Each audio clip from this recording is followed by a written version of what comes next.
As soon as I get my cat out of my seat, we can start. Jake, I need to stream. Yeah, Kevin, you're fine.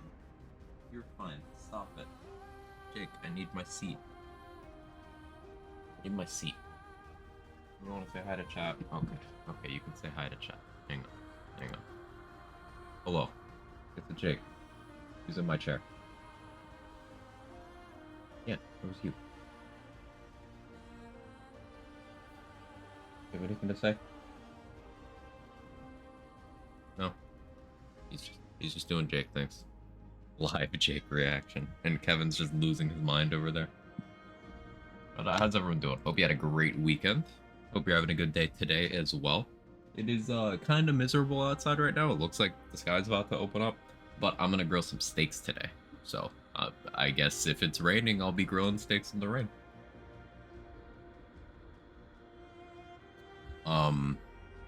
Sorry for late start. I had some stomach issues this morning.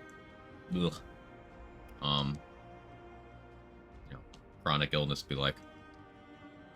But how we doing? Priz loading screen, Ramna, Rohith, Micro, Beef, Nunu. Hope everyone's having a fantastic time.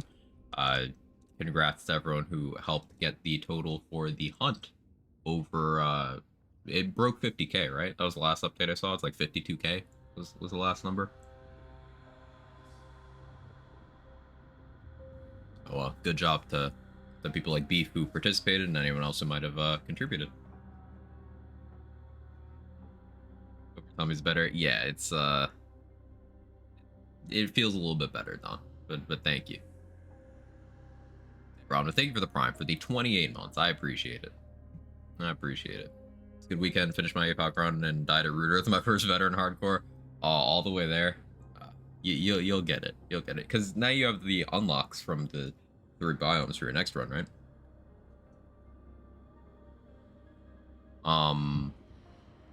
But yeah, let's do the thing. So I figured Remend 8 CLAP. Thank you again. I figured more standard, you know, I pick an item I haven't used and try to build around it. Maybe at some point today I continue that hardcore run, because there's items I want from hardcore. Honestly, maybe I start a new one. Now that I can just like buy Archon and stuff from Wallace, I'm thinking maybe I start Alchemist and then pick up Archon. No, starting with Archon gives me the Enigma. Maybe start Archon, pick up Alchemist, and then run Prime Alchemist. I like that plan. Played so carefully, and then got greedy. Yeah, that'll get you. That'll get you. I've really been enjoying build crafting in this game, by the way. It's you know, it's starting to feel like we've gotten to experience everything at least once.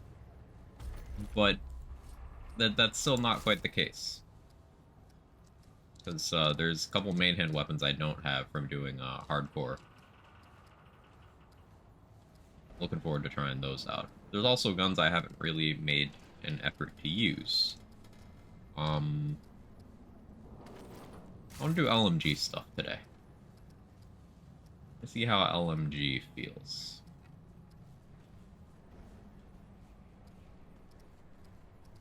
I haven't done round stuff in a bit, so maybe let's do some corrosive rounds.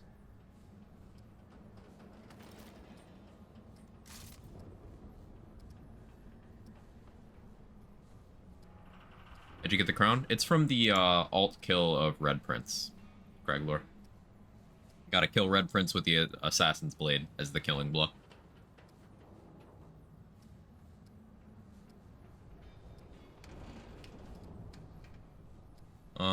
Thinking of mods to use here. Like, the LMG has a big mag capacity, so I won't really need to stress about reloading and stuff too much. Especially with corrosive rounds being able to fill it. But the issue is it also has a heat system. So I do need to take breaks from shooting it. Taking momentum might be pretty good, honestly. Because with corrosive rounds, I'll be building that up pretty easily. Although, it only stacks up to 10 times and crits add 2. I only need to crit 5 times, keep it, and then once every so often. I don't know.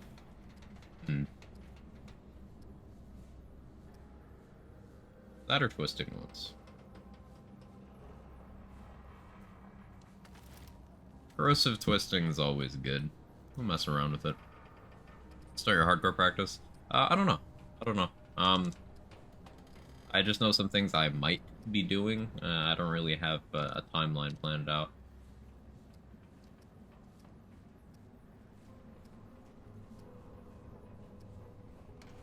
Like, this is me trying to do straightforward gun stuff without it being as straightforward as the hunter gunslinger stuff that everyone likes doing. I almost want to do gunfire security lanyard. Because with this gun, surely that's going to be good.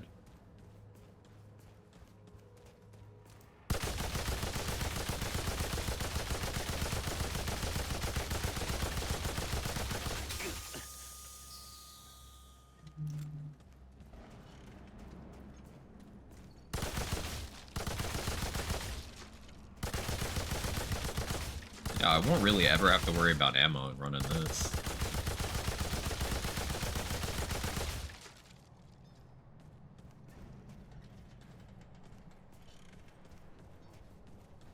I guess the problem is it's moving from stock. So would I run Refunder with this?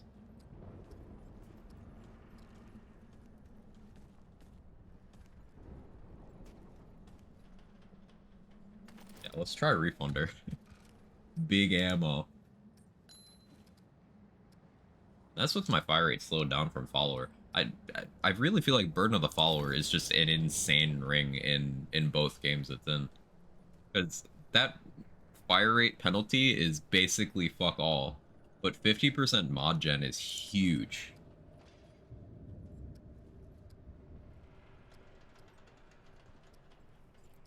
Really big fan of that.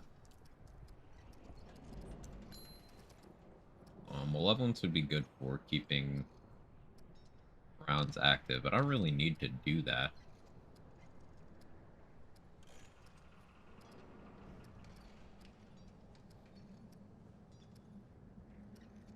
Hey Jaybird, how are you?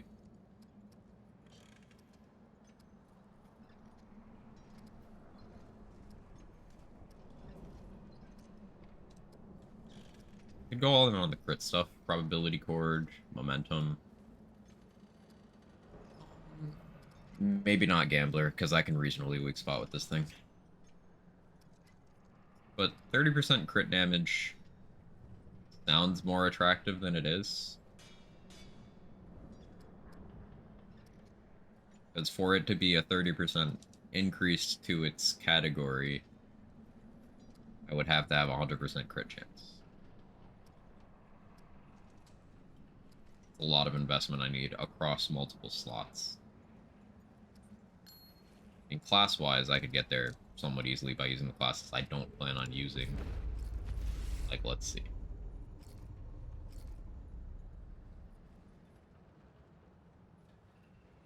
Using Relic to bypass reloading would be... Yeah. I don't want to do a Hunter Gunslinger. It's the only thing that makes sense here. But I still don't want to do it, you know?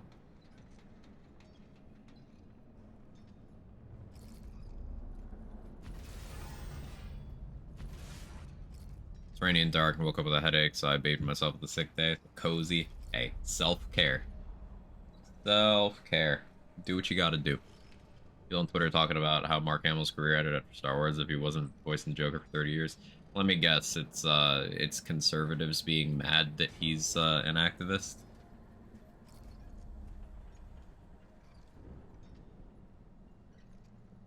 Mark Hamill spent more time as the Joker than anyone else alive. He's the Joker more than he's Luke Skywalker. Cope harder.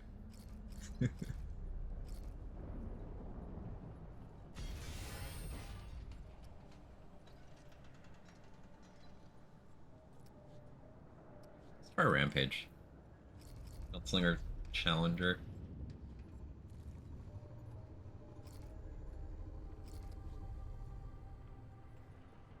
Rampage Bulletstorm seems like it'd be pretty juicy.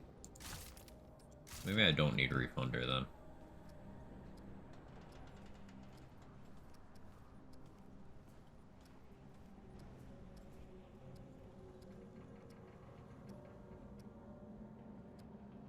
We will go momentum, fuck it. Because with a base crit chance of 10, and momentum giving up to... what is it, 3% per? So up to 30%. That's 40, and then another 15 here, so 55 from just the weapon slot. Do I get any from being Gunslinger? Yeah, so 60%. Challenger can take that up to 70. It's pretty good crit chances. Made a mistake. Bought Baldur's Gate 3 this weekend. It's consumed all of my time. Yeah, I've been playing it a lot as well. Loading screen. It's, the game's really good. Only rarely have I found something I'm like, Like, I took a conversation option that I don't think they really intended you to do because the consequences of it are not really reflected by what everyone says in the conversation afterwards. But only rarely do you find things like that, and if anything, that's a reflection of how much choice you have with the game. Like, it really feels like playing a tabletop with the amount of variation in how things can go. Wild stuff. Homesick too, a bad stomach day. Mark Hamill's Day says, I'm having a bad stomach day too, Nunu. Do you wanna do you wanna find a bathroom with toilets installed right next to each other and we could hold hands while we poop?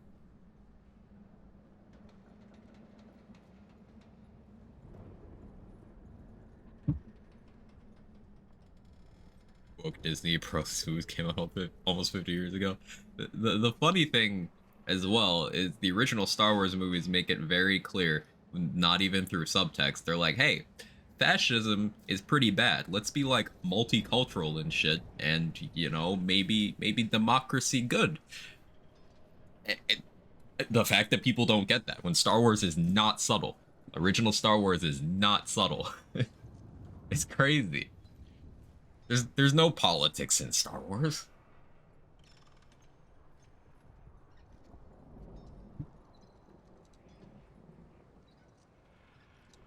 You know which one? Everyone acted like you barely made it out, even though you disarmed.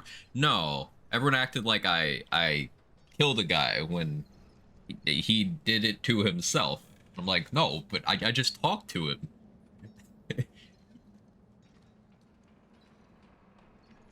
Mess around with investing a lot to skill pool and sort of loot the infinite ammo from Gunslinger Prime. That sounds like that could be cool. Both of mine usually hate turn-based, but I love D&D. It just has that feel. Yeah, it just feels like you're playing a campaign. It's wonderful.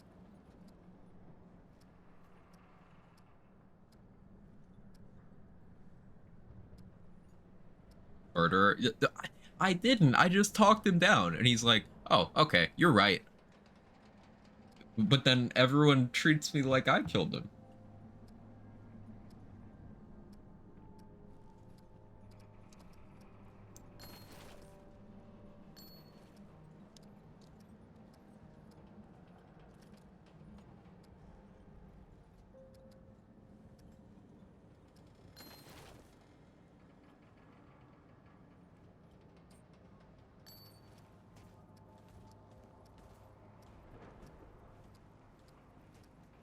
Gonna be the most basic thing I've done in games so far.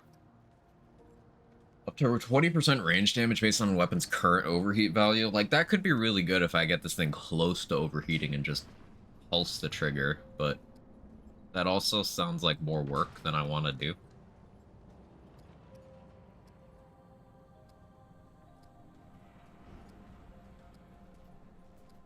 I go Braided Thorns for even more crit chance.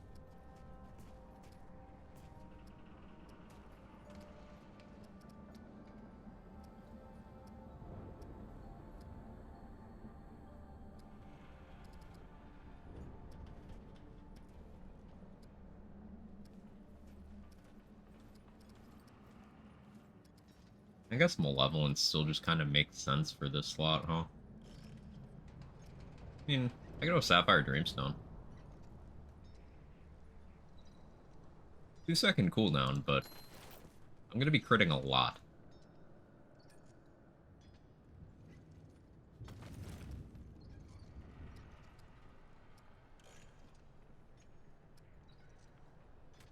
Yeah, maybe we stick with this.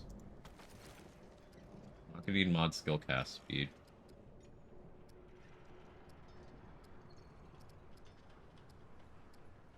Mythic fire rate is only 10%. That strikes me as weird. I feel like that should be 15. It's like being even with range damage. I guess. How you doing? Disney Trilogy is the least political of all of them, which is probably why it gets the most like. Well, no, J-Bridge, it's inherently more political because the main protagonists are a woman and a black guy. So of course it's more political. Despite the fact that the original trilogy is literally an allegory for the Vietnam War, mashed up with an allegory for World War II, and then the prequel trilogy is literally politics for about 40% of the runtime. Just like actual political meetings, like discussing trade routes and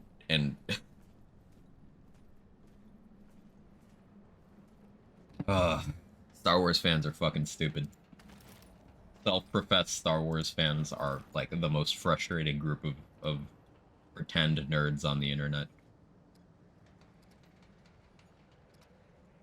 Bunch of racists who aren't smart enough to disguise that they're racist.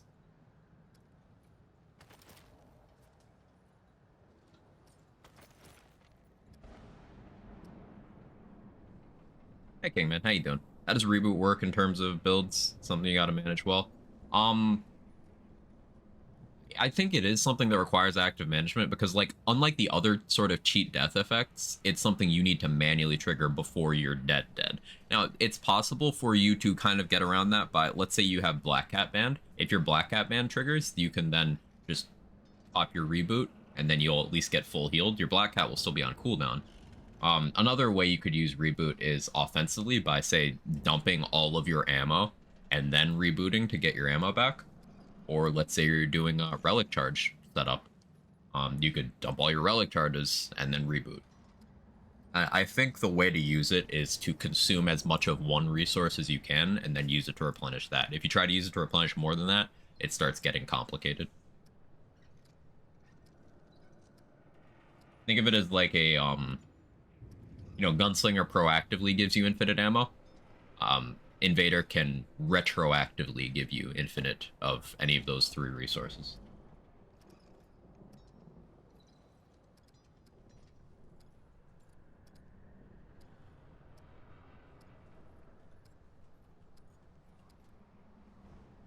Ironically, maybe I go with spread here.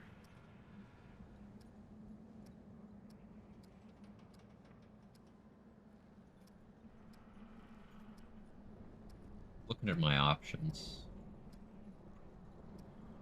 Stamina is attractive.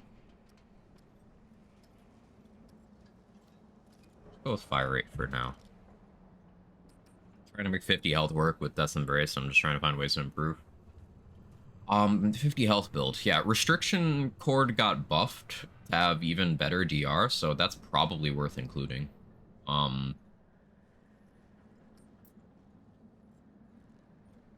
Phelan Apoc's kicking my ass. Any advice? Keep getting one shot from full on phase 3. So yeah, in my opinion, Phelan is one of the hardest bosses in the game. Virginia? Did I get that correctly? Please correct me if I, butcher your name. I'm barely literate streamer and I'm not awake. I need more coffee. But yeah, Phelan's a really tough one. I usually fight Farin when I have the choice because of that. Phase 3 is really awkward because McKinney? Okay, no stress. I like getting people's names correctly. McKinney.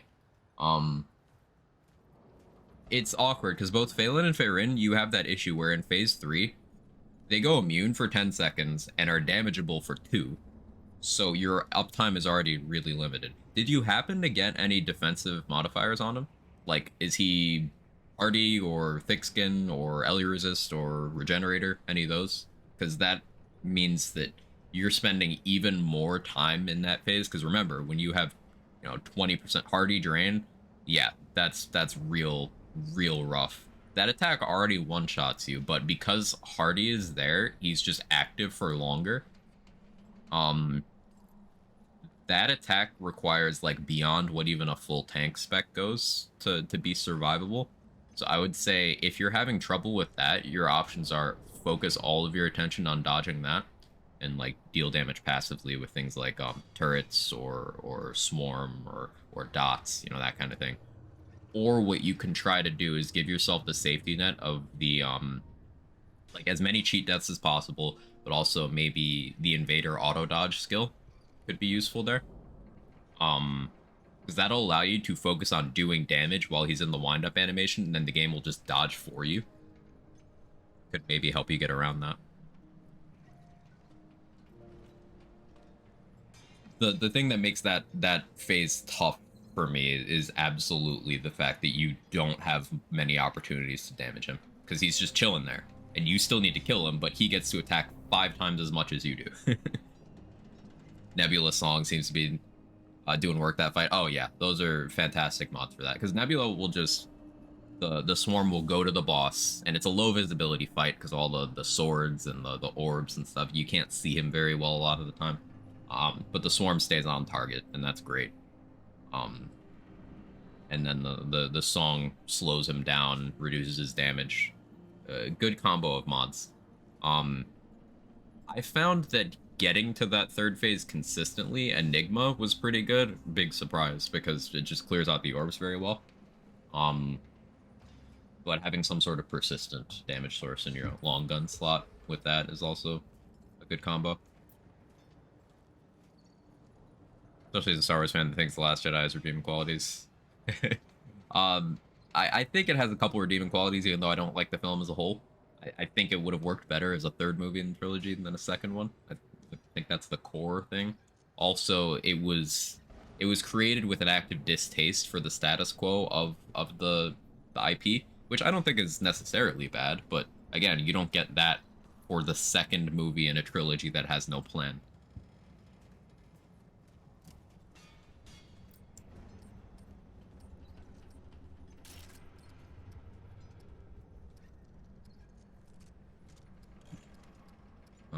What do I want in this slot? I guess responsibly I should go Enigma here. I can stick with that over there. Some challenger, I could increase my weight a little bit, or I could decrease it. Like, we could go light roll here.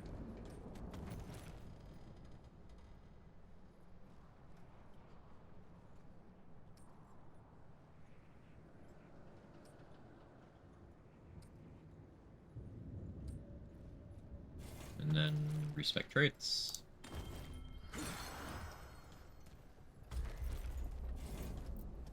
So this is just me wanting to do LMG stuff. No idea how it'll go.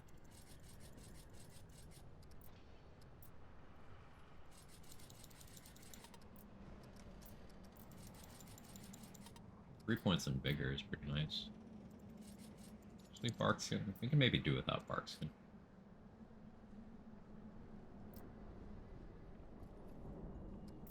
I will probably find myself wanting spread reduction at some point for this gun. We'll have to see how that works out.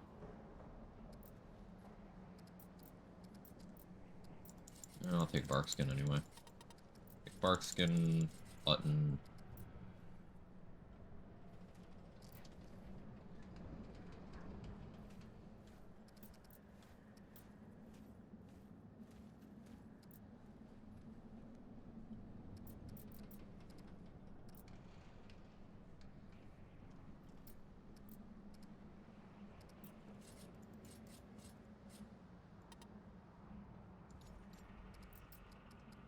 There, because I like hitting the breakpoints on the speed here. I like going either 4 points, 7 points, or 10 points, because you get extra value per trait point there.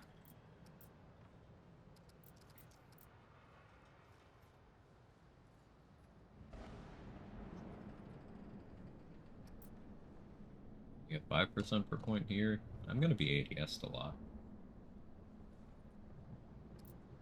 How much do I get from Untouchable? How much do I get from Fitness?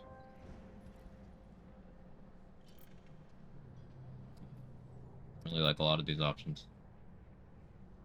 So, we'll go range. Green Pros? No, just optimum doing the thing. Still here. How you doing, Gamer Champ? Do dots of the same element override each other? Can they stack? They can stack up to 3 times. As long as you're applying them from different sources, they can stack up to 3 times. Now the extra effects of those dots will not stack. For example, having more than 1 stack of corrosive will not increase the debuff beyond 10%.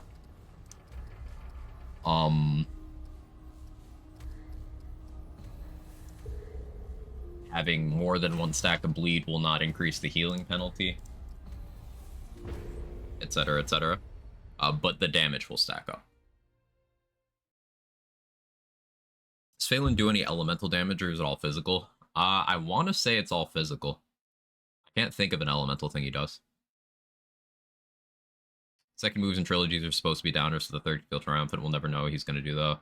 That's all we have. Raviata, Palpatine, and Africa. I'm just not accepting that in my headcanon. I think one of the big things The Last Jedi did that I really enjoyed was taking the whole, oh, who is she thing, be like, no, she's fucking no one. Shut up. That was so based. It's like, you don't have to have the entire cast be this incestuous, oh, they're related to this powerful person, so that's why they're here. No, they just be someone who got mixed up and shit. Like, that's it. I think that's good. I think that was good storytelling. I think going back on that was an L. Wasn't corrosion also debuff healing? I think it's just damage received, and then bleed is healing.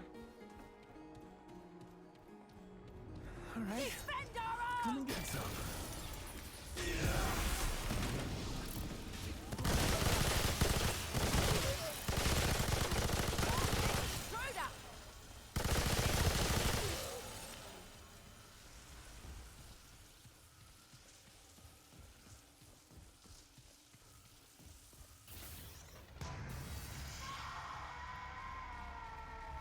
I'm trying to think of bosses that do elemental damage. Corruptor does overload. Guardian Corruptor does, at least. Magister does some poison. I don't know if Data Corruption counts as element. It might. Anyone ever tested that? Because if so, then Annihilation does elements.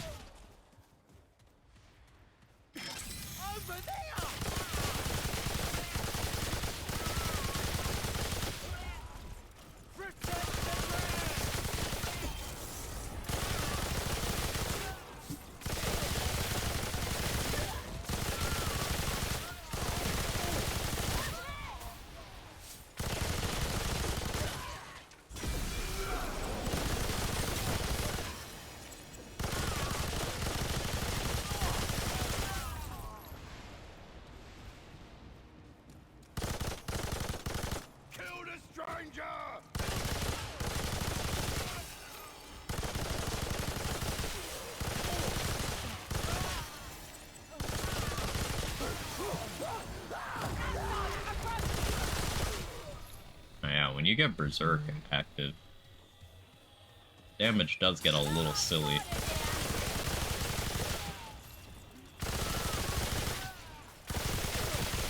Uptime on it's quite bad, but I feel like it's fixable.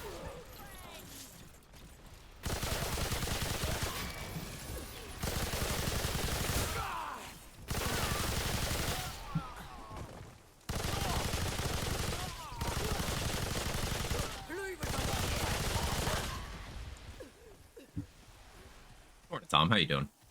I don't know if Shadeskin's any good. Shadeskin can be very good. Resists are super duper powerful. Now, if you're an alchemist, you can pop consumables and then get just crazy resists that way. You don't really need to worry about Shadeskin or what resist your armor has. But if you're not, then managing which resists you have really helps you out defensively. So like right now, I have neutral bleed, I have a massive fire, I have good blight, and then I have negative and shock and corrosive. I'm not really worried about corrosive since there's not that many enemies that do that damage type. Shock is annoying, but since I'm not on Narud, people aren't really going to be doing it to me. There's like one boss on Yeisha, and then the blobs on Losum, and then the robots on Narud do overload. As long as I'm careful, that doesn't bother me. But having that positive fire resist is good in so many situations, and then having additional blight resist is also good basically everywhere. Each point in a resist is 1% resist. There is likely a cap or some sort of soft cap at least with resist, because with consumables you can get up to like 200.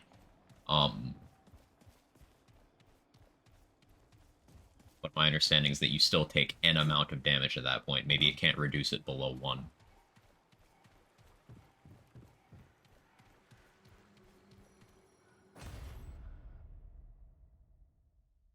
You have good mod gen, you can run Spirit Wisp. I could. I don't really have good mod gen right now. I'd have to run Follower or Malevolent. Cass Bug is still in my game. She hasn't sold anything new, so we can get Mechanics Cog. There's still a couple items from Cass I haven't gotten yet either. Is it worth to invest in Elemental Resistance trait? I think with the current trait cap, probably not, Sandy Dan.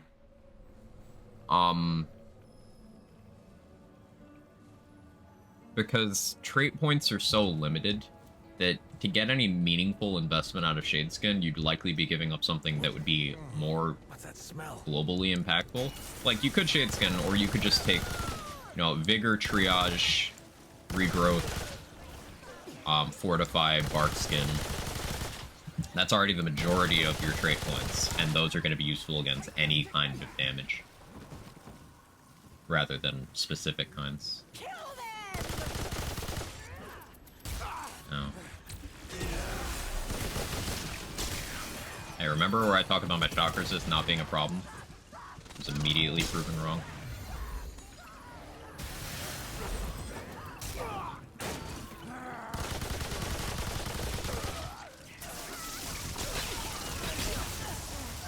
So we have that.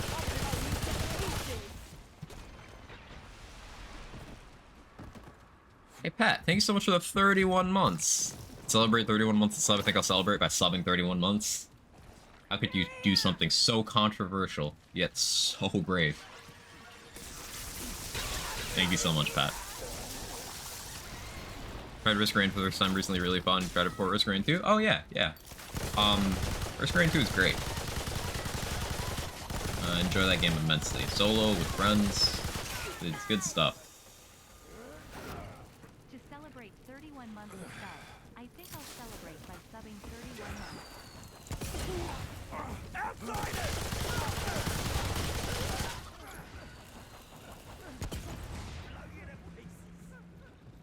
Range damage effect mods like Fire Thunder and Tremor? No. Oh. Okay.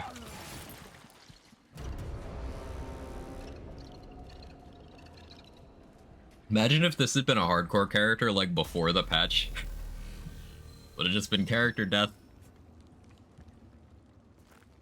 Morning, Garbage Mech. How are you? Probably conforms to 80% DR cap for early resist. Yeah, that would make sense. I missed those shorts. They're hugging all the right places. Bonk.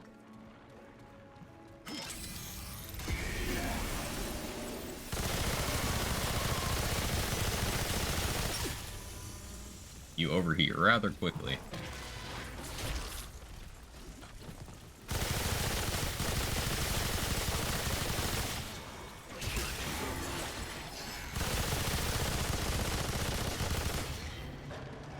There's a ring that slows heat build, right? I think I might want that.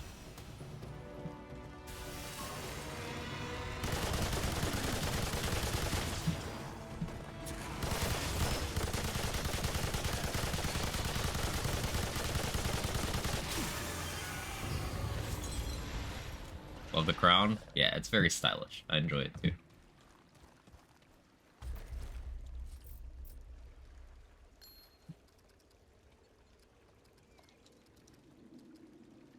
Close it also lets it fall off faster. Right. Do you happen to remember the name? Pretty sure I have it. It's just, you know, there's no search bar in in the rings thing.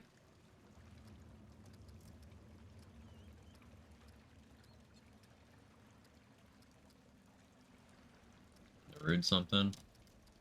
Okay. That helps.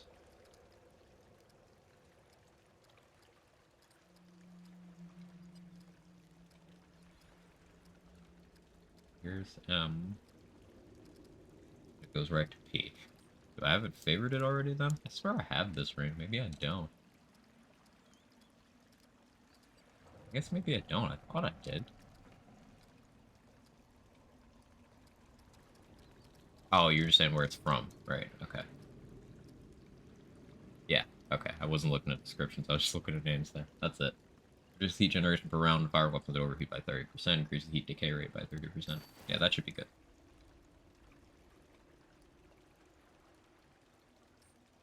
And do I really need to do Xania's Malice? Like, I'm kind of tempted to just go Bright Steel and get back in heavy armor.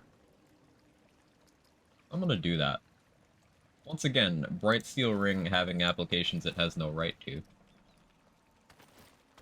But, like, why wouldn't I do that?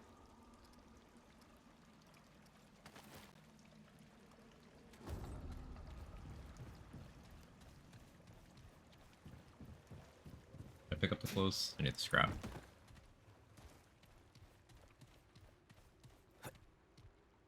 My lucky day. Why not? Because now the shorts are gone. Yeah, but now the blood is flowing back to your brain. Okay, Fridge. It's better for you in the long term. Look out!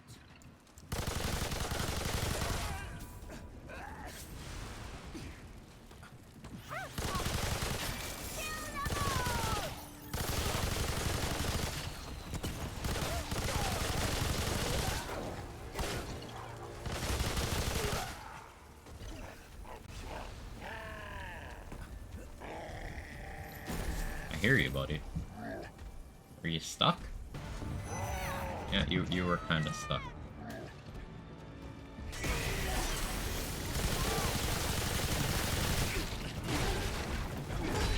Oh. Okay. Let's talk this through.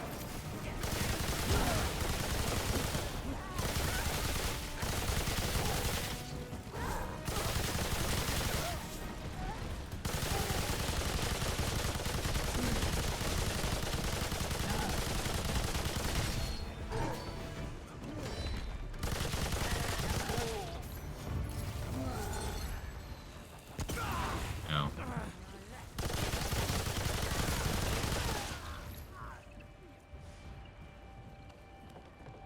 Man, it's a small head. It's average size.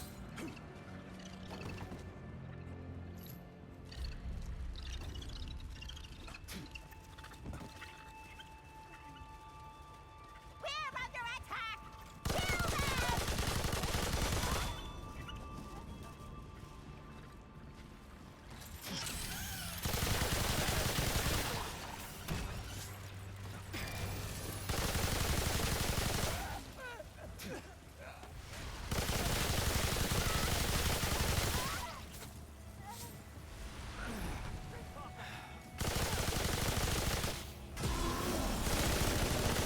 But Berserk's probably pretty good on Bloat King, because I can just gum down a few ads and then get the boost.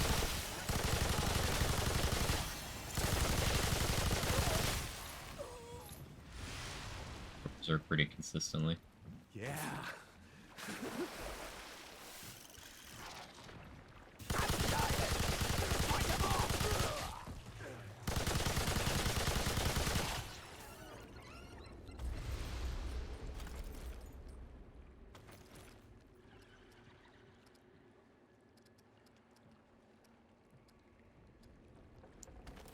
Skill duration.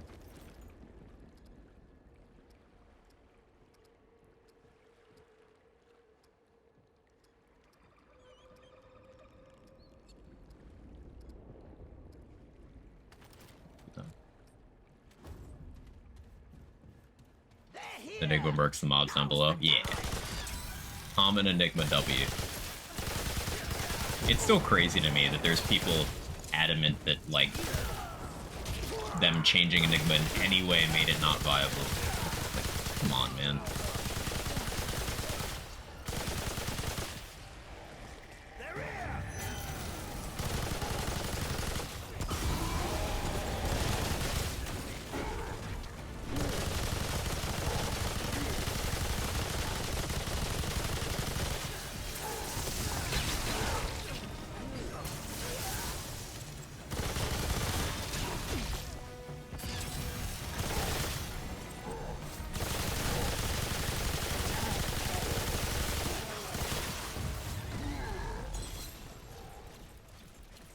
I think they don't want Enigma ignoring armor would be a bigger nerf. Yeah, that already happened on PC, and it's still very, very good. Oh, I'm gonna be pedantic and call it a bug fix. They did direct nerfs to Enigma otherwise, such as making it no longer ignore walls and terrain. That's the biggest mechanical thing. Then otherwise they were kind to it. They slightly lowered the damage. They moved 5 bullets from the mag to the stock. You still have the same total ammo. Like, it's still an insanely useful gun. Probably, if you look at it on an individual level, still one of the best weapons in the entire game. Ellie or this? Can't believe you've done this.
Drain on Blow King. It's a little annoying, yeah.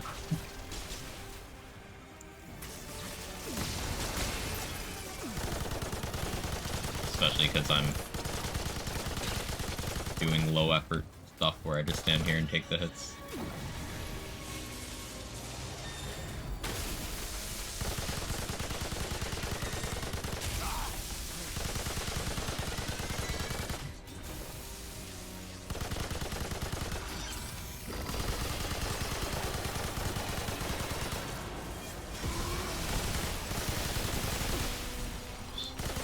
Quite the DPS for that.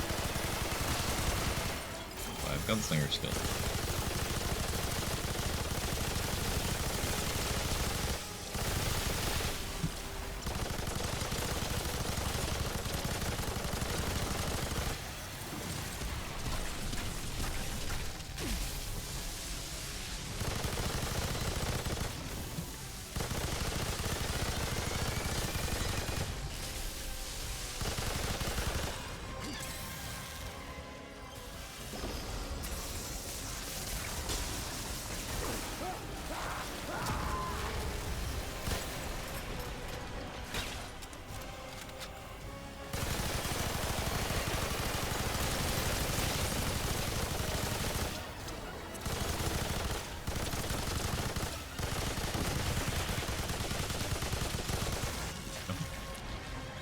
the most interesting clear, but also not the most interesting fight, so.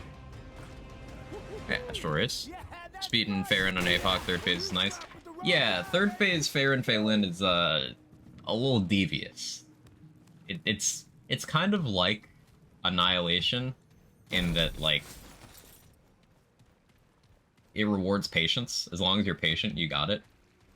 But the thing that really annoys me is where with Annihilation you are allowed to, you know, push to the limit of your ability in terms of finding your damage windows. You can always try to damage it. It's just sometimes you shouldn't. But on Faerin Phelan, you're only allowed to try for 10% of the phase. Because it's like, he's damageable for 1 to 2 seconds, depending on which animation set he does. And then he's immune for 10. Like, it's not hard, it's just annoying. Other than that, I like the fights. Difference between Farron and Lin, is the fight the same? The fight's different. They have some shared attacks, like the melee sword swings they do. Those are the same, but the behavior of the orbs they spawn are different. Different enough that I find Farron a much easier fight than Phelan. Like, you still get the swords from the sky that stagger you, that have a ridiculous radius, bigger than their VFX. You still get the same melee swings, but the orbs are different.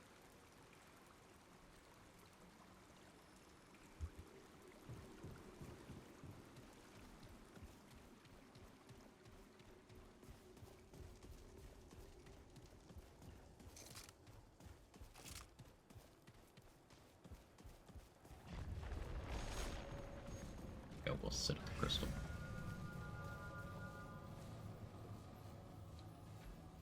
Like, going back to the light roll approach and then having damage ring, I feel like would likely be optimal here, but we'll keep playing this out.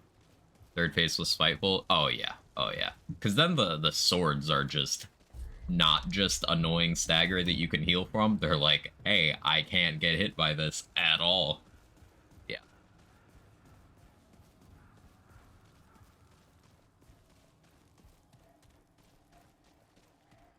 Okay, this is it.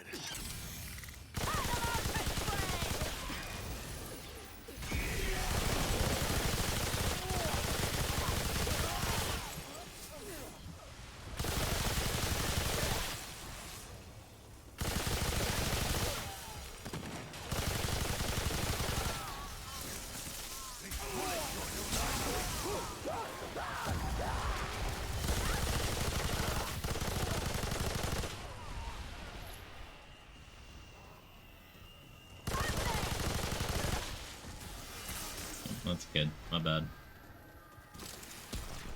That's another kid. My bad. Help me do damage, kid. Thank you. You bleed as well as we.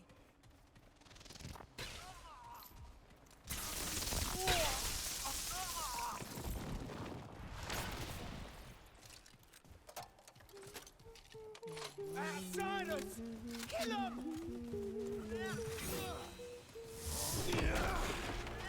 Dramatic miss. Fresh off work. Welcome back, Sora. How was work today?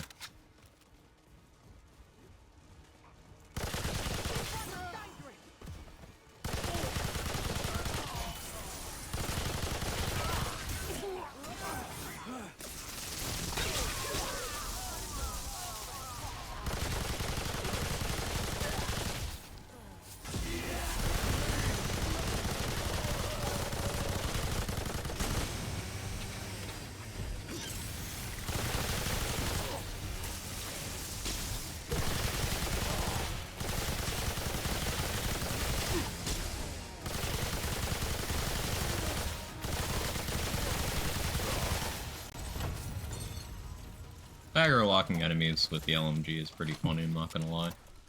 And it makes me want to go into stagger damage in the relic shards. Using Tranquil Heart, and I love it. Feel like Dragon Heart's still getting away, even though Tranquil Heart goes amazing with regrowth. All the hearts have some sort of value. There's some that are more, hey, I want the healing now. But then there's ones that do that with sort of different flavor. Um, Tranquil Heart is good for people like me who take hits fairly frequently, but don't get comboed that often. So like, as long as I take one medium-sized hit, but then nothing else for a while, I don't need to pop a heart at all, which allows me to save for things like a gunslinger reload. So it meshes well with how I like to play. But for people who are better at avoiding hits entirely, there's hearts that give even more value. On a typewriter, I don't have it leveled up yet. I actually don't know how the typewriter is in this game. I liked it in From the Ashes, but I've never used it in this game.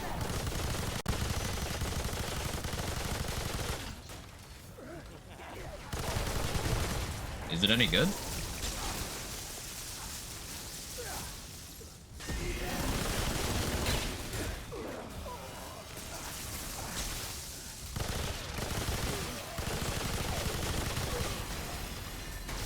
It's like Bonsai 80 mag doesn't overheat.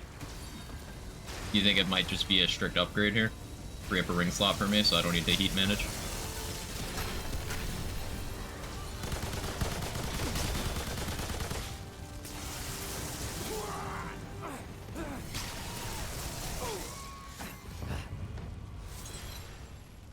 Controversial take. Despite those elites being very fragile, they're the scariest in the game to me. Those fire puddles are less tanky setups. That's can box you in. It's scary.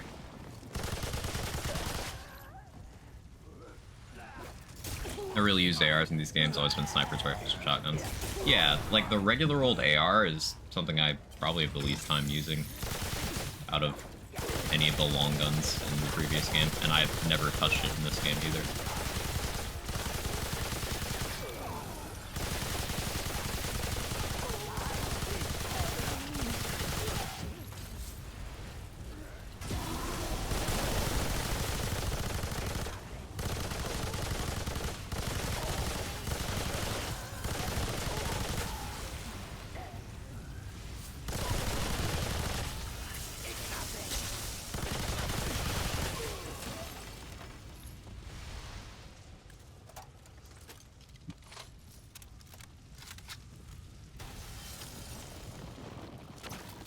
Get the outsider!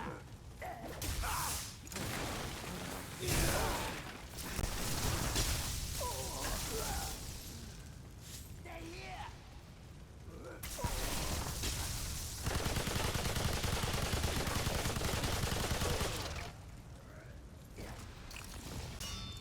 Challenger's real nice for the Bloodborne section.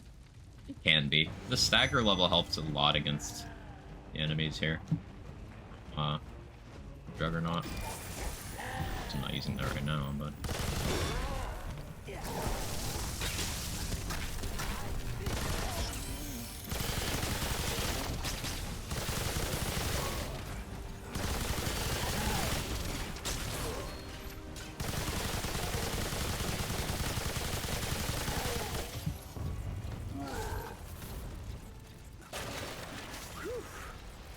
$30, $11.80, 39, 9.5, 150 for bone saw, 5% more weak spot damage is about it. Total ammo is about the same.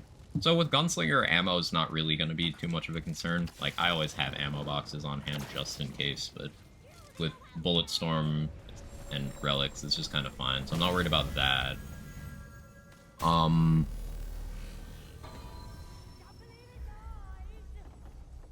think that's maybe worth giving a try, because the, typewriter gets more accurate as it shoots. So it should be better at range, even though the card range is probably not as good. Yeah, ideal 19, Fallout 55. Ideal 17, Fallout 55. Yeah, I'm liking the idea of typewriter here. Good suggestion.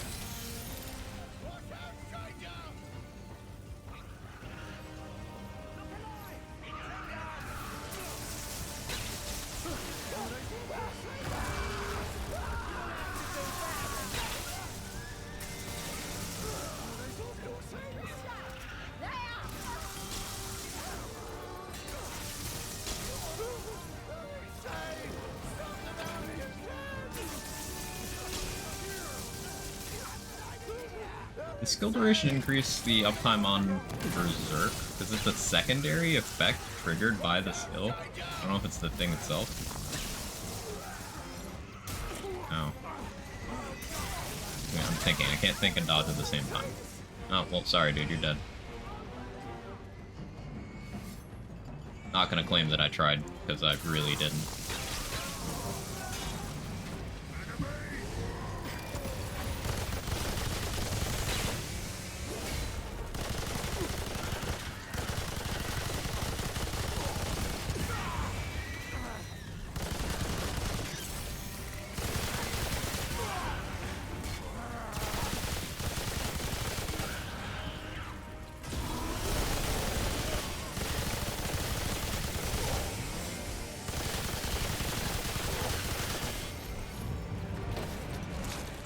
Hey, Bone Crusher, thank you so much for the Prime. I really appreciate it.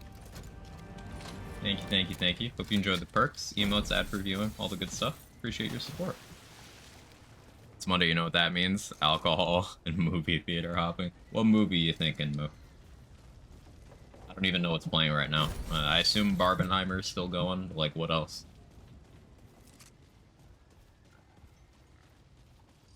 Momentum's bugged. Use whetstone to leave mutated. Lots of dips. What's the momentum bug? Enlighten me. Because I'm seeing the stacks, but are they just not providing what they say they're providing?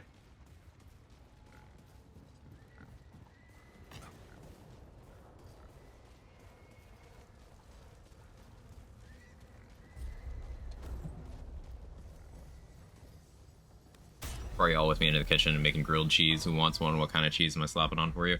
Ooh, I'm a big fan of pepper jack.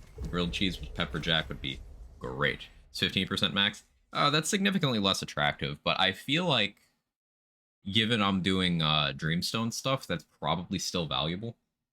Although maybe at that point, I go with Deadly whatever, the ADS one. Bandit was first leveled up, amazing thing, double barrel shotty Bandit. Oh yeah, Bandit's great. Deadly comp, that's what I'm thinking. That's just 10%. Leveled it though. I mean, Bandit's great, of course. Just, I kind of want the damage. Like, availability of damage, uptime of damage, rather, is not an issue right now. The actual damage is.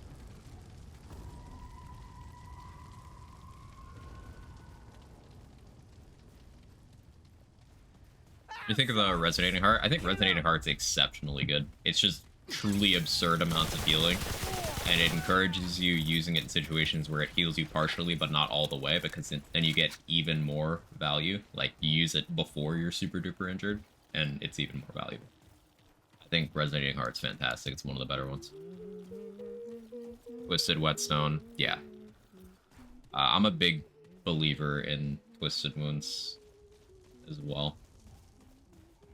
I'm currently doing, for the sake of doing it, Security Lanyard, just because I think it's funny. But once I switch to, Typewriter, and I'll have the smaller mag, I get less value out of that anyway, so. Shit. Whetstone makes sense.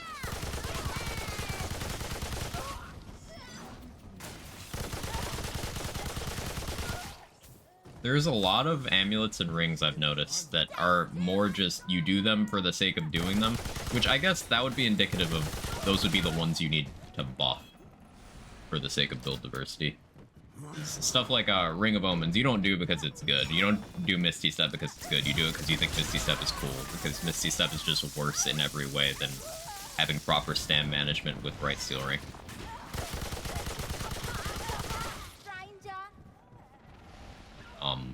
I think stuff like Security Lanyard is kind of in that boat as well. Where it's like, hey, you could do it, or you could just do the optimal option.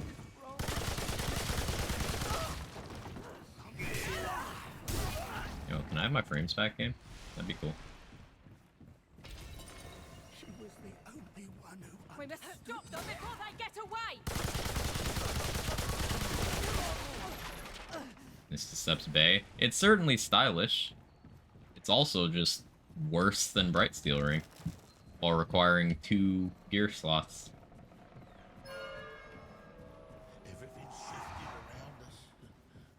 I'd use it if it had any synergy with anything. Yeah, it forces you into amulets that just don't work with it.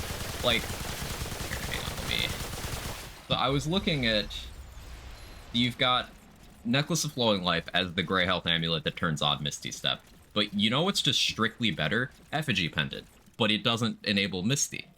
Like, Effigy Pendant plus Ring of Omens is so much better than Necklace of Flowing Life plus Ring of Omens. But you don't get the Misty Step. It's very frustrating. It kind of feels like both the Misty Step combos and Grey Health as a mechanic were sort of half-finished. Like, it's a good idea they wanted to mess with, but they didn't let it cook long enough.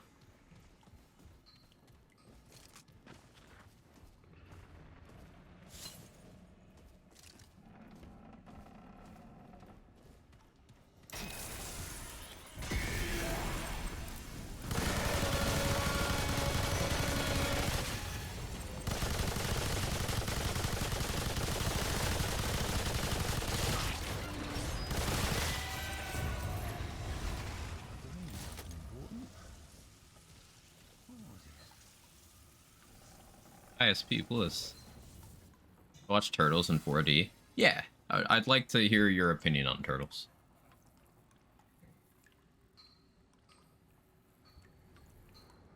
Oh, does the Bright Steel just feel so much smoother? Frees up a gear slot as well. No.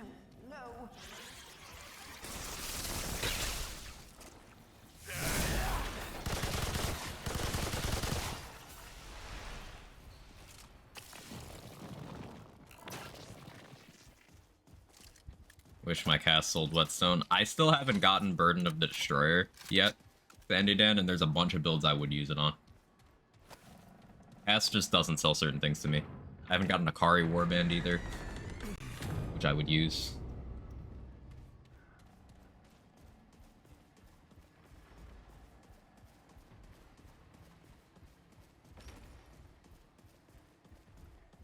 Just go Glass Cannon at this point. Died everything. Hey, it's effective. You really like Repulsor? I briefly used it and I was like, meh. Like, the competition in the shotgun category is so steep in this game. Why are you always Vortex? Thick skin, too? You can fuck yourself, Ripsaw. You're such a dick.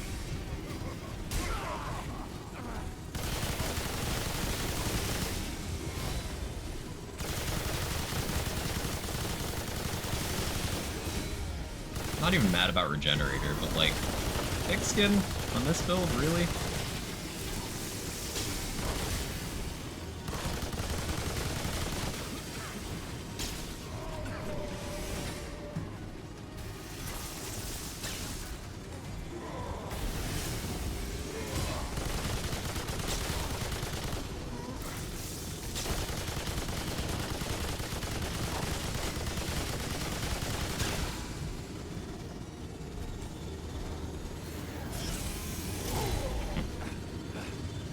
Issue. He's so greedy.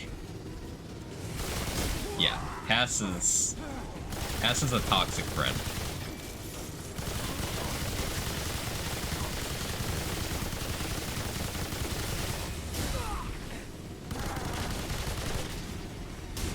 Oh, you can turn wider than I thought you could. That's fine. I need to relic for ammo anyway, so.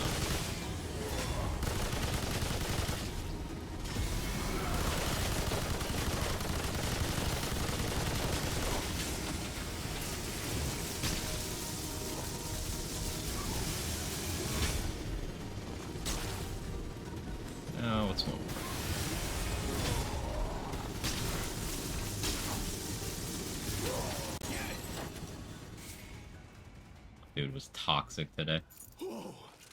It's over. Hey, KT. Funny thing about Cass, she's adding more stuff on my hardcore character every day, but 0 on my main character. I'm wondering if I need to reset story progress to get Cass to sell the correct stuff. Because, like, that's what I had to do after my first playthrough, because I did get the, you know, incorrectly flagged boss kills issue, so... Like, first playthrough was on vet, and Brabus didn't have the vet items, nor did Cass ever update inventory for me. But, like, the 2 other people in my game had updated progress. So I'm wondering if it's like a I gotta do story again thing. Probably 1 mutator, 2 co-op rings, and 1 co-op crate short of 100%. I still need the co-op amulet, the the 2 co-op rings, the co-op traits. I don't have the revive one. I do have glutton. I don't have revive. I still need to get my ribbons back after getting the combined ribbon. I don't have Tormented Heart because I turned it in for Tranquil and haven't reset my story since. And then I don't have the hardcore items yet.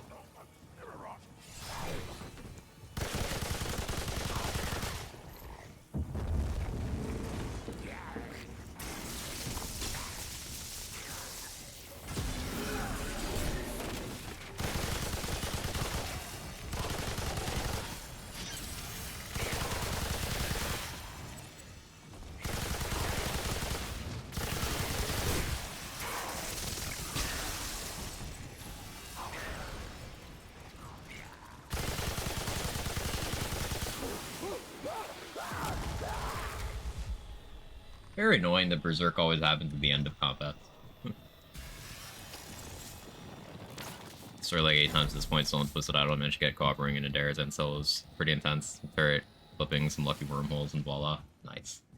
Might look into that. Do you want us to tell you if we have something co-op wise you could get?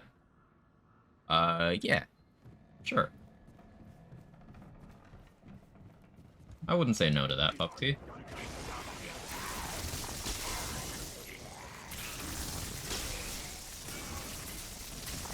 Because I still need, Captain's Insignia, Band, and, the name of the other ring is escaping me right now.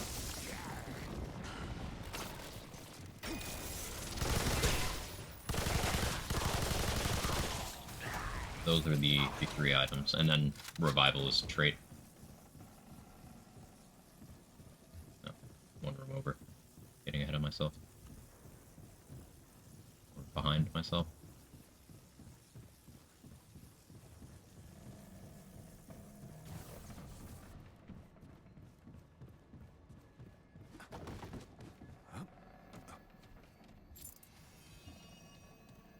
Revivalist for my dog.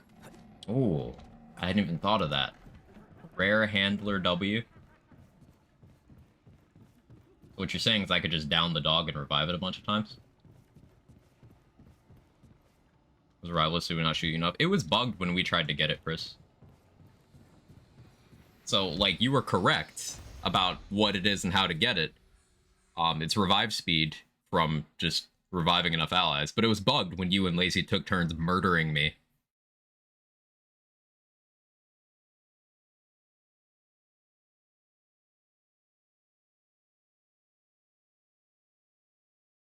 Dog's pretty dope. Until it isn't. Until it isn't. I always say that, build viability and, like, class diversity in this game, even at Apoc, is fantastic until you decide you want to play Handler. And then it's like, what does Handler do better than everyone else? Nothing. Buff Handler. Ugh. I just have a personal bias against pet classes that sacrifice function for the flavor of being a pet class. Due to it burning me in so many other games I've enjoyed. Like, Summoner is how you do a pet class. You don't do it like Handler. Which got it yesterday, I think. It was bugged for so long for me, too. Yeah. Really doesn't have great perks. Like, it provides move speed, I guess, but so do other classes. its damage perks are tied to the dog being alive. Its group buffs are not unique. Other classes can provide similar buffs, while not having any of the problems. I don't like the looks of this. It's just, it has a bunch of stuff, but none of it's unique, and all of it is present on other classes. The Prime perk is, like, okay, but guess what? There's other good Prime perks. And then the dog applying bleed is one of the few very interesting things. It's just getting the dog to hit certain enemies is, let's call it unfair.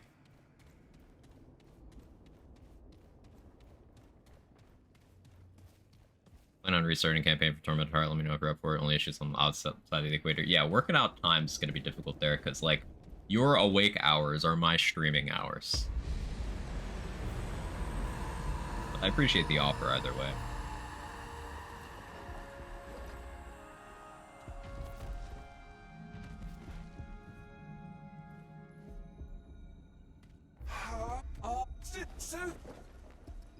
So you have been marked when I can send.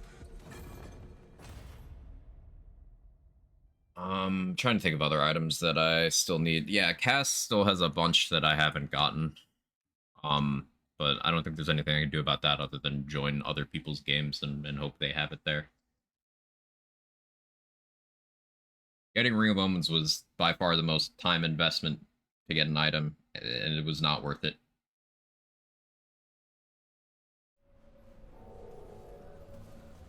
I guess Tranquil Heart's kind of roundabout. But it was worth it, so I'm not mad.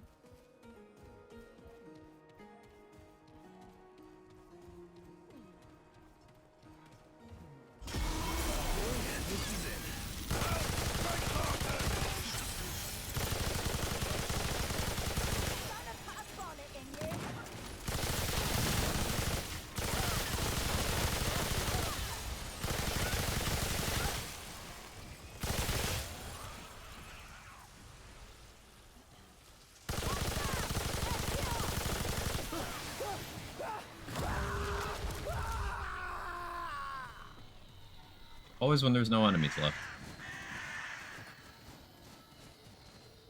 Sure would love to use this massive damage bonus. Hey, I actually get to use it for once, Pog. Oh, it's over.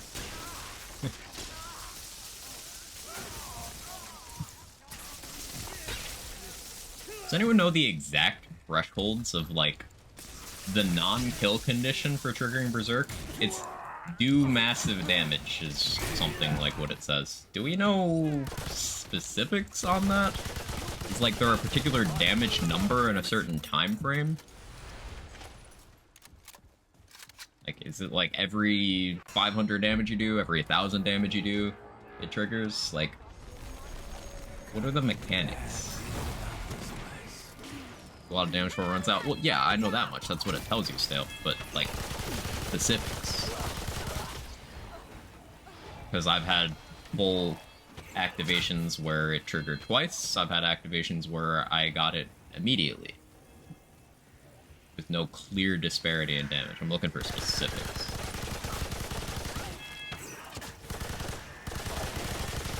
No, go away.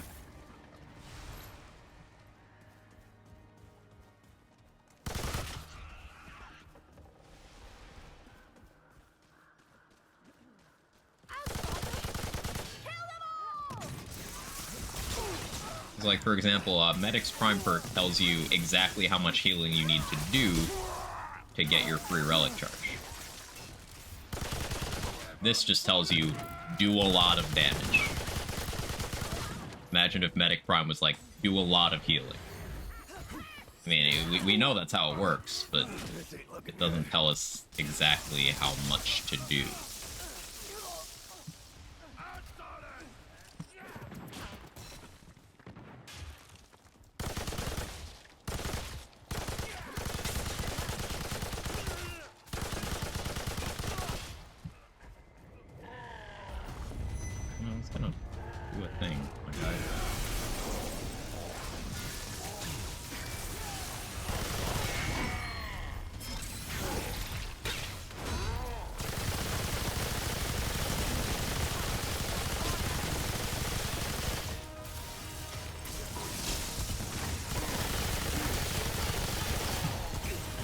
help.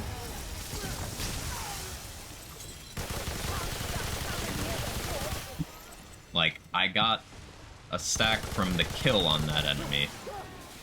It's the kill on that, but I'm not getting stacks from doing damage to them.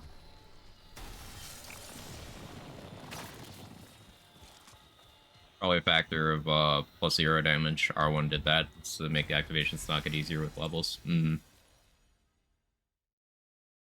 makes sense. Basically, I'm trying to figure out if that's something you need to have more damage stats to achieve more easily, or if it remains static and it's just a percentage of the HP of enemies you're fighting, and that having damage stats only makes it happen over a shorter period of time rather than making the threshold easier to achieve. You know what I mean? I think mythics are only found on Apoc. I don't know if they're only on Apoc. I don't know if they'll appear on like if you max your total archetype level and then play on Nightmare, whether they can happen or not. I'm not sure. I've only started getting them since I've been playing on Apoc, but like I didn't have max archetype levels when I went on Apoc either, so I don't know.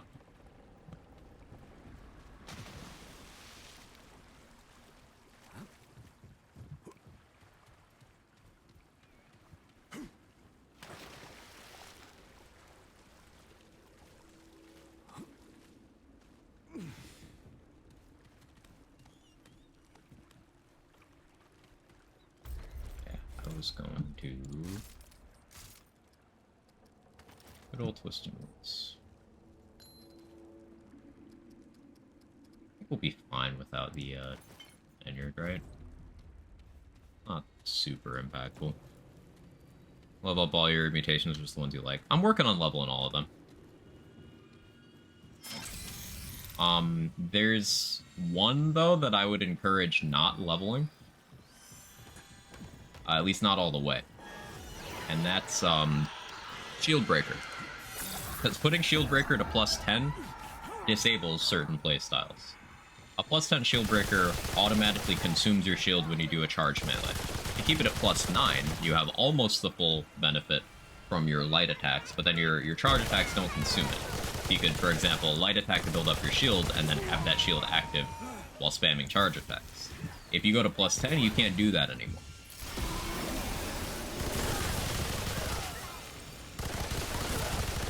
So I plan on keeping my shield breaker at plus 9. Oh, there's some aggressive blobs.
Oh, hello.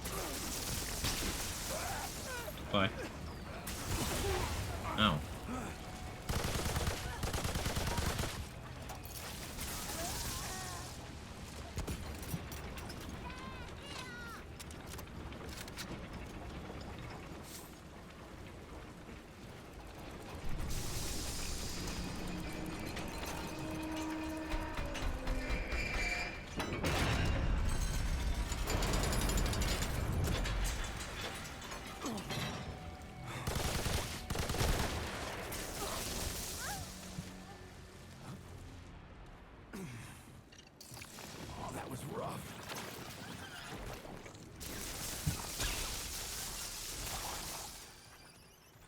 I guess with what I'm currently doing, Momentum would be better than Extender on Enigma, huh?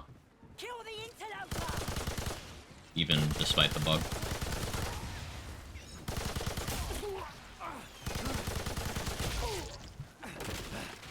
I didn't get overloaded, so that's a win.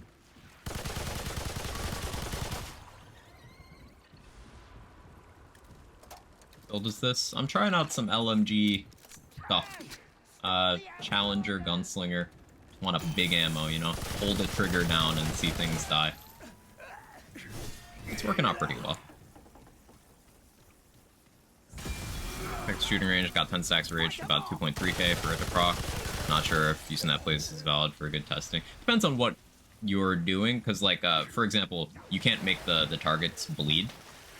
So this particular build, I wouldn't be able to get my full DPS in the range. But it still could provide useful information. So, like, have you tried doing 2.3k damage over a longer period of time to see if it worked? Slow it down, do the same damage, but say wait an extra 2 seconds. Would it still proc? Have you tested to see if it would trigger with less damage over an even shorter period of time? Like, let's say instead of doing 2.3, you did 3k in half the time. That work? Trying to figure out the exact mechanics of how to get Berserk. Also getting ragdolled all over the place, because apparently I can't speak and play at the same time.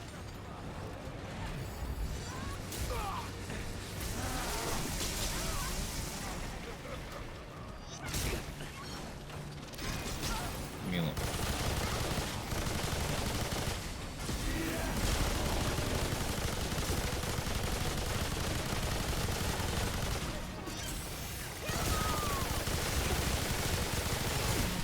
Okay, stop hitting me.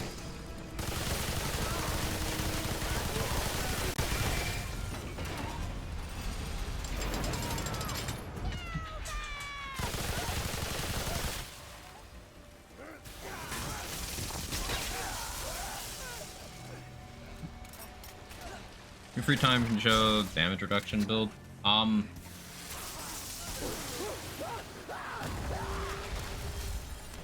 So, like, I don't have a specific build for that, as much as I just have stuff that I happen to be doing that had a lot of damage reduction. It's pretty easy to describe, though. You just go full Letos, either Mark 2 or Mark 1, depending on preference. Mark 2 is slightly more armor, but pretty significantly worse resist, so I prefer Mark 1. Then you Bright Seal to keep your light roll.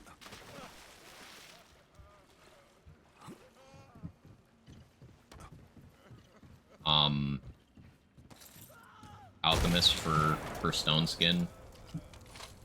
Challenger for Juggernaut. Now that's not necessarily the tankiest combo, because Medic gets you a little bit tankier than Challenger does. But you get the stagger level from those. Having +2 stagger means you are afforded a lot of leeway to, like, pop your relic and stuff. You do Crystal Heart for a lot of damage reduction and healing. You could do Shielded Heart or Massive Shield, which scales better the more HP and DR you have.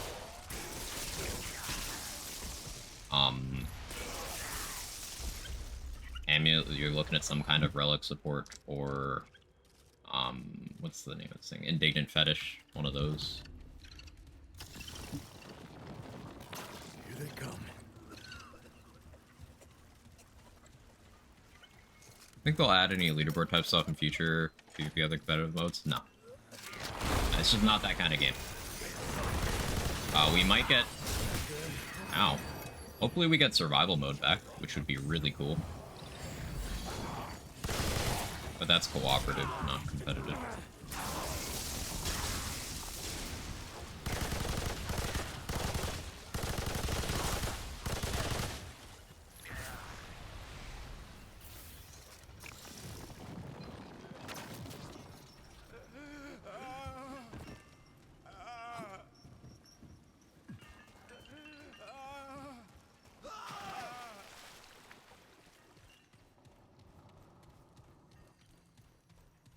The spots are just so janky.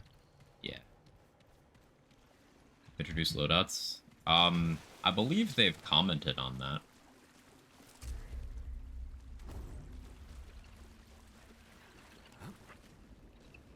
So hopefully we see that soon.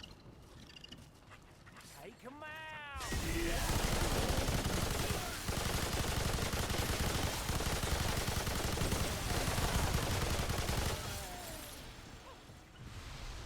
Like, you would think that that would be enough to trigger Berserk. 4 kills in rapid succession like that, but no.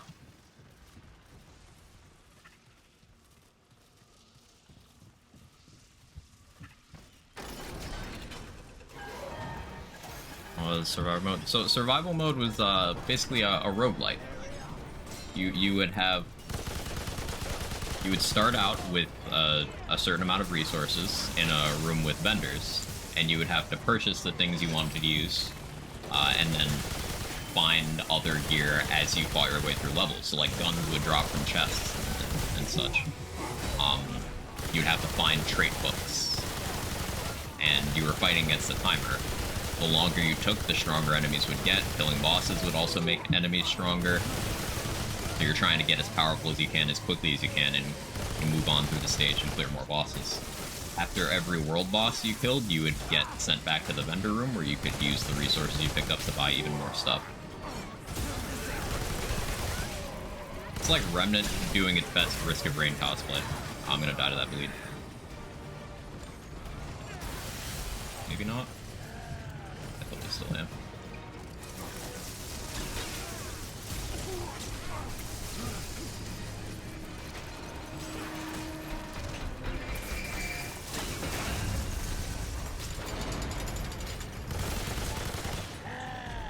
Oh, hello. Have iframes in this door type? I don't think I do. Short animation though, we're good.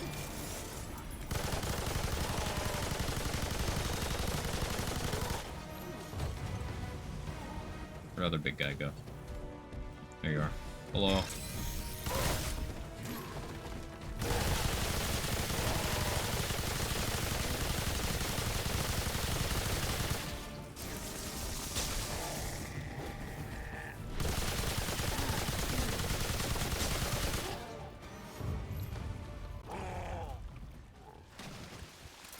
Hey, Sandy Dan, thank you for giving a sub out. I appreciate it. Thank you so much.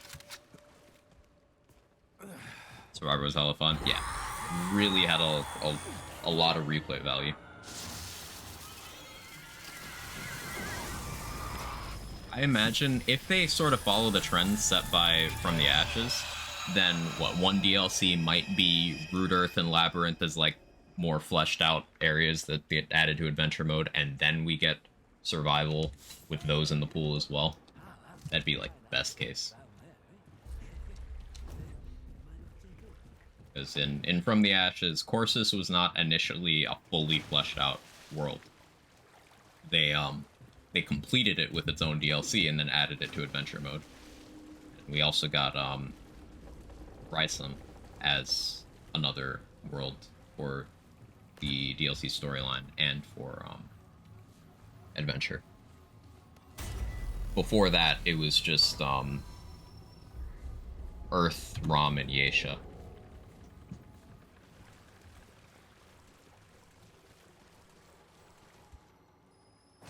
Decided to do the movie hop tomorrow because they're $5 cheaper. Yeah, that makes sense.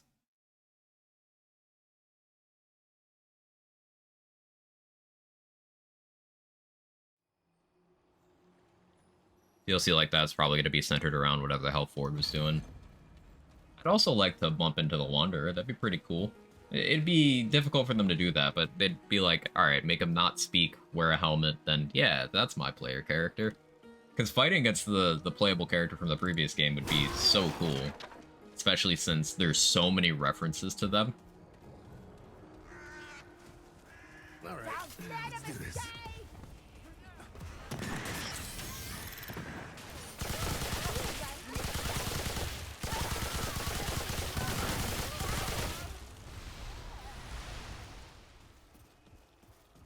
Look alive!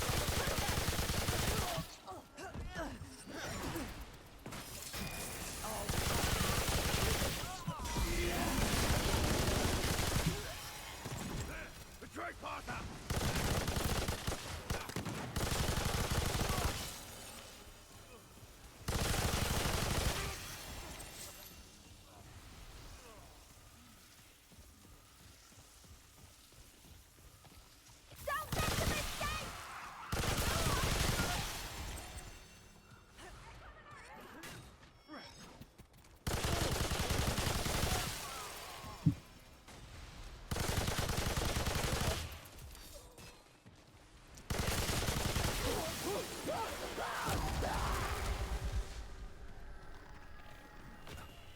just triggered that one off kills. Although I think I got one off of damage because I saw the VFX when I shot that pig.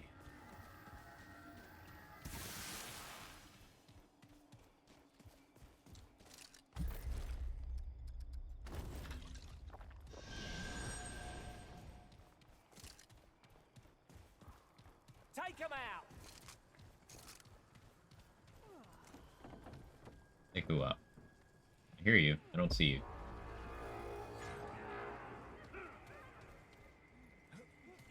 Oh, you're climbing. Thank you for trying your best.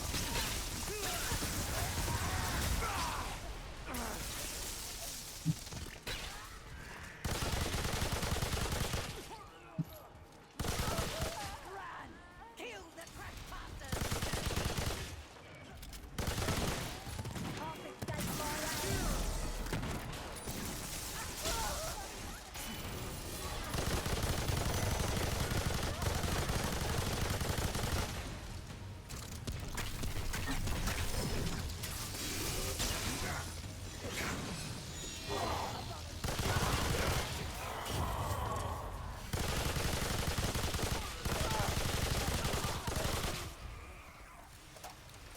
Hey Ghost, how you doing? We're gonna find Council Chamber. Get lucky on a side dungeon in Losum. It's one of the random side dungeons you're able to get. You can only get so many side dungeons during one story playthrough or one adventure run. It's designed to force you to go through multiple times.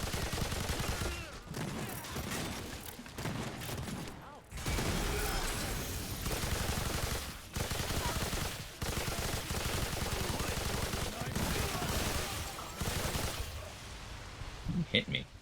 Was it really one of you guys? I thought I was staggering you. Well, I guess I wasn't.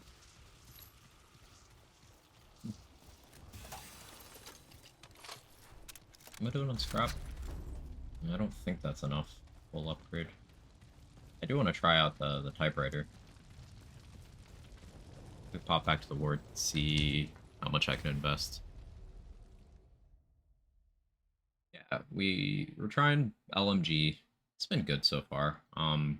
Typewriter I have high expectations for. Assault rifle, I don't know how I feel about. Take a look at that as well. And then there's boss weapons I can include here too. Like I could do Merciless.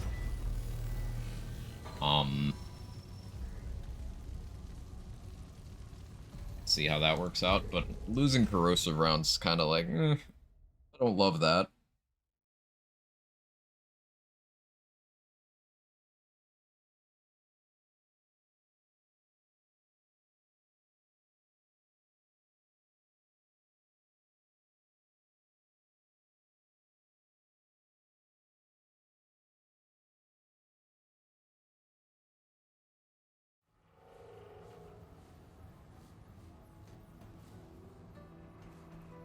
How am I doing on Corrupted Luminite as well? I have a bunch of those I need to upgrade.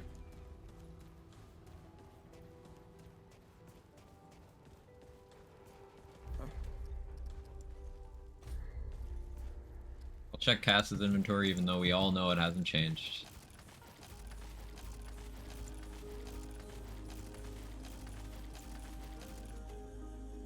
Out of galvanized iron. Fucking how?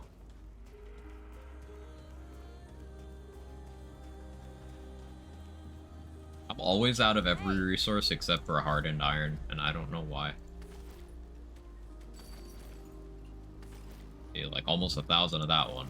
Then forged iron, running out. Regular iron, running out. Galvanized iron, running out. I have way more regular luminite than I need.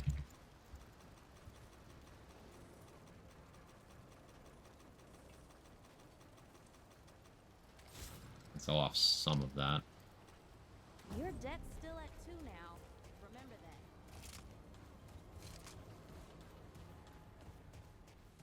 I do eventually want everything fully upgraded. It's just gonna take a while. How goes it? Likely it'll devolve to me speed farming on a mod build with Explorer. So long. Or irons don't drop. Oh, because power level is too high? Hmm. Oh, I have to just buy it?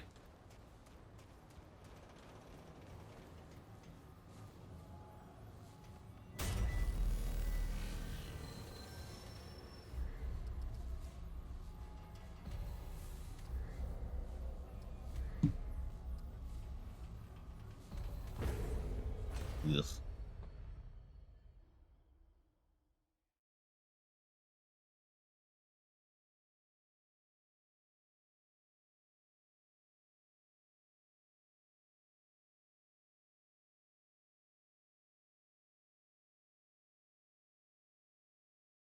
Yeah.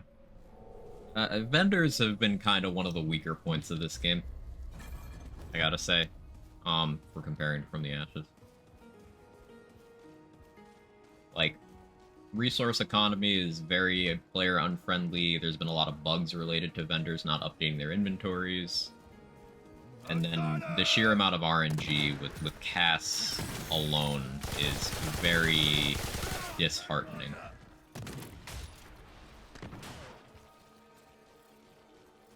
There's also situations where certain vendors could just lock you out. The pan guy at the start, if you talk to him wearing the Ravager seal, you know, that's understandable. Just don't do that, that's stupid. But then there's like the bugs with Namue and the Superseer Fabricator.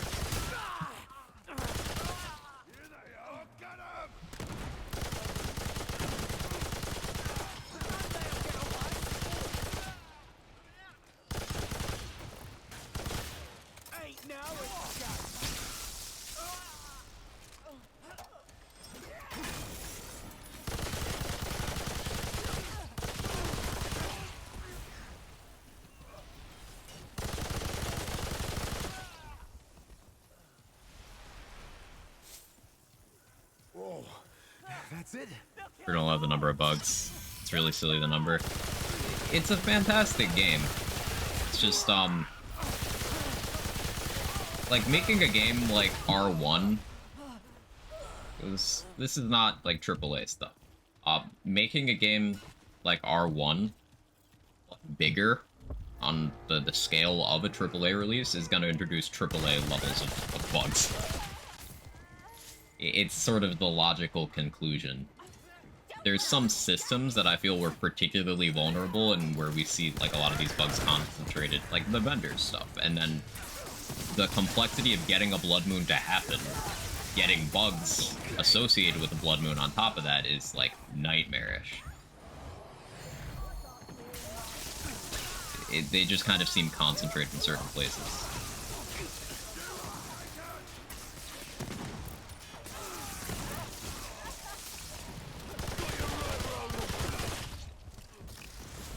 Hitboxes are unforgivable.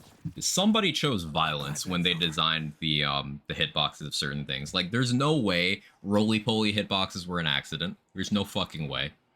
Shahala's ice orbs? No way that was an accident either. I call bullshit. Venom's explosions? Maybe. Maybe that one was genuinely, oh, my bad. Like, somebody decided to just be hateful with the roly-polies. They're so toxic. Castle. Like, why are the trash mobs on Yesha more threatening than 2/3 of the bosses in the game? Silly, you say. Theater's 2 minutes from an Olive Garden. Are you gonna get breadsticks before the movie or after?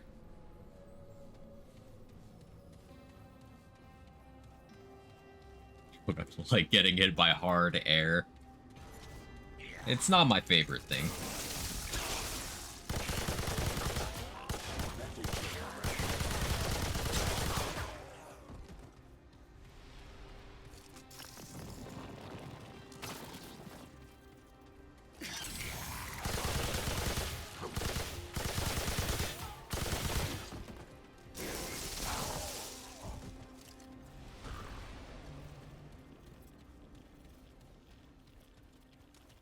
This isn't looking good.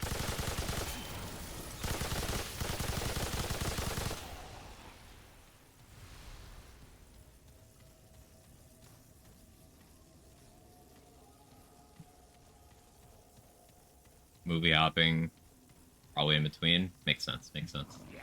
So what, drinks before the first one? Breadsticks in between? That sounds like a good day.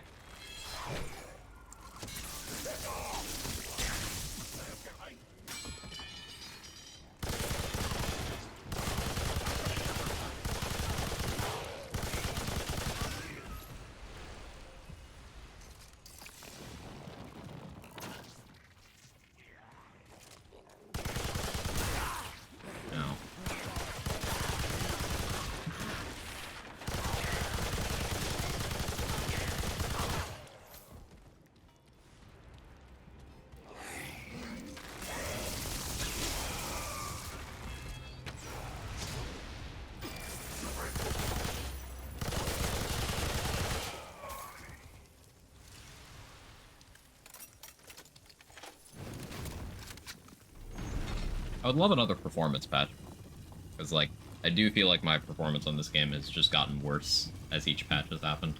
Don't know why. Others have echoed the same. Like, frames for, like, the first day after first patch were a little bit better. And ever since then, they've just been worse. Like, look at this stutter. That's not the stream. That's me occasionally dropping down to 17 frames from my resting 50. Not ideal.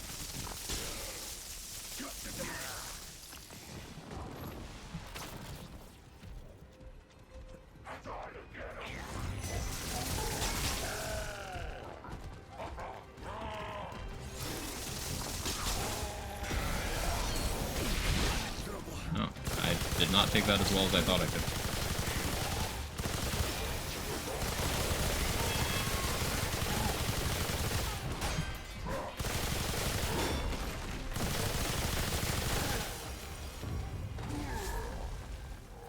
Logged into Remnant 2, Tranquil Heart is gone, restart app like 3 times, still not there. I'm gonna have to do it again in a real campaign. Oh no. I think I rested maybe 40 to 60. You don't have an amazing build PC wise, but damn. Yeah, like, you'd think on all min settings, you know, 60 FPS is not unreasonable. But yeah, I'm generally fluctuating between 30 and if I stand completely still with nothing happening, I'm getting 60 right now. But the second I start moving my camera, I drop. Like 50 is the practical max. Been sneaking spaghetti into your patches. I'm hungry. Give more spaghetti.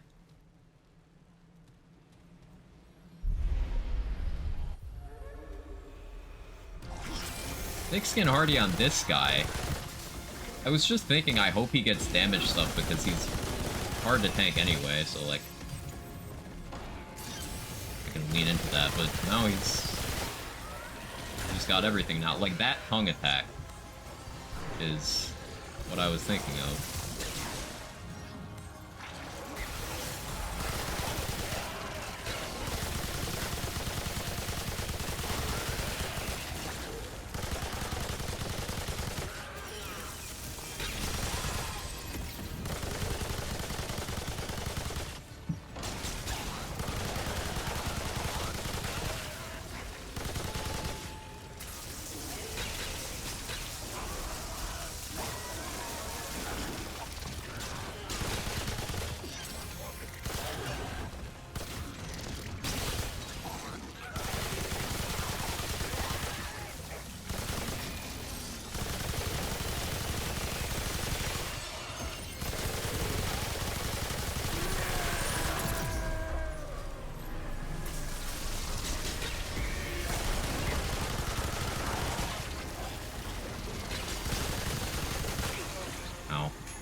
Not the best timing for that, but I guess I'll take the damage.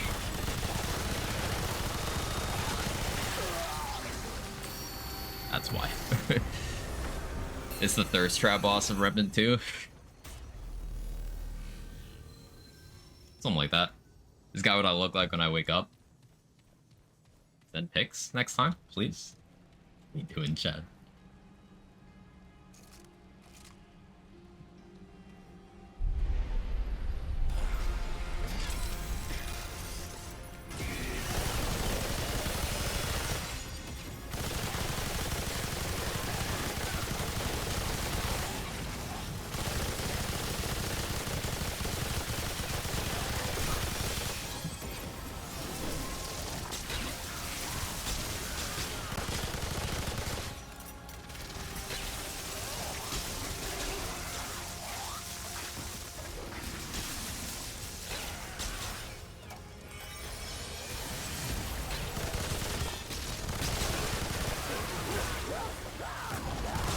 Well, that was actually very well timed.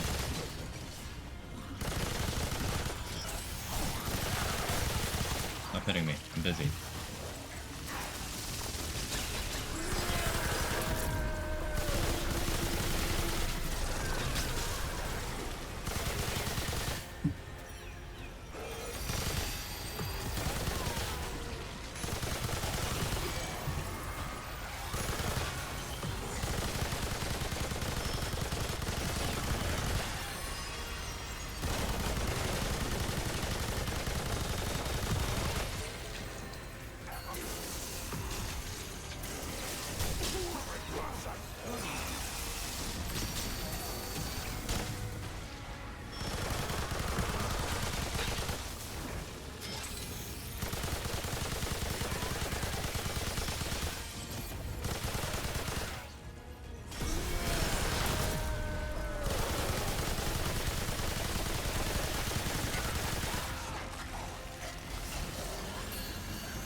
I got greedy. I got very greedy.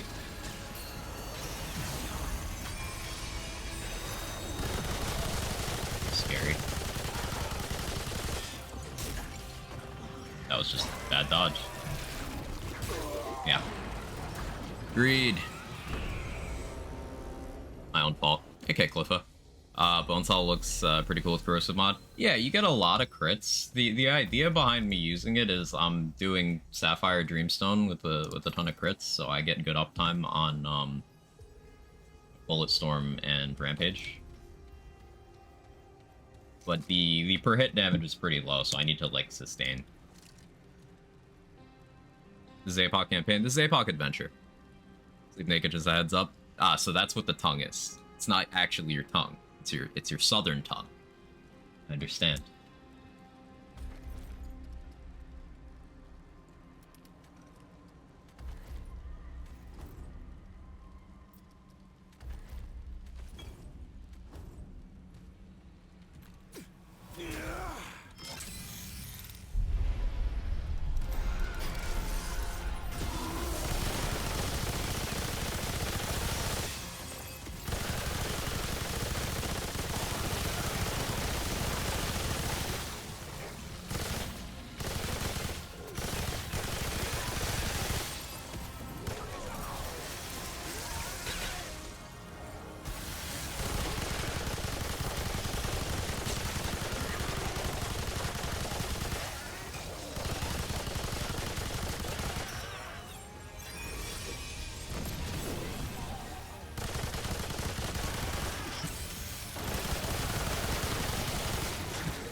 greedy.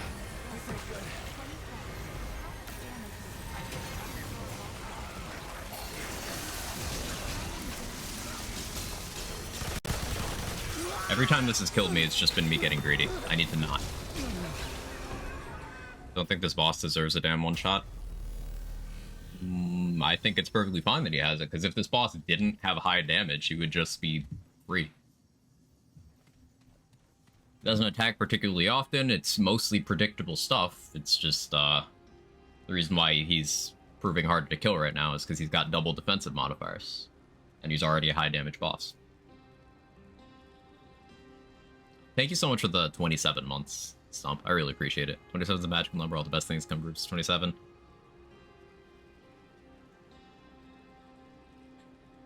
How many dicks? Yeah. 28.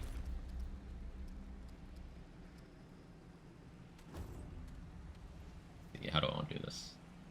Pre-popping rocket fuel is good.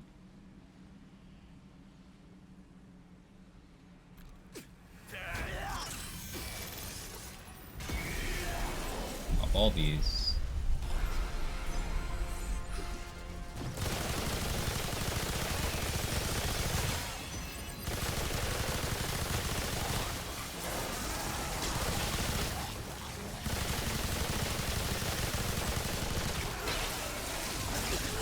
Way too early.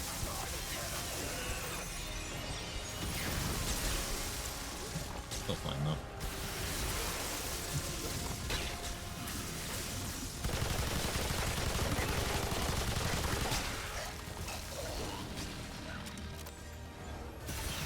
Relic instead of reload.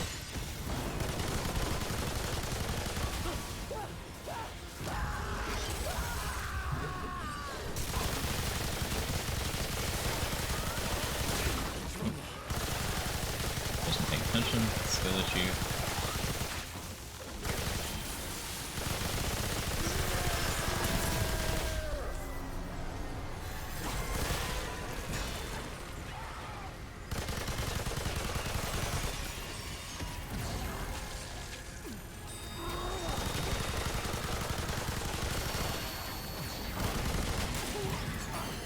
I didn't even see what hit me there. Was it one of the corpses?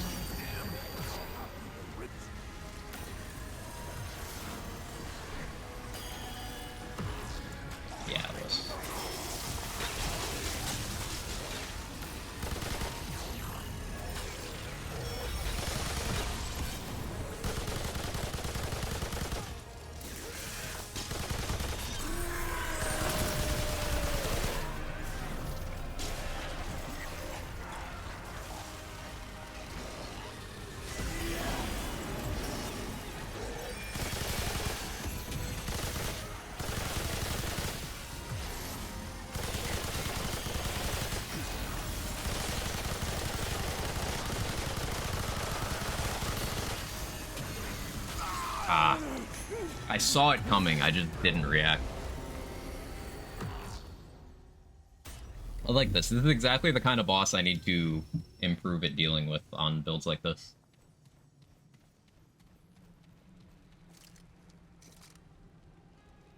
Enigma's not hugely helpful here. I could opt for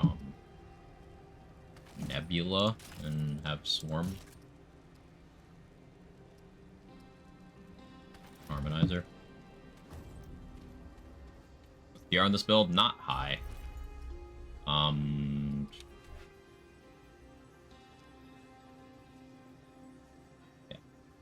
10%. Not high. There's no point going higher than that without getting up to full tank levels, because the idea is I can survive from full HP with Bulwark. I could survive one hit. That's all I need.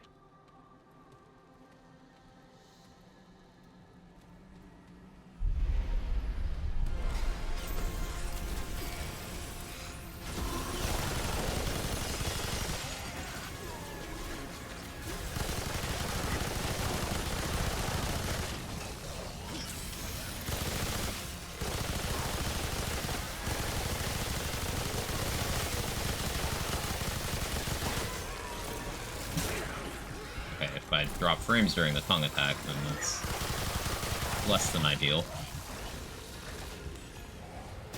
Just figure out how to do that.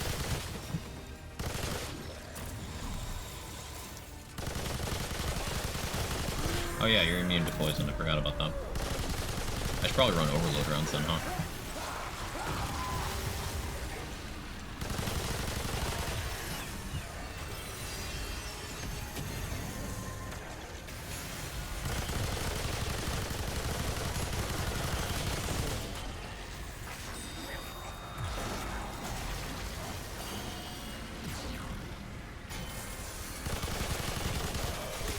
Ow.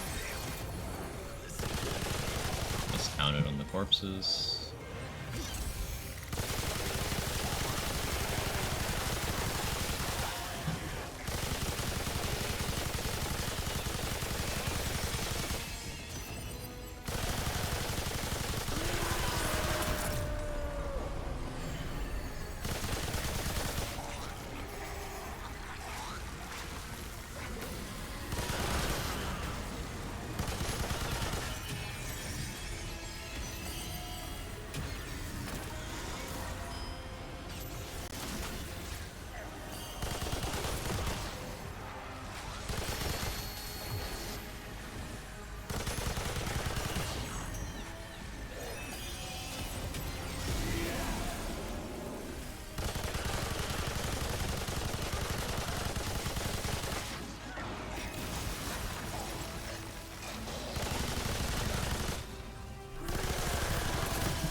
Attack is so much more manageable when you decide to actually react to it.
Ow.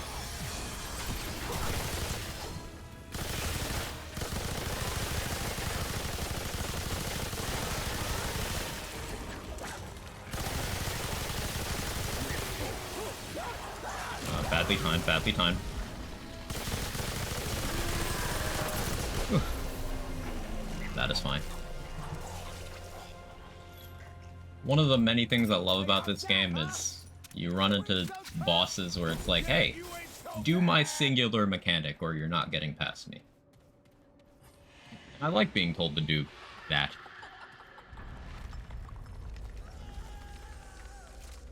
Like, just give into the tongue game, and you win.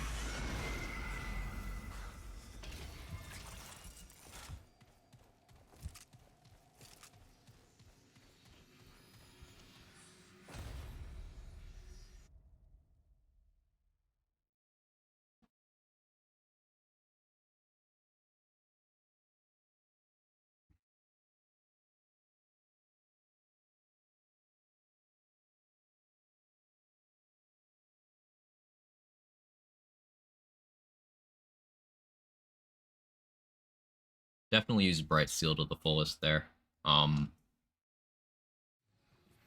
For damage purposes, just dropping down to actual light armor and then putting, like, Xania's Malice would probably be more optimal. So I am weak spotting quite a lot. It'd just be free damage.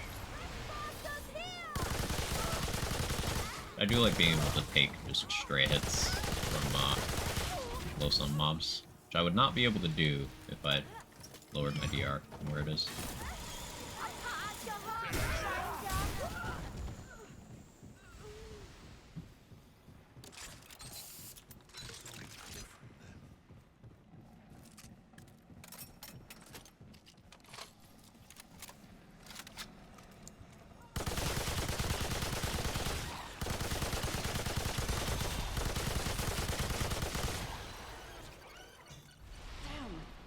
Not it at all. What is it? Oh, no matter. Yes. Well.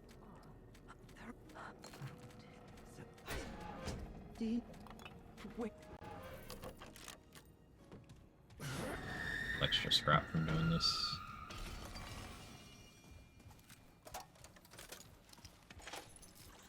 Great. Or bad news.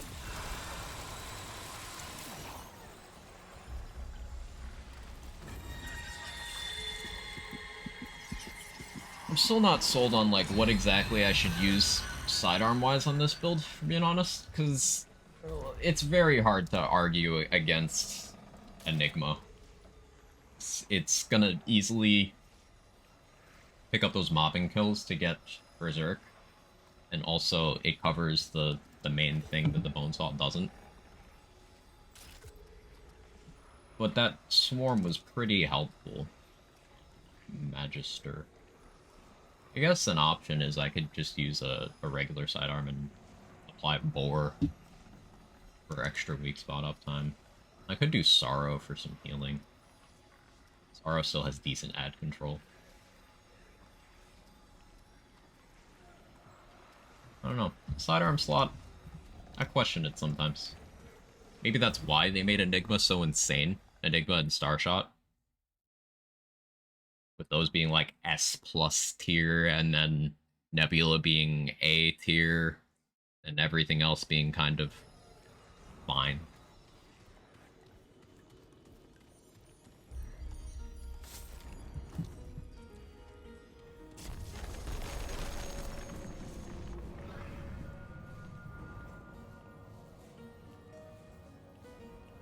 Provided this one doesn't get thick skin, should be able to do a lot more damage because she's not immune to poison status, corrosive status. You know, we'll see.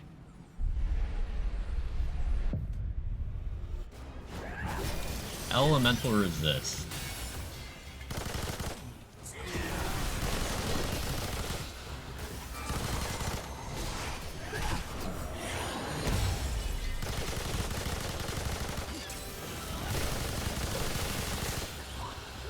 Popping my rounds is a damage down against this boss now. I guess maybe this would be the time, if I die on this attempt, I'm gonna try defrag. Because I don't know if those are elemental or not. What's the status? I would think it's elemental. I'm not actually sure.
hate dropping frames during that attack because it's like the only one I really need to pay attention to dodge.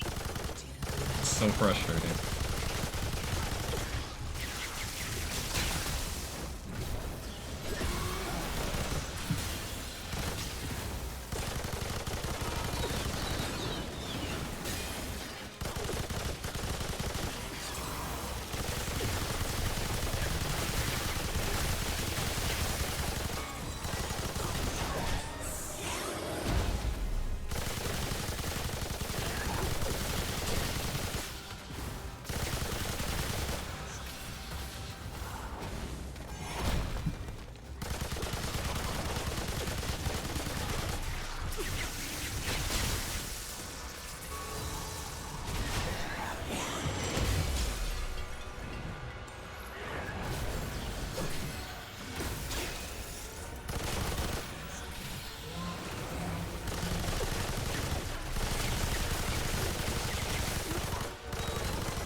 Deal.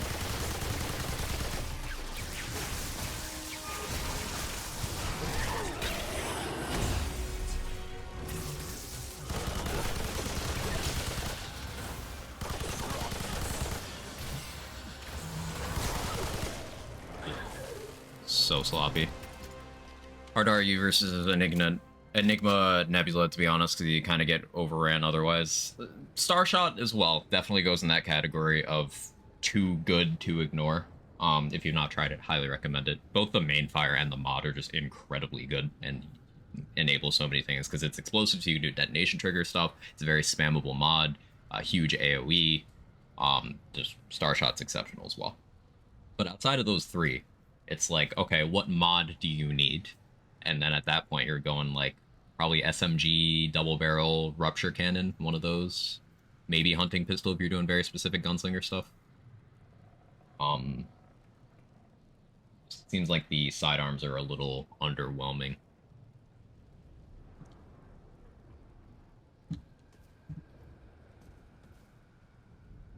Relics reloading your weapon. A gunslinger prime perk does that. Or a gunslinger relic rate, rather. Prime perk is activating a skill, you get the instant reload. So that's helpful too, but yeah, using a relic reloads a quick firearm, increases range damage. Now, it uses your ammo, so you still need to have reserve ammo, but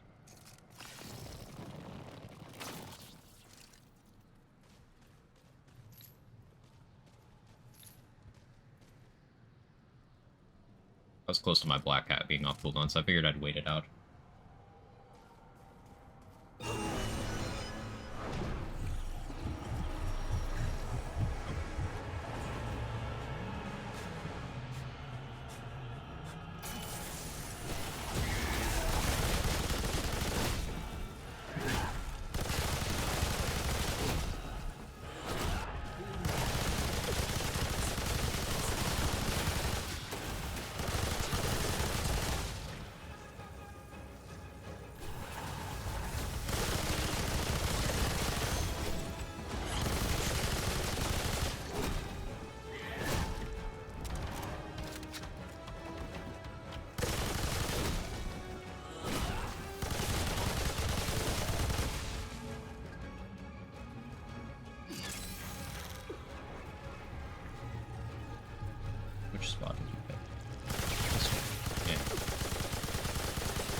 respect that attack.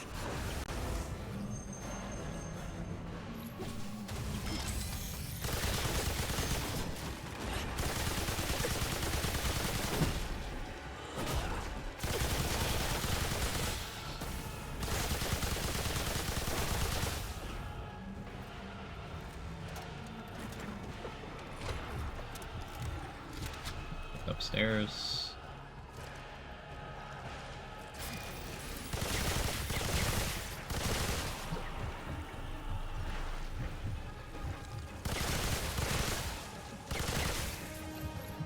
I don't actually want to be up here. Do your thing.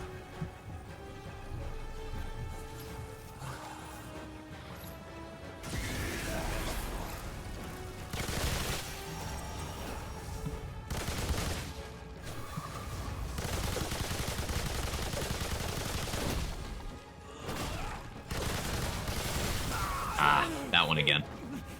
Skill issue. As you can see, that's the attack in her pattern that I'm not well practiced with dodging. The other ones, I get. That one, tricky. I think it's greed related again. I'm being too eager to shoot rather than dodge.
Later than last time. It's just so much more fun to shoot than to dodge. Often, yeah. Hey Viper, how are you?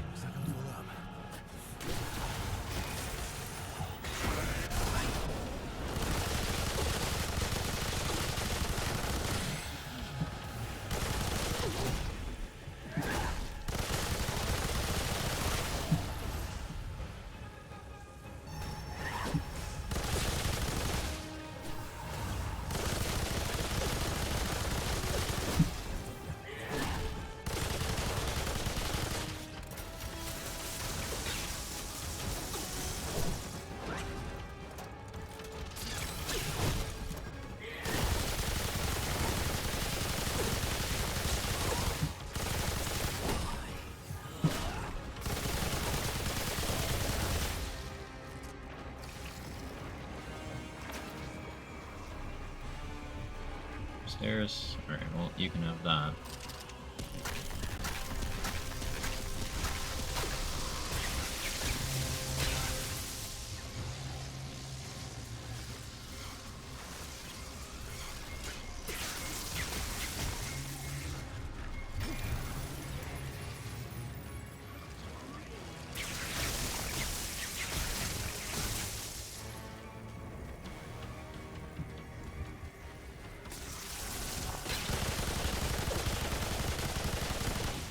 Where are you going?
Is that survivable with 10% DR?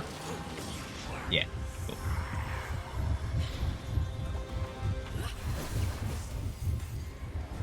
I need to not really. Fighting muscle memory to relic proactively is tough.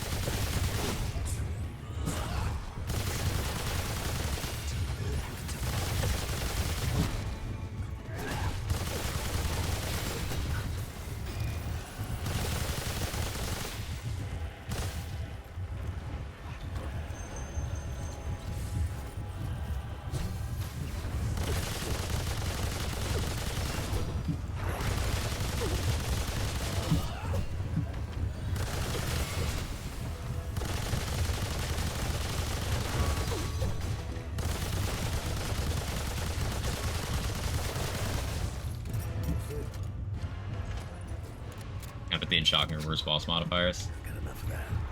Ellie Resist is really frustrating with the stuff I like to play. But yeah, shocking is just toxic. Definitely agree there.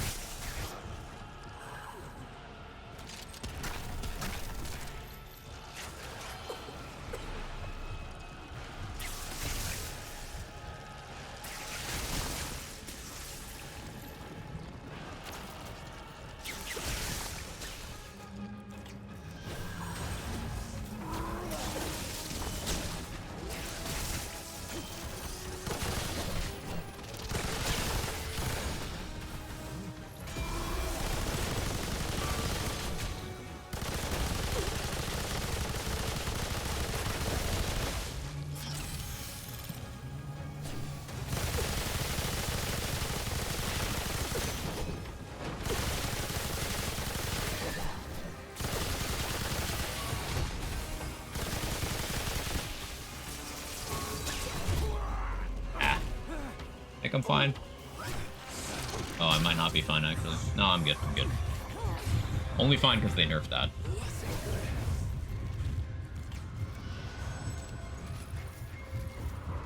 Out of room. Spot you pick. Upstairs again? No. Log.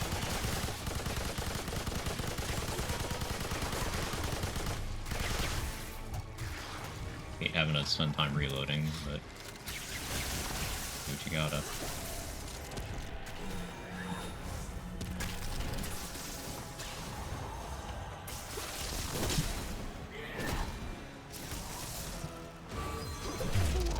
Really?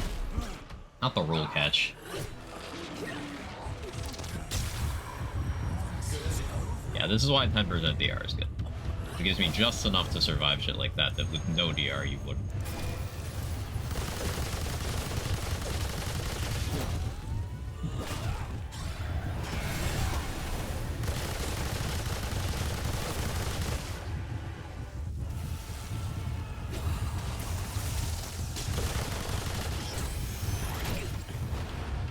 That time to activate my mod.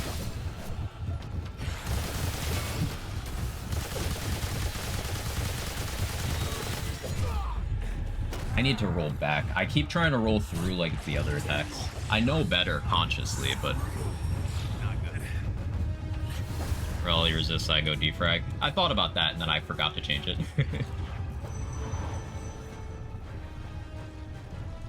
He did go wrong.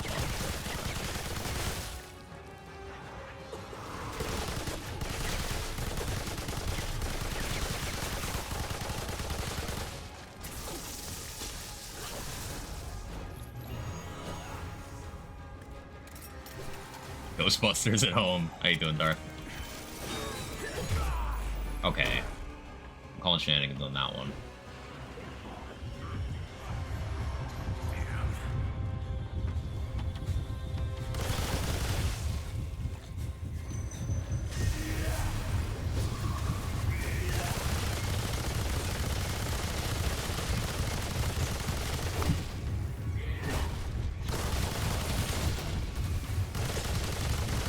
He healed so much from that. I'm so annoyed.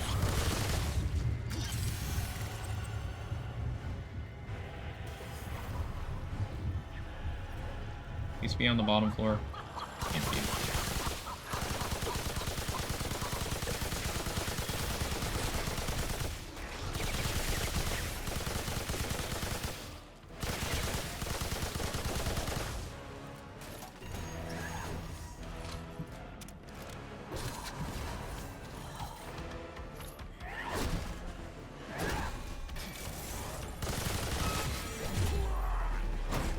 I was behind you.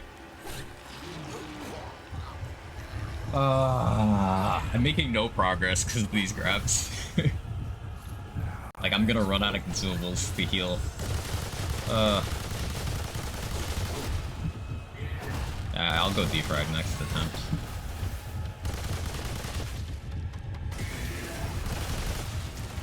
Shenanigans even up to. Just trying out big ammo stuff.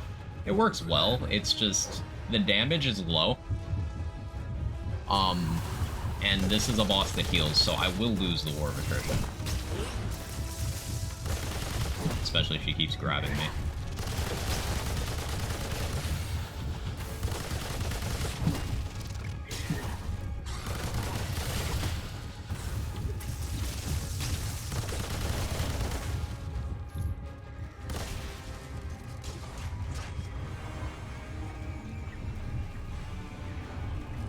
Went upstairs, of course he did.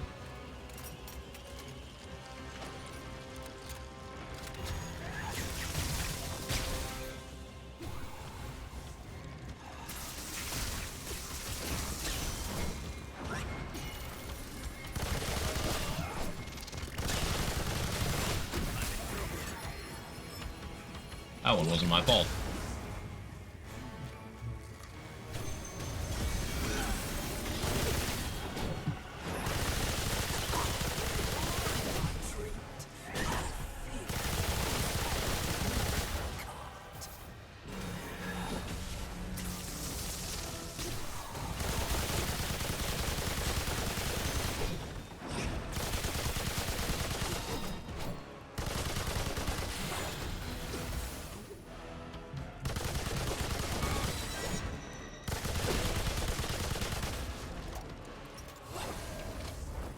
Go ground floor. That one works too.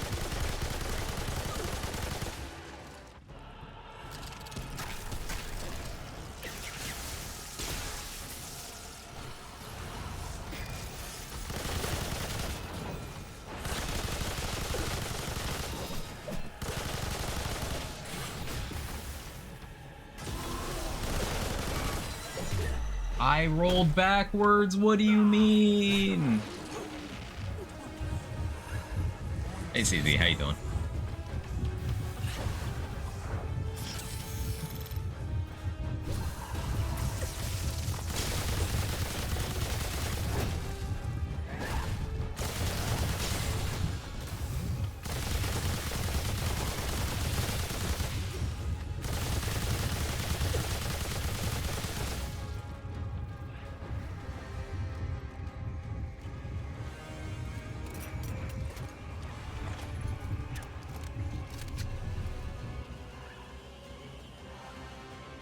Bigger? Top floor, but I need ammo, so.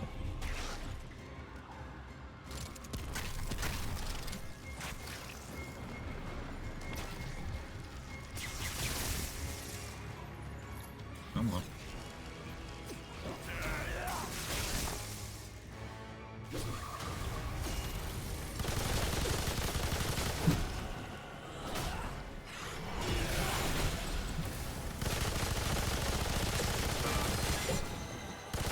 Fuck you.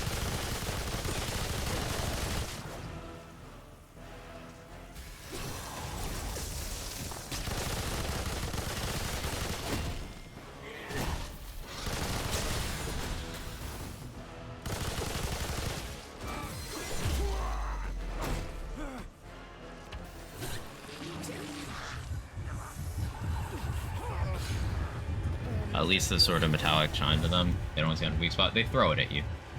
They deploy it offensively. You can shoot that, and it'll damage them. Because it is their weak spot. It's still part of them.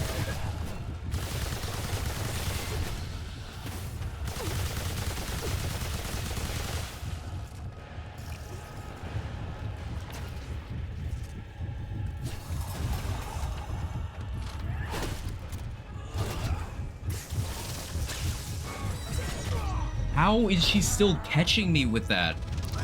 Well, how are you? Very annoyed that she keeps grabbing me. Like, I'm rolling diagonal back and it's... Ugh. This has been like a 20-minute boss fight because she's just healing as fast as I'm doing damage. I'm gonna need to go for her while she's spawning ads, but like, I'm gonna die to an ad and be so frustrated.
Oh, finally. I gotta pee. I'll be right back.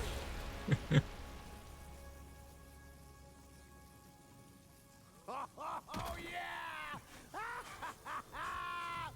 Oh yeah!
Okay, me back. I did the gamer P where it kind of hurts and probably isn't good for you long term, but I wanted to get back here and catch up on chat because I was focused.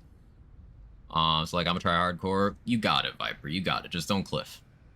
Any reason to use NG skills as their heavy weapon rather than as turrets? Damage doesn't seem too bad. The fact you lose your dodge roll feels like a deal breaker. You still get a dodge. It's just a little more of an awkward one. But yeah, they have really good favorable like melee hitboxes. So unironically, bashing things with the NG gun is pretty good for melee builds. And you get the DR while holding them, which is quite nice. You get very tanky while holding them. It also gives you an option for like a long range gun if you're using the minigun or the impact cannon. If your kit is otherwise close quarters. Or you could get a close quarters option with the flamethrower if your kit is otherwise long range. There's reasons to do it. Yeah, there's reasons to do it. But you do get just having both by putting them down as turrets.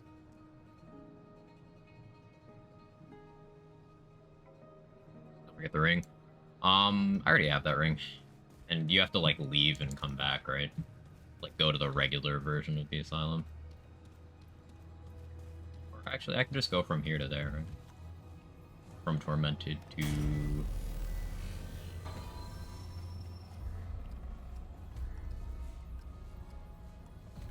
Sanatorium, and then it should just be there. Oh.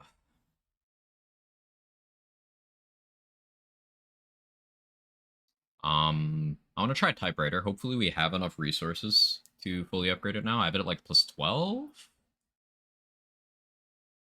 I'm gonna try this setup with typewriter. Next time I find an Ellie resistant boss, I will try defrag.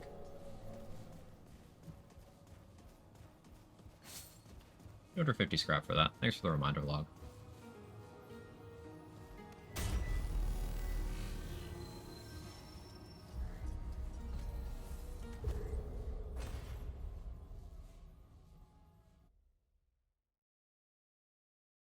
Be back with a breakfast sandwich. Ooh, what you got in it, guest? I was thinking about making myself a ham, egg, and cheese for breakfast, but then I woke up too late. And then my stomach was fucked, so. Breakfast sandwich for lunch? Of course. Of course. Imagine having breakfast at breakfast time. Cringe.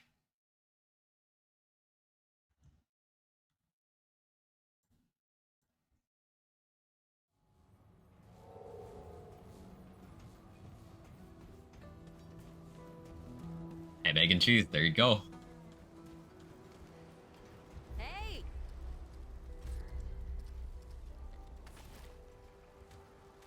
But like all of your forged and galvanized iron. I need hardened? No, I don't. I'll take the regular iron too, though. Don't be a stranger, okay? Right, this might be enough money. Frequently have breakfast wraps at work for lunch. Sausage, bacon, beans, hash brown. Beans. I forgot you're British. How go? Okay, we'll work past it.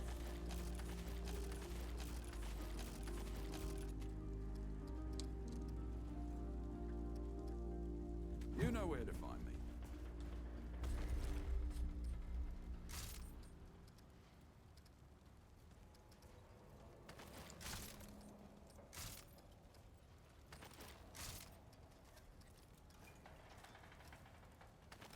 Okay, so typewriter. Let's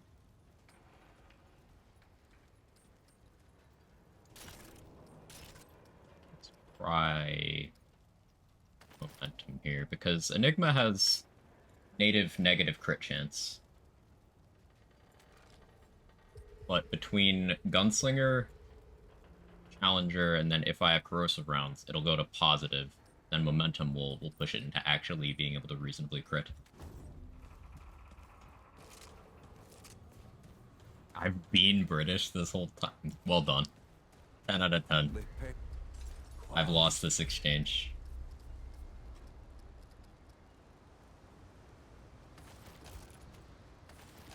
Guess I can start selling relic dust now that I have all the mythics. I think I have all the mythics.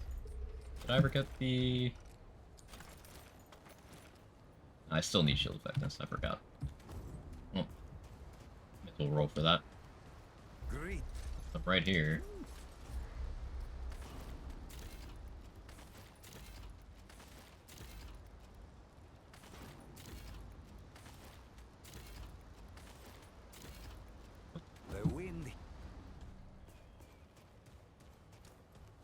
Alright, so the thing with the typewriter is it gets more accurate as you shoot.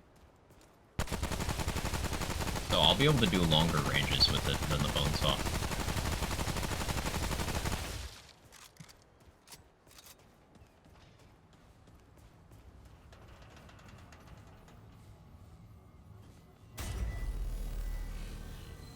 I'm making grilled cheese, the fried egg, over medium, and a piece of ham. Ooh, that sounds good.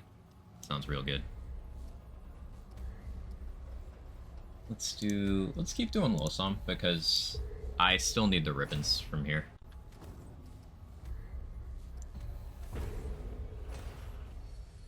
Got the right roll for the Tormented Heart. Let me know if you want to pop in sometime when it's early in my morning. Yeah, I'll try to, Rohith. I appreciate you keeping me in mind. I may do a story reset. I don't know. We'll see. What does Medic offer? Never looked into the class. Thinking about it for secondary for this playthrough. It's one of the tankiest available. It allows you to use your relic for things other than healing and still have full capacity to heal. It's one of the most consistent ways to get shield if you use its second ability. It's got a completely unconditional damage passive, so it's global damage, no range constraint or anything. So Medic boosts everything. Of course, it doesn't boost individual things stronger, like better than the thing it's for. So like, it doesn't boost guns better than Hunter does. It doesn't boost mods better than Archon does. But the fact that it applies to everything means it's already better off than, say, Handler or, in some situations, Summoner. It's extremely tanky. You get some relic use speed, which is nice. It's great in group play. In solo, it's still good for you know, overall survivability.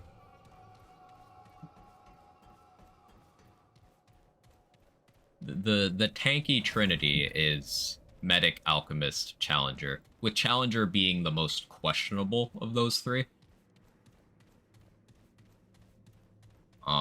Medic and Alchemist are just insanely tanky, individually and paired together. Challenger's tankier than the other classes, but not as tanky as those two. Hey, Data Play, how you doing?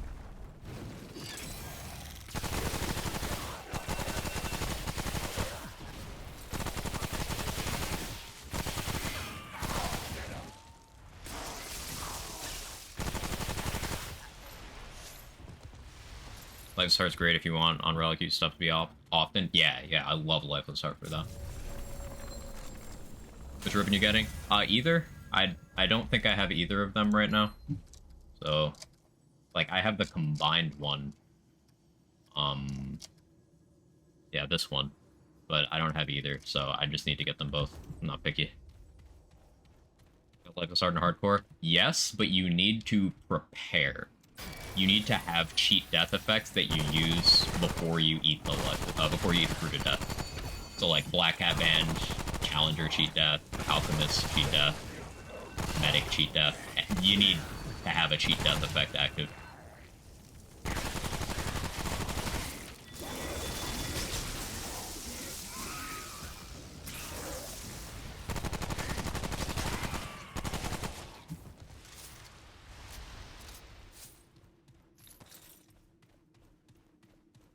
Challenger has the power of 2 anger to die, which is nice when exploring big maps with a few checkpoints. Yeah. Challenger, the iframes are very forgiving on its cheat death, which is one of the reasons why that can sometimes be better than Black Hat Band. Like if you're already doing Challenger for other aspects of your build.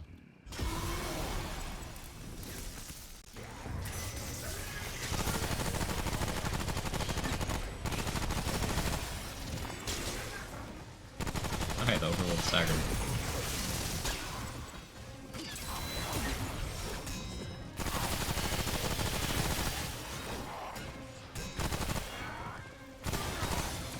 Don't love dropping frames every time this guy swings a sword.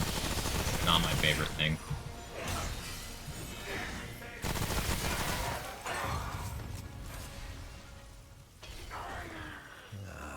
This looks important. High frames and also heals you up most of the way, whereas the band just brings you back to 1%. Yeah, band just stops you from dying. It doesn't do anything more than that. And it's very short window of iframes. Now, you can have both. If you're playing super duper safe. But yeah, individually, Challenger Cheat Death is far stronger at the cost of forcing you to run Prime Challenger. I don't think it's too much of a trade-off.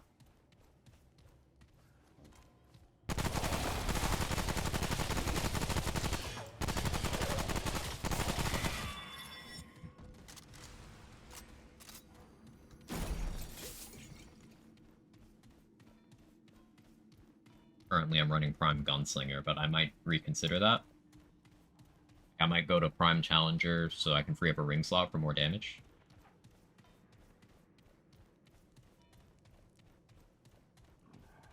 Hunter Black Hat and Invader Dodges all work independently of each other. Yeah, Invader Dodge even works while you're already dodging, which is really cool. So, like, if you dodge but mess up the timing, you still get the auto dodge.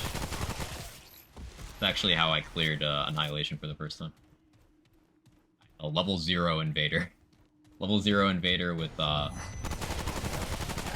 forget if I was Hunter or Medic in my other slot. It was one of those two.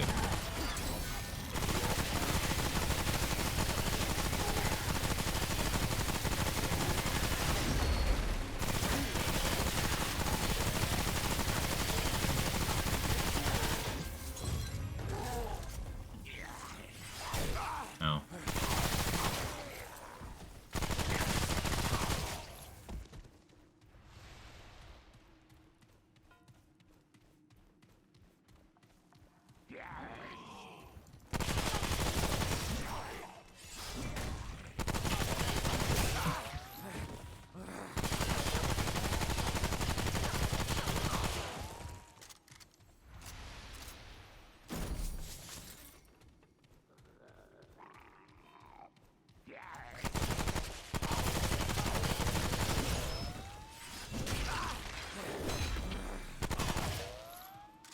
I need to pay more attention.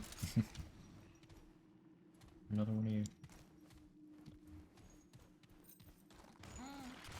Challenger Invader combo is how I beat Veteran Hardcore. Makes sense. Invader's just got a lot of useful things for avoiding sticky situations. Like, Wormhole is so good against Venom, because you can just Wormhole out of any of the attacks. And then auto dodge for Annihilation. Aggro relief for most bosses. Some great starter long guns to get. I'm a really big fan of the Bulldog, the drum shotgun. Really good for doing round-based builds, because you can apply the statuses very consistently. If you're running, like, Twisted Wounds for the bleed, it hits so many times in such a small area that you can consistently apply that bleed very easily. It's good mod gen. It's good damage at close range as well. Bulldog's just all around very good. Huntmaster is something people like a lot until they get their hands on a bow.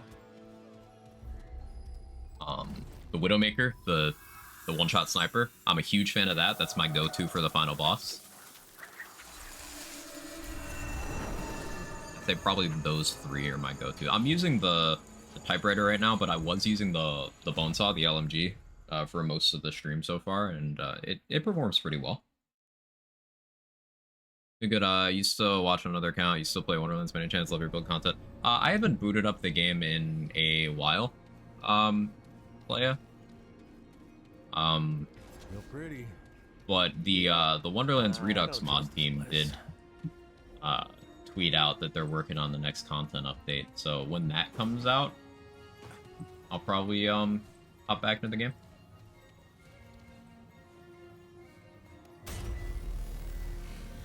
Provided that's not like while I'm sucked into other games. Because like September is Cyberpunk DLC, October is Spider-Man, Alan Wake. And I'm always forgetting a couple of the releases in the fall, so I'm gonna be bouncing between a bunch of games, but I do plan on playing Wonderlands when Redux content update comes out. About Sniper? Yeah, Widowmaker. The one-shot reload.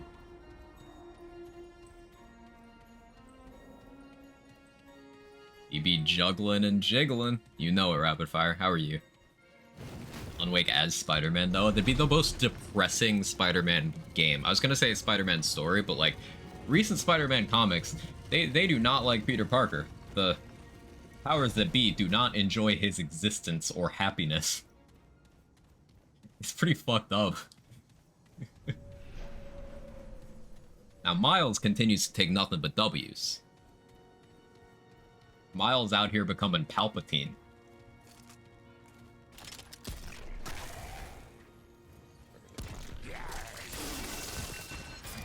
Meanwhile, Peter's getting dunked on by his wife's boyfriend.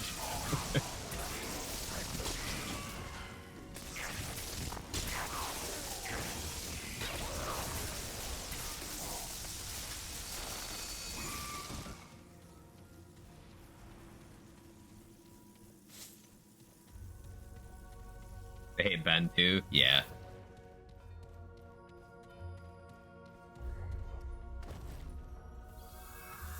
Liberty to do what to Phantoms? To ask Phantoms how their day is going. They probably don't get much human interaction. No, we're not gonna fuck the Phantoms like Nunu wants to. We're wholesome here. Run 2 Narud now. Getting Talratha Narud is probably the easiest start for hardcore, I'd say. Least requirement before you have to fight your first major boss. As long as you don't get Abomination, you're just kind of chilling. But even if you do get Abomination, on Vet and below, it's fine. I don't like the looks of this place. What's probably gonna kill me on hardcore is me spaghettiing in the labyrinth. Relatable.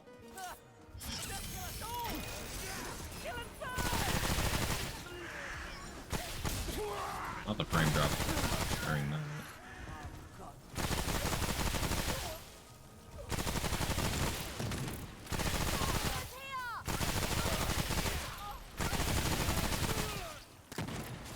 Gonna put a bullet in you. There you go. Gonna put a bullet in you. Misunderstood. I want the Phantoms to be sexually free. Oh, that's base then. This bullet's got your name on it. Got you in my sight. Spider-Man Beyond costume is sick. Ben always gets the best costumes. I don't know. Miles has some pretty clean ones too. But yeah, Ben does look cool. We can all agree Kane has the worst ones, right?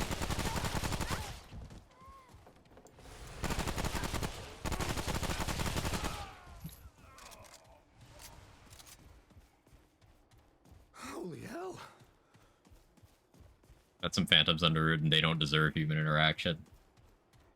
You know, I can't really argue with that. Hey, Rapid, how you doing? Don't let him escape!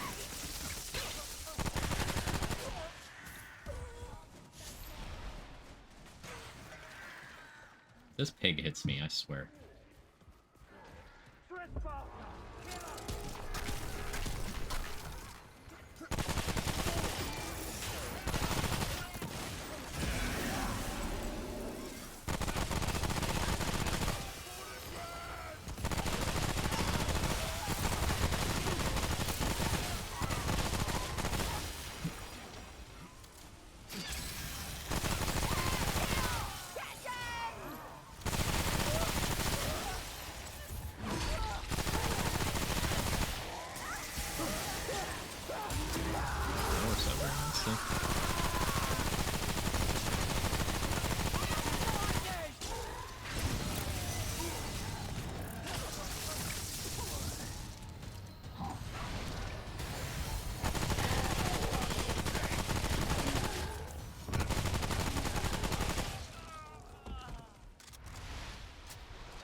The one in black and red costume he has at school, that's it.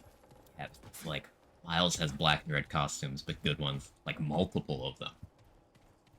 Well, even Otto has better Spider-Man outfits than Kane does. Kill the stranger! Of course, Gwen has a cool spider outfit. I'm thinking of all of them now.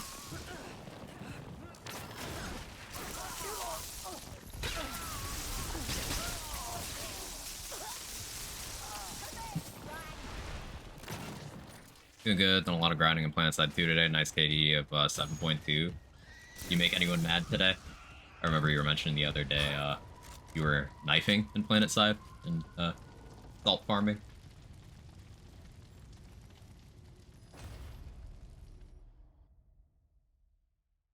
9 accusations, easy. W.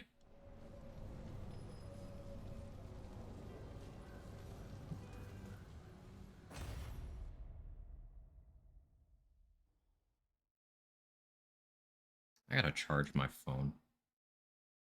I keep forgetting. Like, I fall asleep while scrolling on my phone, and then I wake up too close to stream time to bother to charge it. I need healthier sleep habits. Like, I can't fall asleep without scrolling on my phone. I can't eat without watching a video.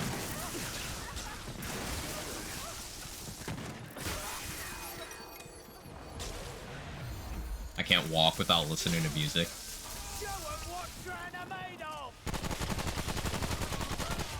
I'm a creature of habit. Similar to Outriders. There's aspects of Outriders I definitely see in the DNA of this. Like, the rounds mods kind of play out a lot like how Outriders does. And then the fact, you know, it's a third-person shooter where you're mixing abilities and gunplay. Similar in that department. I'd say that's kind of where the similarities stop. But yeah, it's less linear. There's no real looter aspect, which I think is a good thing. Someone who plays a lot of looters, I do not want games outside the looter genre to adopt any aspects of looters.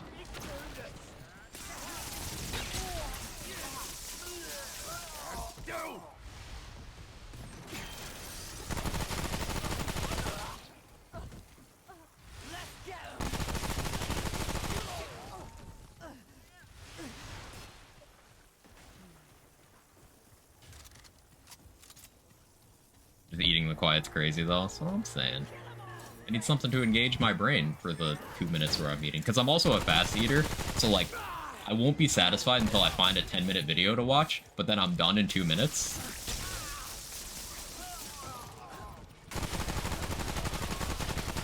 It's not a logical thing.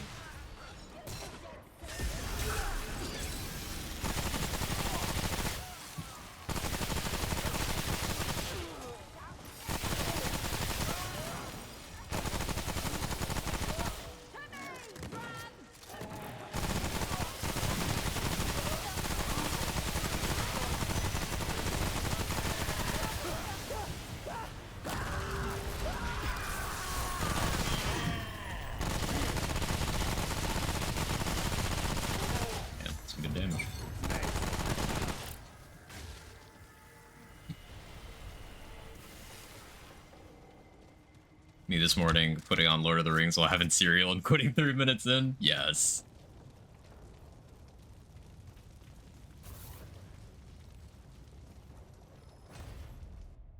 Blood Moon farming is the looter aspect. True!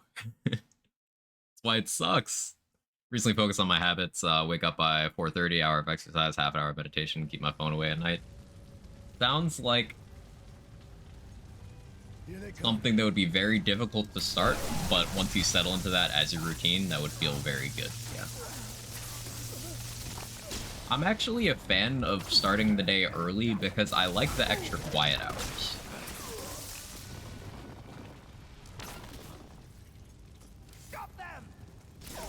Like, not necessarily hours of not interacting with anyone, just like the general atmosphere of quiet, if that makes sense.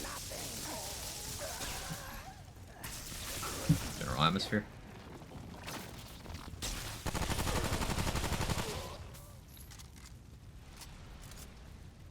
Food's not gonna run away, sir. It's fully cooked, hopefully. Hey, Rabbit didn't make it, so it's fully cooked. Blood Moon yesterday, still 3 essence off getting Summoner, though. Yeah, it's crazy that getting Summoner is, like, one of the easiest things associated with the crazy Blood Moon RNG. I don't like that. One of the good things about Remnant's system of getting items is if you get the map, you get the thing. And then Blood Moon takes that and says, what if that wasn't true? Like, oh, okay.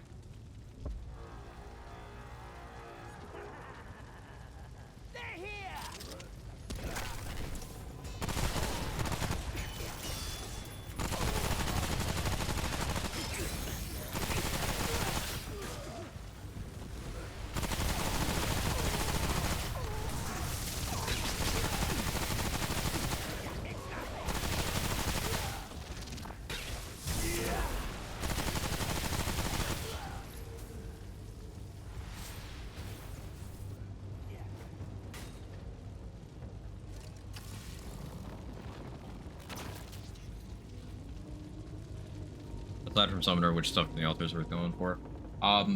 None of it, but like there's stuff outside of the altar that checks blood moons. There's 2 side dungeons that have an item you can only get from inside that map while you have a blood moon.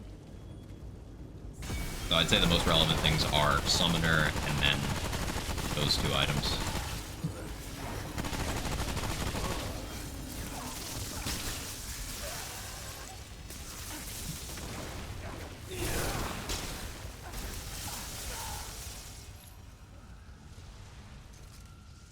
I'm back. Welcome back, Stripes. How you doing?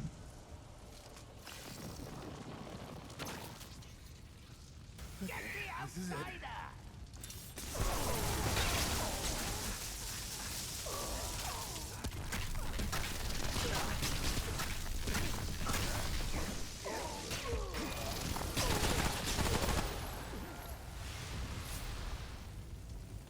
Thought I heard an elite spawn. I guess I didn't.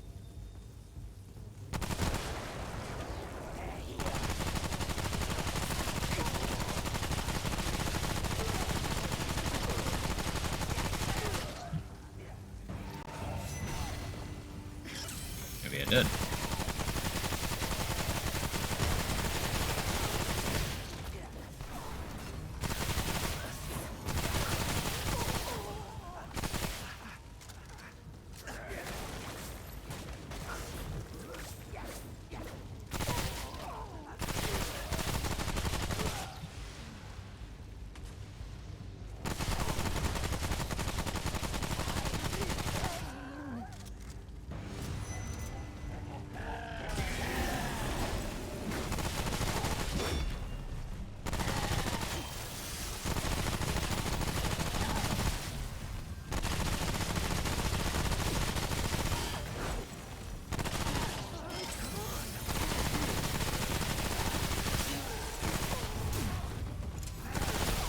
Very late dodge.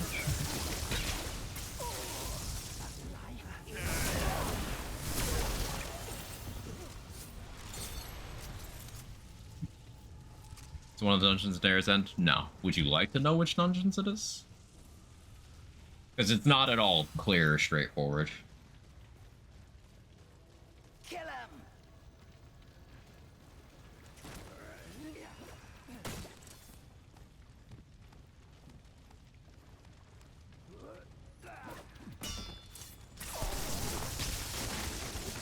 Life is pain.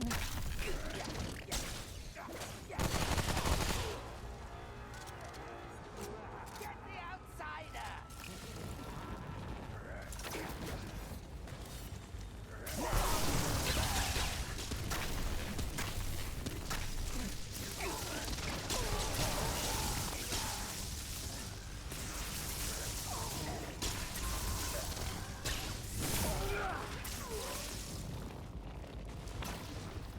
Now, the spoilers want to finish the story. Fair enough. I respect it.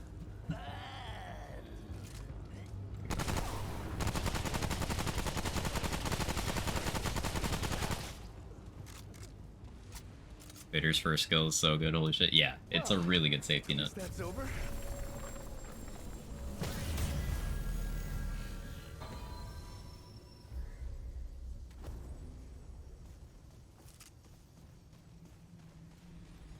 I forgot to top up my consumables last time I went to the ward.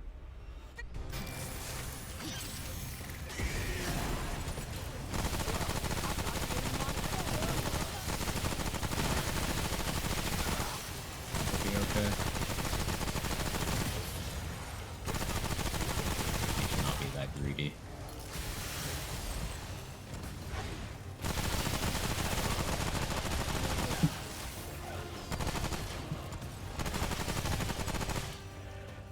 Resist again with thick skin. Good thing I'm not focusing on elemental damage and crits. I think that's not happening, right?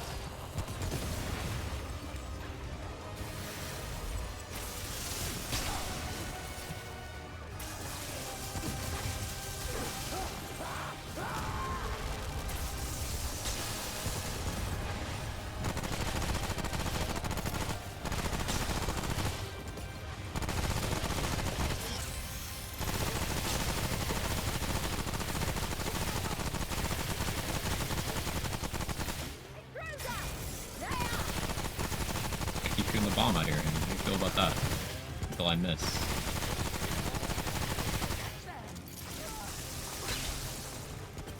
I guess that is a funny thing you can do with this.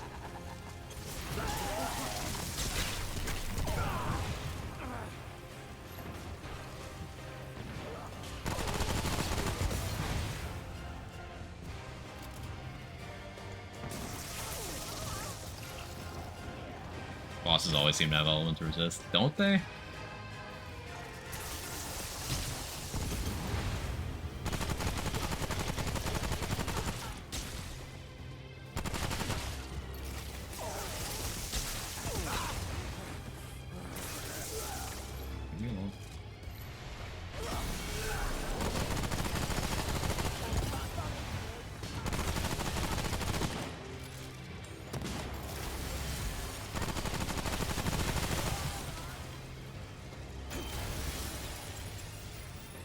Your head out. Feed me.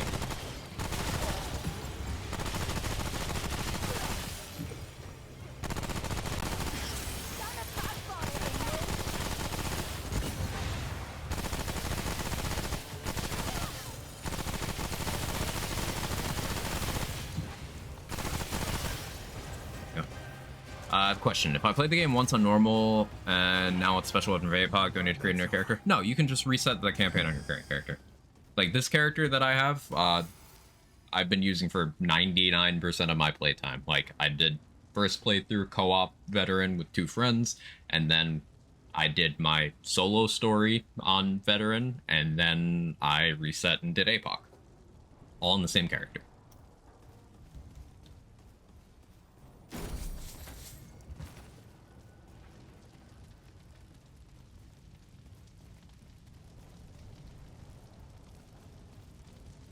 How much can I sell iron or luminite for? Selling luminite can be worth it if you have a surplus of it. I would not recommend selling iron. 64 scrap off Black Cat. I would keep the iron.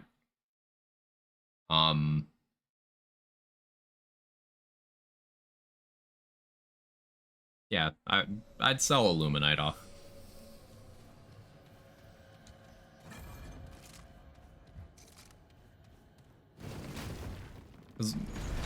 Luminite is more valuable, but for early weapon upgrades, iron is very important, and once you get to a high level of power, you will be getting far more luminite naturally than you would be getting iron naturally. Like, I have to buy my iron from Cass, and she doesn't often have much of it.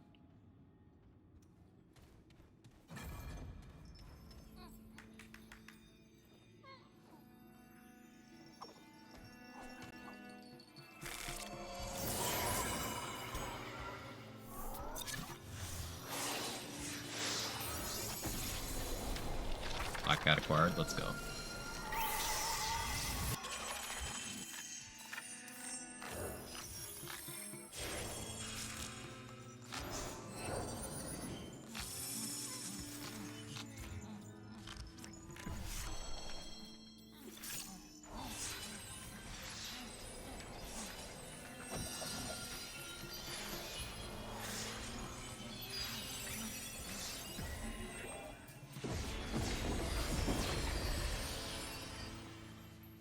Hey Rat, got my provisioner ring and discarded reloading from my being. And that's why I need to get off my ass and do hardcore. Because I want provisioner. I'm doing big ammo stuff currently. I was using lanyard because it was funny.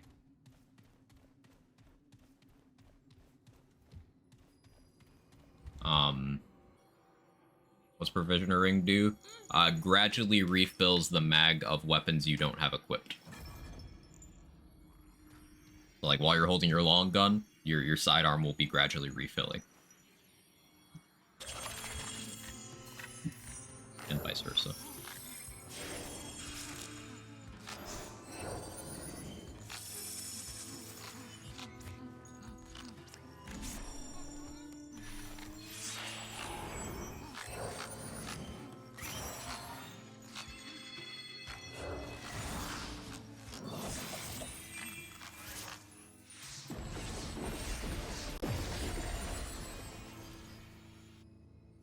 Yeah, including while you use a relic consumable. Also while you're holding your melee weapon. I imagine during mod activations, or not mod activations, skill activations, Maybe ones should that check put your out gun that away, mural again. like Havoc form, NG turret.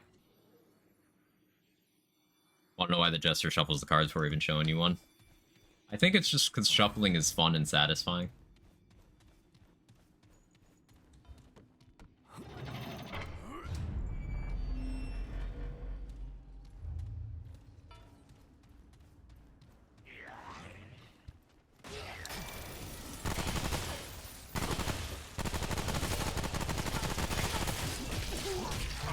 Not the combo. I'm trying to dodge the dude on the right, but I've mistimed both of them. Immediately punished.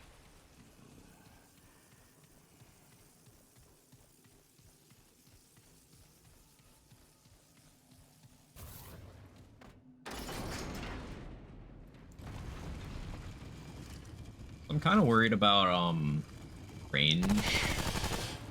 The typewriter against Aaron Phelan.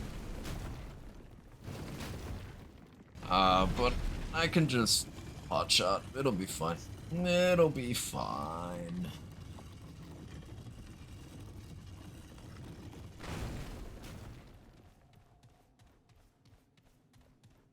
Going for Phelan or Phelan. You can't do both in one run. I pretty much always default to Phelan because Phelan is toxic. I find Phelan to be a much more tolerable fight. They both have a terrible phase 3, but Phelan will just have an additional one-shot mechanic in that phase over Phelan. So, fuck that guy.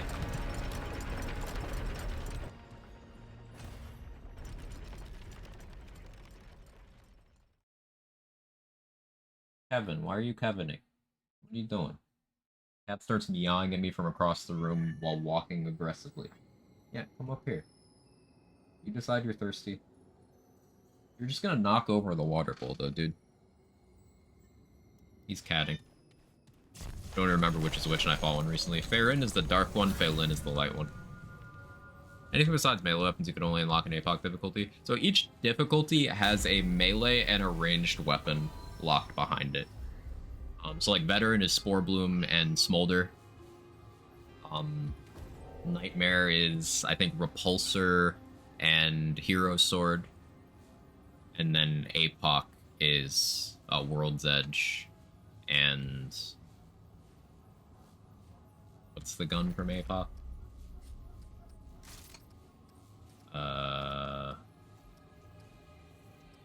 This thing.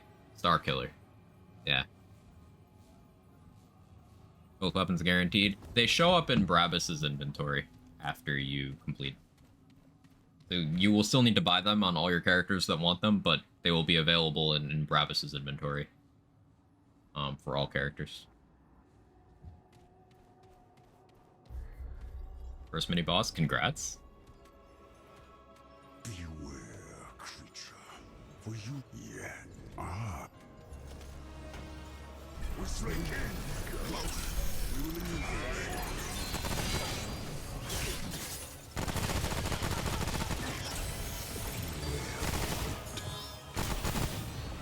Yo, can I have frames?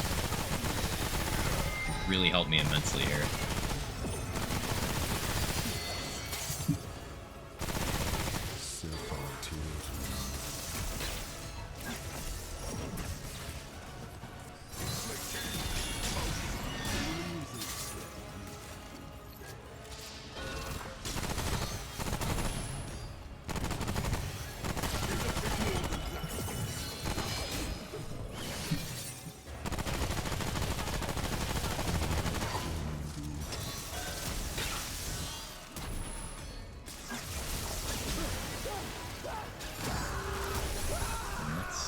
Quite helpful. I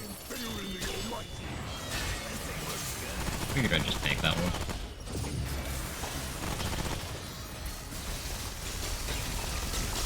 The reason why we have Enigma here.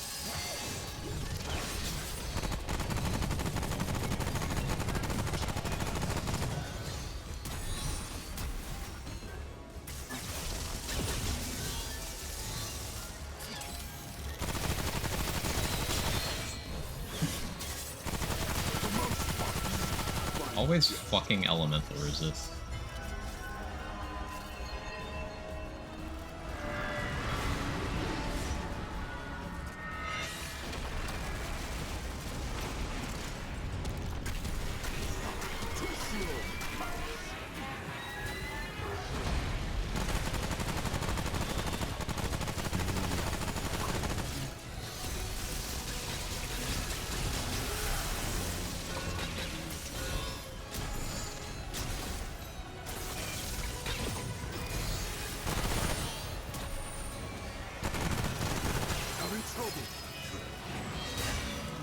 Damn.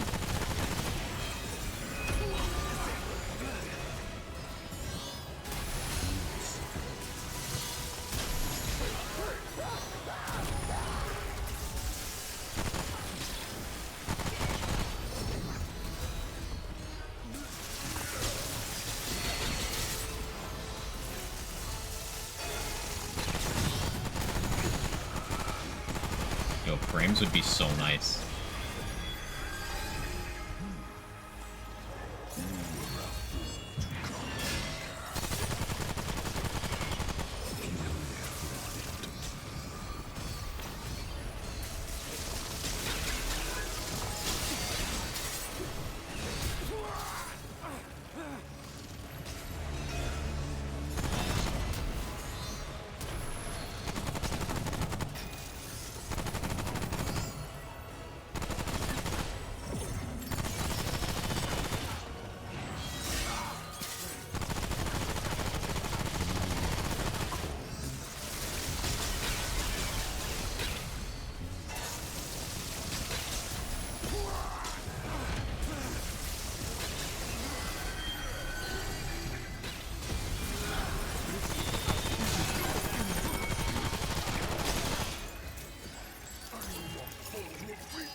Dodged way too early.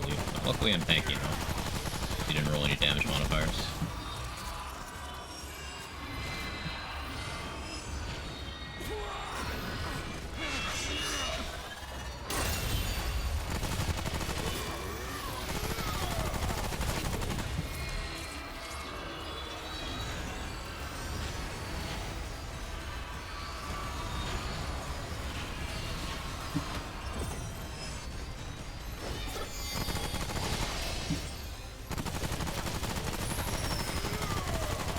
That's why I don't like this fight, because this phase is gonna go on for fucking ever. I just have to keep doing that.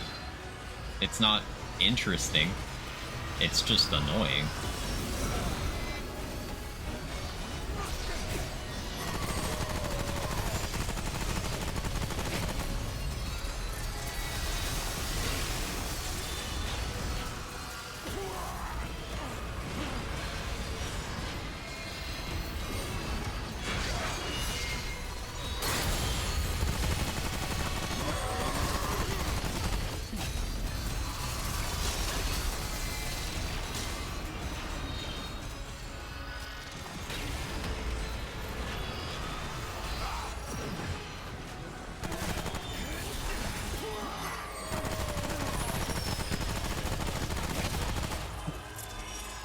He's being kind and picking very favorable attack patterns, but, like, he does not always do that.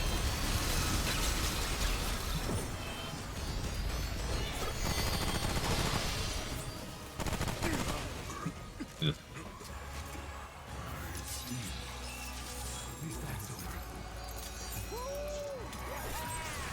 That's right. You scrapped with the wrong guy. Woo.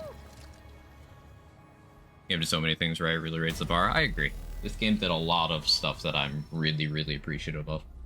In all senses except for Blood Moon farming, it really values your time as a player. You are rewarded constantly for doing lots of different things, for experimentation, and they don't have a lot of time-wasting mechanics other than the Phase 3 of that boss, Blood Moon farming, and then, like, a couple of the cross-world campaign rewards. Other than that, really values your time, and that's something I respect immensely.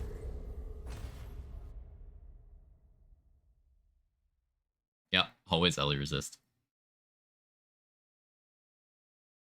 Killed Phelan once, so I got the loot. Figured he'd be the imposter king because Farron acted like an honest, arrogant asshole, whereas Phelan seemed like definitely want to keep up appearances. They're the same person, though, Darth. They're the same person.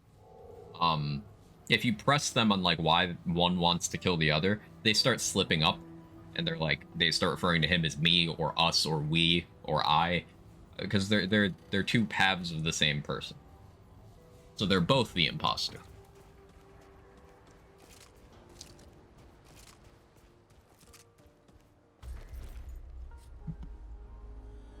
Jewelry, abrasive whetstone, sapphire dreamstone, microcompressor, which I don't need to wear anymore. Actually, I forgot that I was wearing that. So yeah, basically had no ring for the typewriter run. Makes me want to do another typewriter run. And yeah, black cat. I forgot I was wearing that.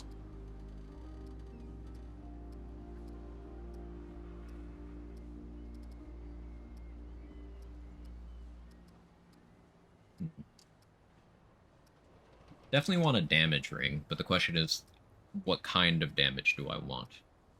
Go Braided Thorns for crit consistency, probability cord for that crit damage. But considering how much thick skin and Ellie resist I've been running to, I think I just want raw damage. I don't have much range damage. I just have the 25 from being a gunslinger and then the 20 from boosting wounds. I guess I do get a bunch from Rampage, though. Yeah. Skill duration from Snow to Continue, it seems like a good play. That's going to be very impactful on both Bulletstorm and Rampage. Yeah, that increases Berserk duration as well. I kind of like that. It's Rain singing me to sleep. Yeah, Confer Challenger goes hard. Though you gotta wonder why anyone would bite down on a grenade. The flex, of course. What bigger flex is there than to bite a grenade and live to brag about it?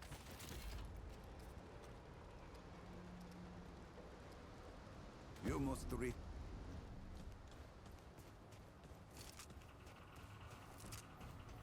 I know Cass's inventory is not going to be updated, but I need to check anyway because I need to buy the lesser iron from her. I'm never going to get those fucking items, am I, chat?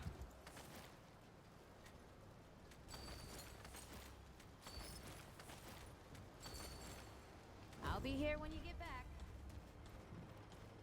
So many blustering from her, it just never shows up. I need Destroyer, I need Akari Warband, and I think there's a third one as well.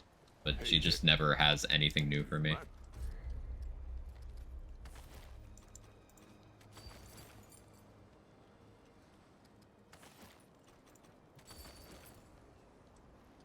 Let's talk again soon.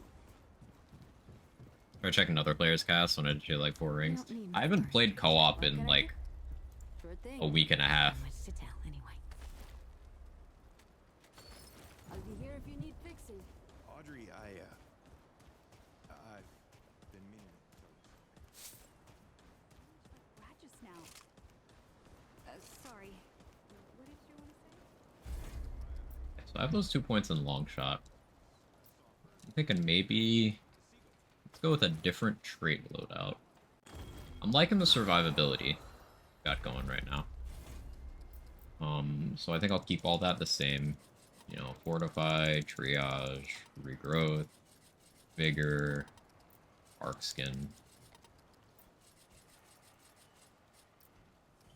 Glutton felt pretty good, but I'm wondering about if I went footwork swiftness, I'd be able to strafe pretty well.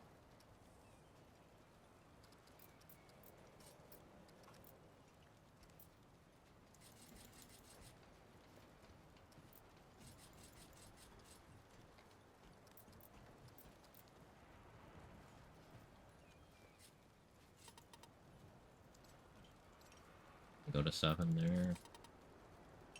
9 there. Yeah, that should be fine. An experiment.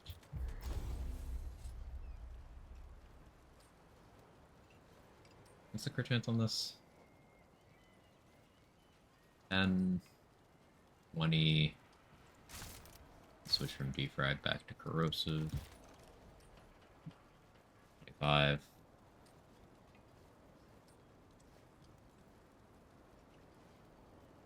40.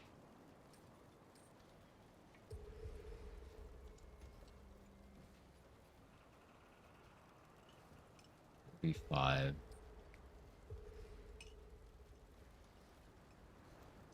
55.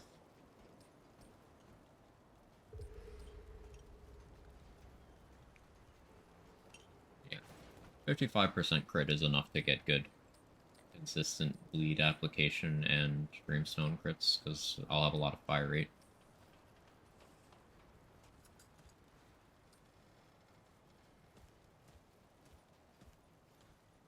Momentum Enigma goes pretty hard with that amount of crit chance.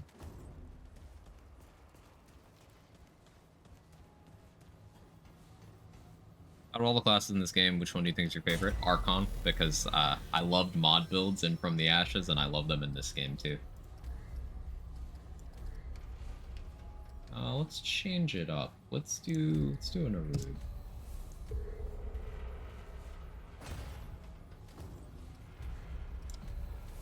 Shahala Narude. Gross. I'll do it anyway, so we can cheese Shahala Phase 2 with the rat strat. I'm just farming for a class mod, doesn't help me stay awake either. Streams my elemental simulation right now, otherwise I'm on robot mode, just doing the same farm over and over. Yeah, gross. Check my cast real quick. Do it after stream, no problem. Wouldn't mind checking your cast. Don't mind if I do.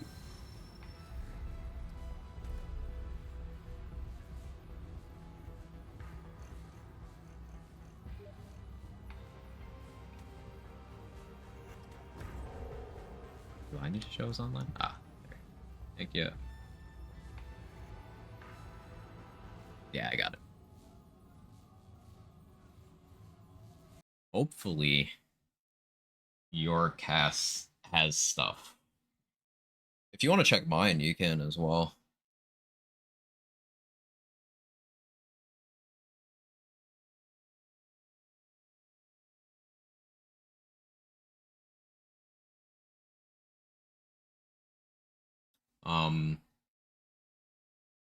Yeah, I mentioned this last stream, but I would really prefer if the way the cast system worked is she just had like an item on offer for cheap, but then all of the other items she could have are there. Just make them expensive.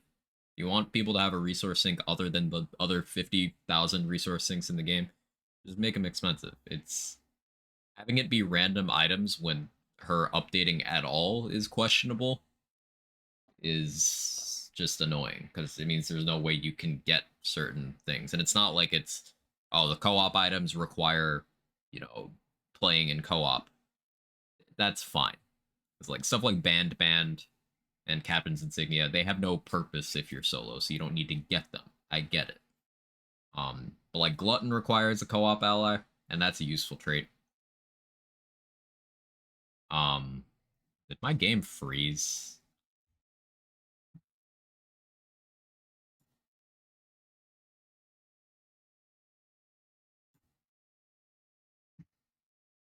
It's just kind of, oh yeah, my game not responding.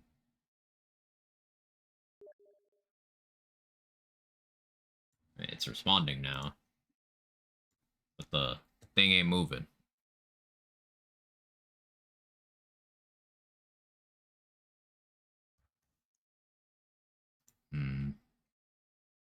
Okay, now it's not responding. Oh, my game seems to have crashed, Rat.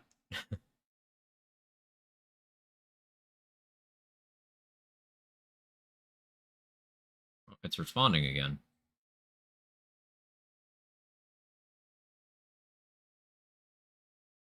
It's just super duper slow. Network connection lost. I see.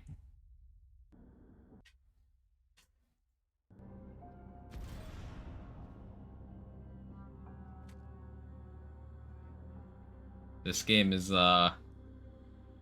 questionable in the stability department.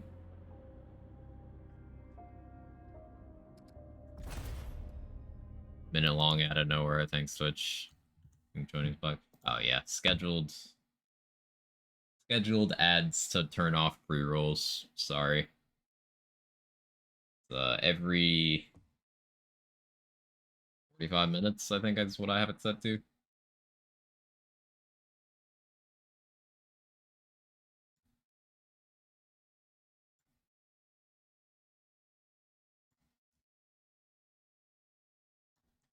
Yeah, we can try later.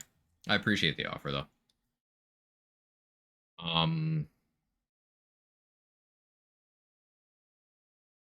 What was I talking about before? I was talking about something. I completely forgot.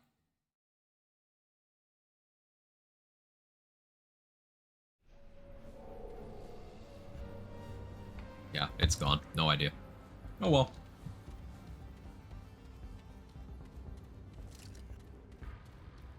What other weapons have I not properly messed with? I do need to go back to Sagittarius with Amplitude. Maybe Detonation Trigger, see how that works out in terms of spam. If you get enough cast speed, I feel like you could stack a couple of those up. Might be because I had the Allow Assets mod running WordFind yesterday for online, so I don't know. It could always just be my computer being terrible.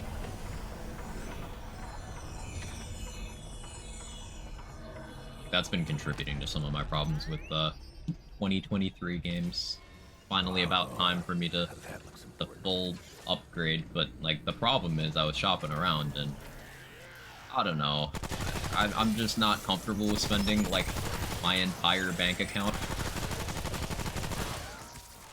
on a PC. Like having no, hey, shit went down, emergency funds is not a financial situation I want to put myself in.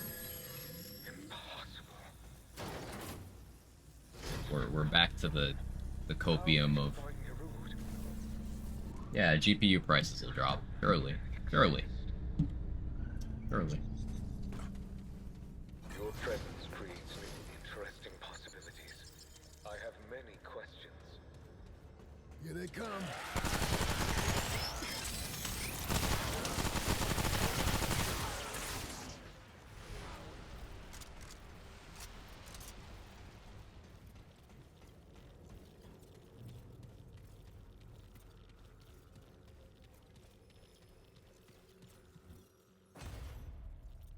I'm gonna have to keep an eye on my my skill cooldowns because I want to see how good Dreamstone actually feels here.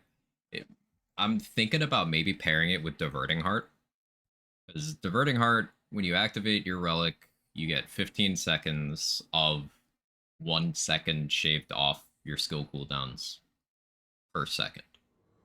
So for 15 seconds, your cooldown is effectively doubled from the base, without factoring in your other cooldown.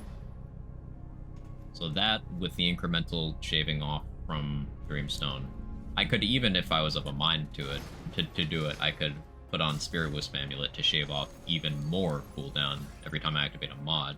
I'd have really good uptime.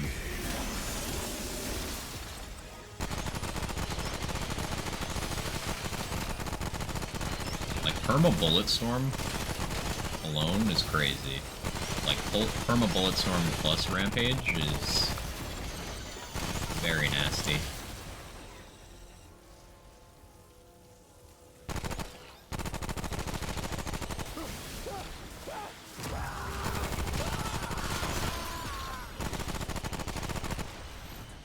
Skill duration makes getting Berserk here. I like that. All right.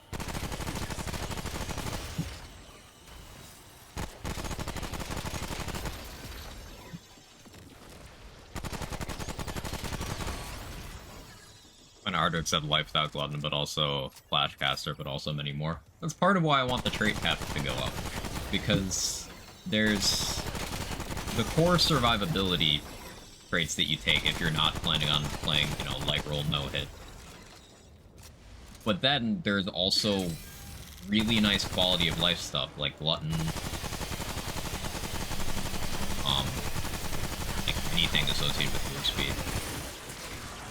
And then Flashcaster, if you're playing non-Archon but you want that activation speed. And I think it would increase diversity, because stuff like Jester's Bell gets a lot less attractive when everyone can have fast speed. And currently, one of those situations where Jester's Bell is like, hey, put it on. I think 15 and 20 more wouldn't break anything. I don't think so either, because none of them are damage. None of them are damage. Some of them are indirect damage access, like Tightening Spread really notably helps a lot of the shotguns, for example. Range helps a lot of the bullet hoses, but they're not directly damage. That matters. Like, there's no crit stats traits this time, for example. So a lot of it is just QOL. It's defensive stuff and QOL. Shit.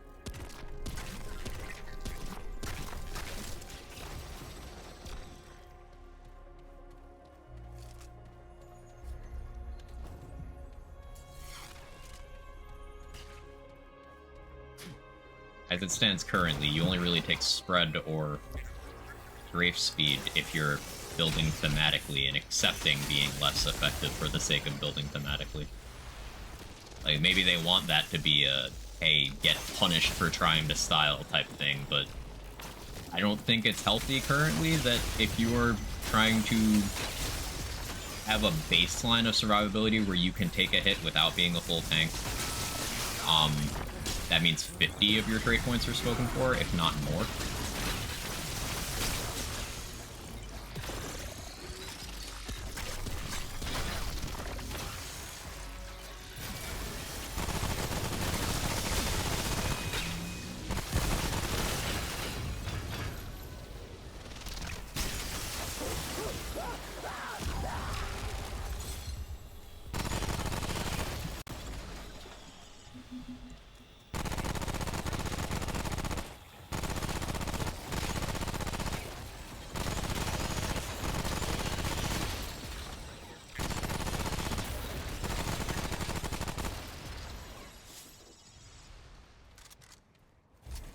Like Fortify, Regrowth, Vigor, Triage, Barkskin, that's 50.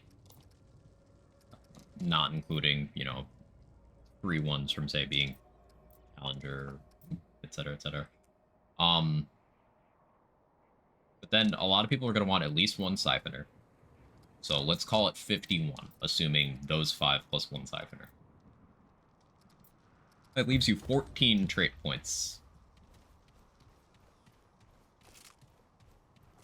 Not exactly screaming diversity. Now sure, of those core 50, you could probably feasibly get away with dropping Barkskin without too much impact.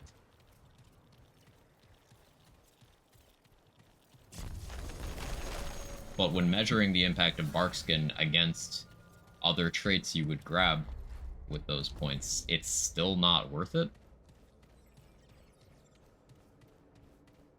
Like, I thought about Flashcaster for this, because it would help Rampage a lot. But Bulletstorm is already effectively instant. So I'd be getting half value.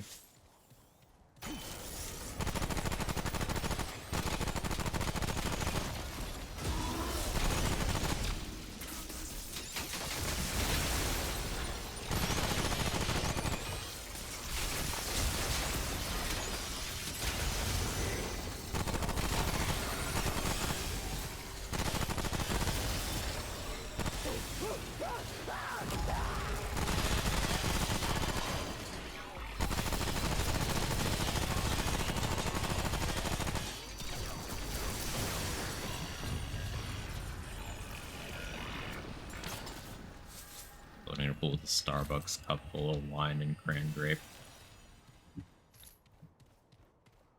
You okay there, Mo?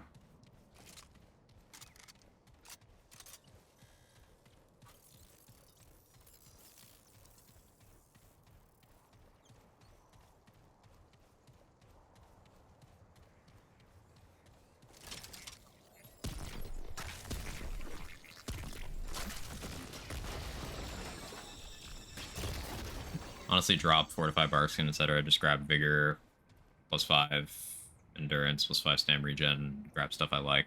I don't mean that as a flex, I just want to play with the cooler stuff instead of invest 30 points into surviving a single hit more, not using heavy armor. Yeah, no, totally valid. Totally, like, it's exactly what I was describing, where you're sacrificing playing optimally for more enjoyment, which, sure, that's how everyone should play video games, but in terms of being a turbo nerd build crafter, it's something I find to be difficult to justify to myself if it's too much of an obvious gap.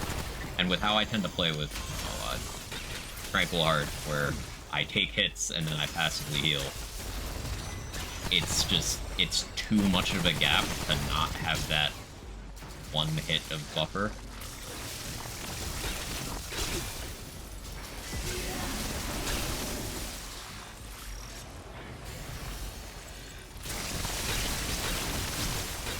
Try to see if I can get Berserk off of this. I can. That's crazy.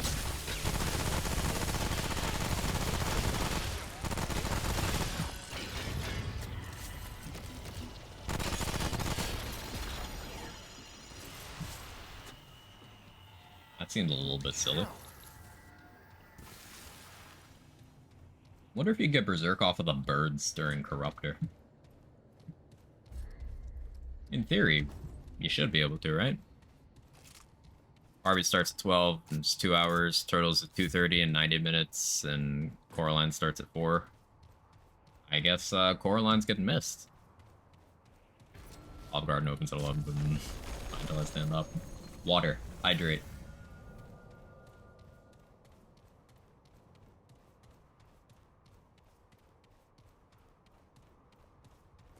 Also, eat at least 2 breadsticks.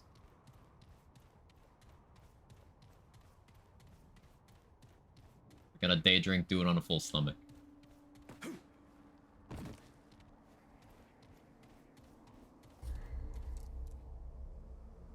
am I going? Forgot what I was doing. The rude moment. My music gone again, too? Why does that happen on this world so much? Cat's selling me a whopping 5 iron? Ooh. Lucky. This isn't looking good.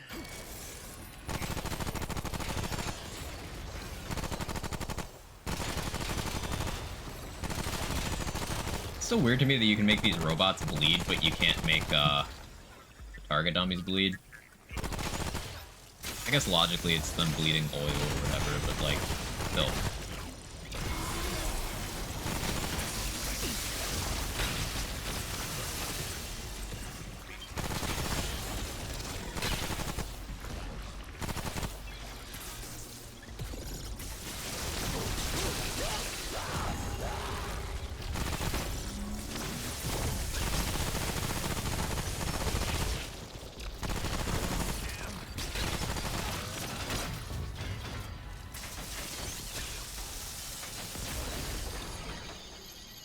Gunfire should have lowered DR cap and balanced the game around it. Game is known as Dark Souls with guns, not armor and healing.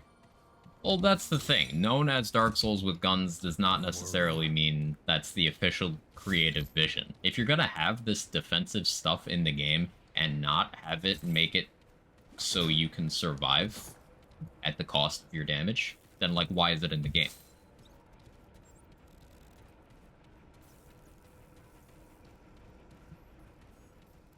Being a Souls-like doesn't make it inherently beholden to everything that Dark Souls does, even though it's heavily creatively influenced. I like that high damage mitigation builds are viable. There are fights where it's absolutely not a solution to, there are circumstances where it's not a solution. And I do think people complaining about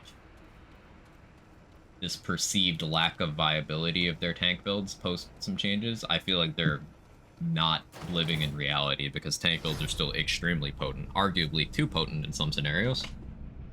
But you know, you get options. Having options is good. Here they come. It's still more efficient to build for damage in almost all scenarios. So you're kind of accepting a downside when you build for tank stuff.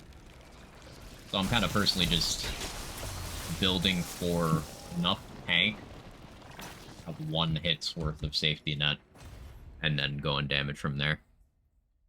Just because I like to be able to adapt after making a single mistake. I'm capable of playing well, but playing perfectly takes me longer. Bad attention span, bad choices, constant frame drops. So I like being able to get tanky enough. Now the full tank stuff, it gets old fast, because then you're not doing damage anymore, and it kind of feels like your interaction with whatever's happening around you is more limited. But some people love that, so I feel like they should have the option. That's just my take on it.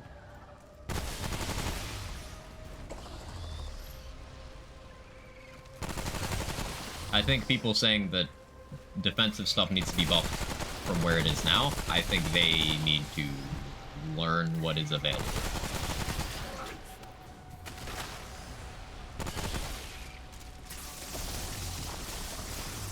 Or make better trait choices.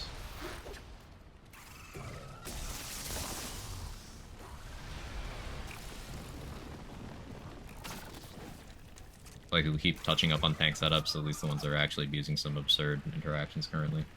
There's still crazy stuff you can do.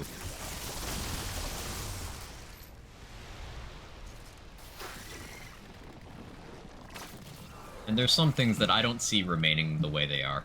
Particularly, Stone Skin and NGDR. I don't see those remaining. That's just on demand, that level of mitigation.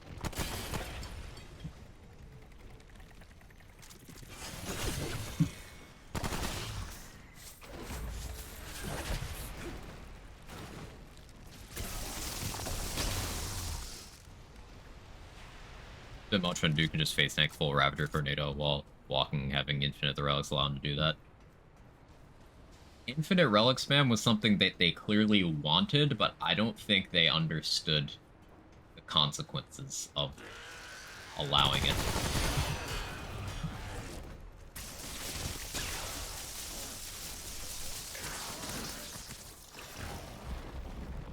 Because there's so many things in the game that are designed to have you... What's the water thing? I should do that, I just don't feel like it. There's so many ways to get free relic charges or restore relic charges, etc, etc, etc. That it's something they want you to do.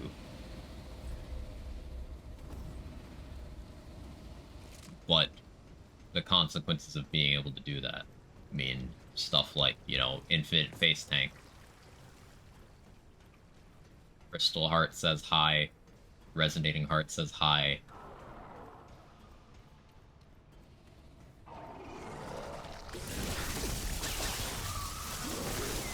Yeah, the peak of defensive builds is a little much.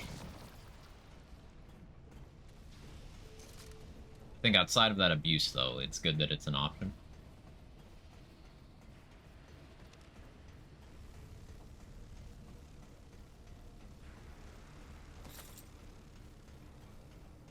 People are still theory crafting on which is the most effective tank build, balancing between healing, DR, damage output, shields, bulwark. People already figured out the best DPS build, which is Hunter Gunslinger at day one. There's a large quantity of players that just want biggest number in shortest amount of time. And that's all they care about. So that makes sense. Like, that mentality is also more likely to bleed across the boundaries of different games. Because, to your earlier point, Lupo, defensive gameplay, the way we see in this game, is not really something you can do to that extent in Dark Souls. So it not being as much of an option there, it means fewer people have developed that taste for it if they came from there. Whereas you see all the people going full DPS in as light a role as possible in this game, a lot of them have Dark Souls experience.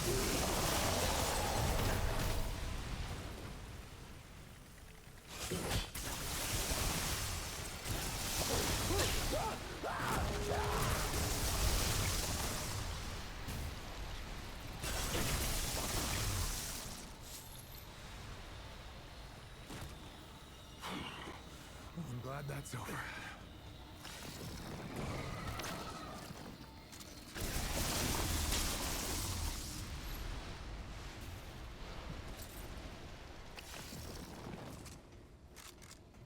Oh.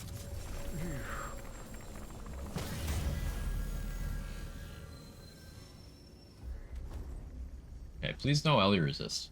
That would make me sad. That would make me very sad. Unstoppable. I think Spiteful's fine.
We'll do a Unistag.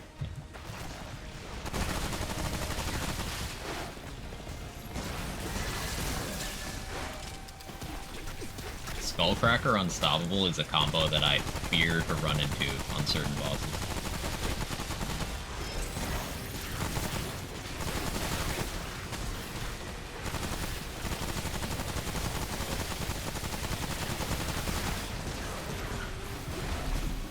Stuck.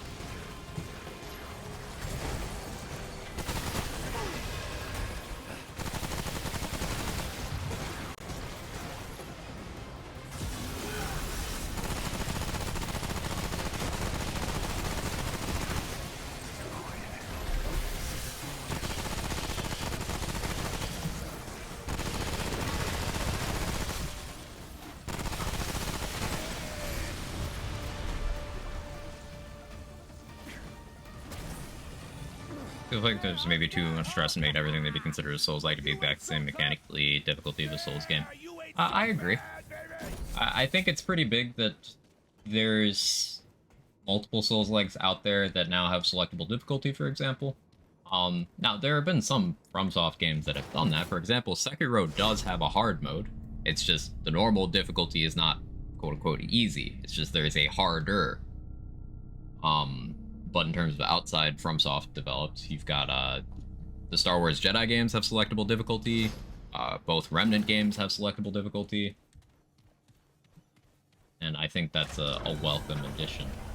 I think having the format of, limited healing, checkpoints that respawn enemies, that does not necessarily need to come with. There's only one approach to killing enemies, and that's get as naked as possible with a melee weapon and as much damage as you can stack, There's a section of the Souls fan base that are purists to that degree, where if that's not how you're fighting, you're not doing it right. And I think just distancing from that group as much as possible is in everyone's best interest.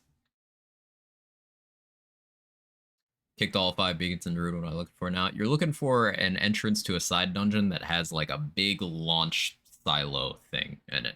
You gotta go in that side dungeon, clear it, and then go out of it, and then go back to where the entrance was. You'll be able to send out a supply ship that will go and pick up slowly.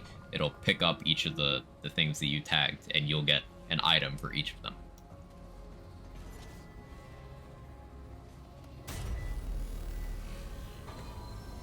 Doesn't Thymesia also have a selectable difficulty? I'm not familiar with that one, so maybe. Decided I hate Vicious Bloat King. Yeah, Bloat King's just annoying. I imagine Vicious is particularly shitty.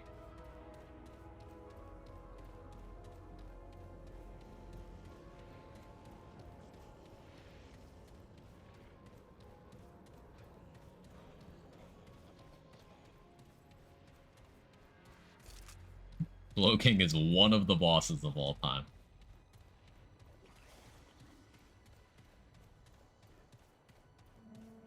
Based when you accidentally ladder animation. As long as it's not vicious, you don't die. Vicious or spiteful.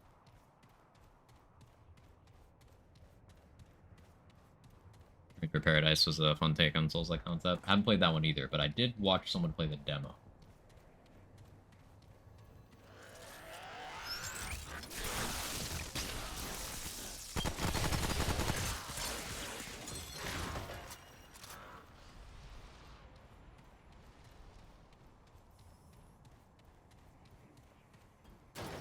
Bloat King or Imelda? I would rather fight Bloat King. Imelda is still worse, but, you know.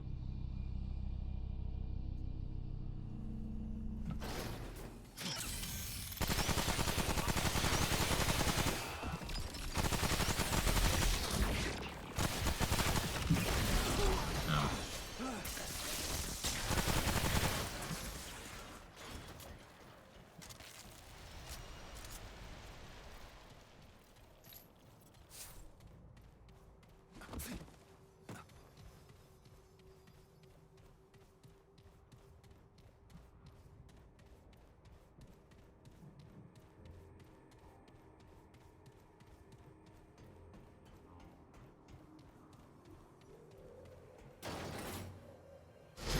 Like the Time Wave emoted. Time Wave is real good. Especially Time Wave Enigma. In all honesty, I should probably have Time Wave on Enigma just for utility.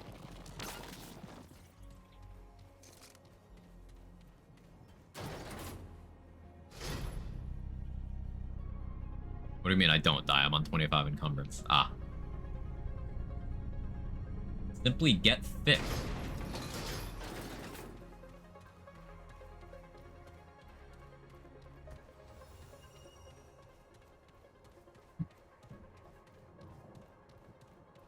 Best defense against Bloat King is to be bloated.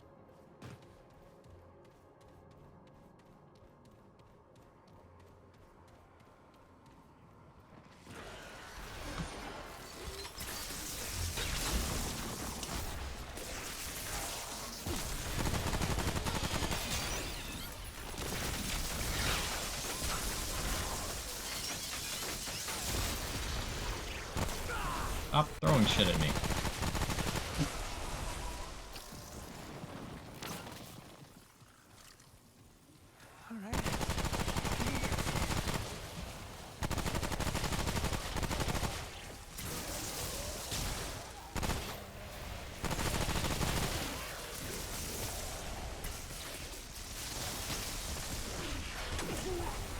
Yeah, like those overload explosions still do a lot. Enigma took a detrimental bug fix and 3 nerfs, and it's still a top tier weapon. 4 nerfs, actually. I forgot they nerfed the mod, too.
I wish Remnant 2 had more diverse boss models. Most of them were used minor changes to the side of final boss each area. The first game was like that too, right? A lot of the bosses, the non-world bosses, are just scaled up elites with maybe 1 extra mechanic or 1 mechanic removed. I think that was true for every boss except for world bosses. This is actually keeping perfectly in line with that, where every boss is a scaled up elite except for 2 world bosses and the final boss of the game being a unique enemy. This is what you're looking for tile-wise, by the way, Viper. Where I am right now.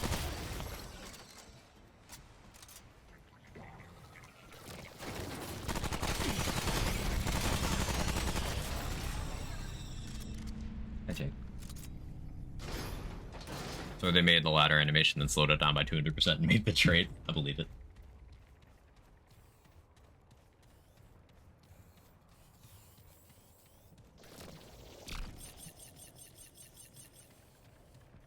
Why are you staring at me?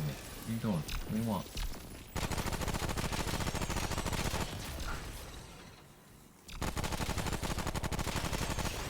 You suddenly like hanging out with me while I'm streaming. You didn't used to do that. He's just chilling.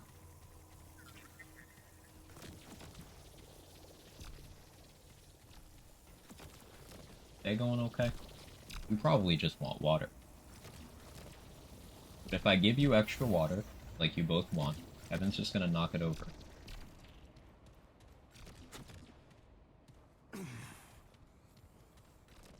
Personally, I think that's a good approach. That way the world bosses are more polished. In a vacuum, that might be true. But, like, in a perfect world, where, let's say, the resources for that weren't mutually exclusive, which they most likely are, because, you know, limited development time, etc. Like, you could have the scaled-up elite bosses, but then have additional unique bosses. Now, I think some of the scaled-up elites are still mechanically, like, different enough from their base versions. Like, take, Red Prince, for example. Red Prince is just a scaled-up elite, you know, the one that applies curse. He's just that. Well, like, he's got unique enough stuff about him. He's one of the few non-world bosses with an alt kill. It's what, him, Huntress, any others?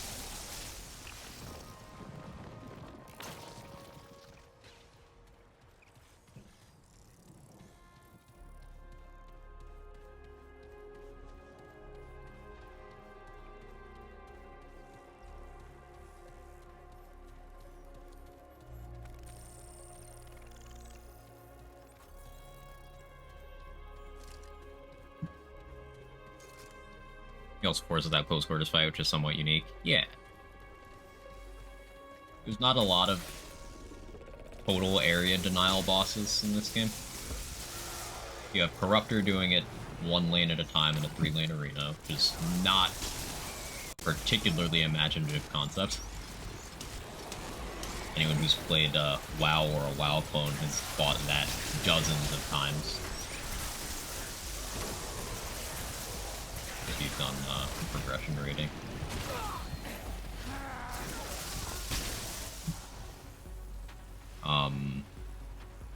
But it's something. I think Huntress is cool as an entirely unique enemy. I kind of forgot about her briefly, but yeah, she's not a scaled up elite or anything. She's just her own thing. Ow.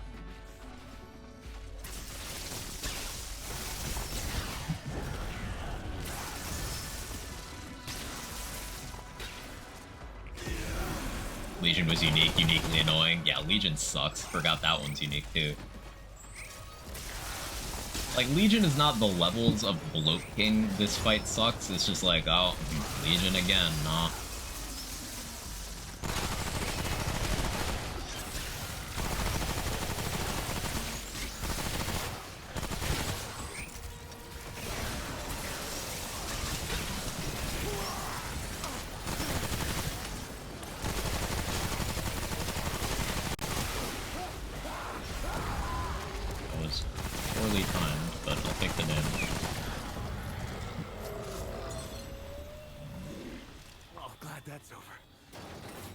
Huntress apart from when she attacks through walls. Also, her AI turns off if you're playing melee and you hug her left side.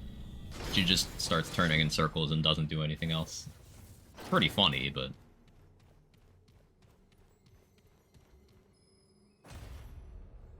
Hope they bring back the Escal Queen, one of the best fights in Remnant 1. So, if I remember correctly, there's some lore indicating that the Escal are now on Earth. Which, if that's not a DLC setup, then, like, I don't know what is.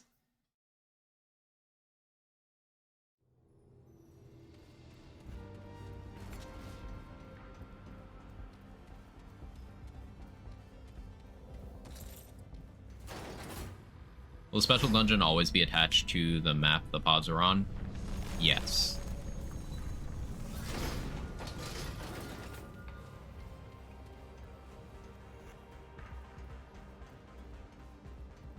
But yeah, to your point, KT, I think Escal Queen is one of their best bosses.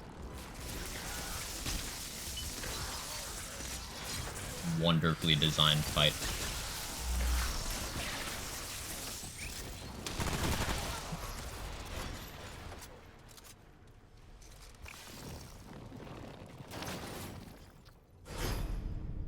Legion is ad spam fight, which I already dislike a bit, paired with particularly unfun mechanic. I don't like visual pollution as a mechanic. Like, I don't care for it. I know it can create a unique dimension of gameplay you otherwise don't get, but unique doesn't mean good.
Legion gets the Big Bang Tornado treatment, so he can't see anything either. Valid.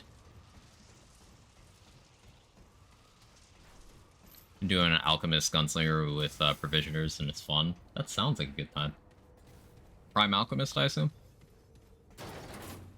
Like, Prime Gunslinger is kind of...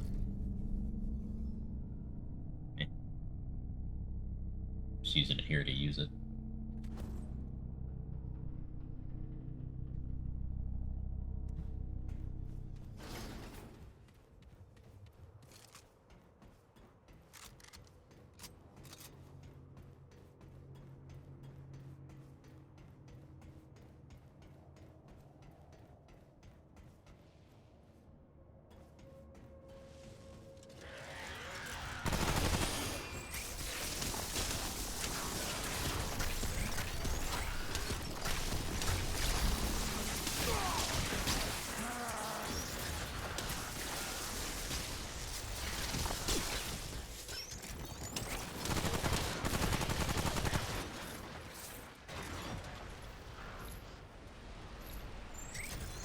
Concoction is really helpful for sure.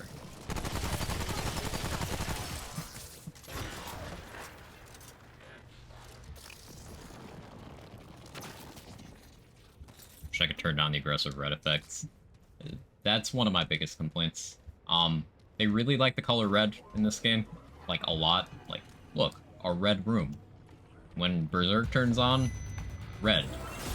This enemy's attack, red. Weak spot damage numbers, red. Long gun ammo, red. All of Annihilation and Legion's attacks are red.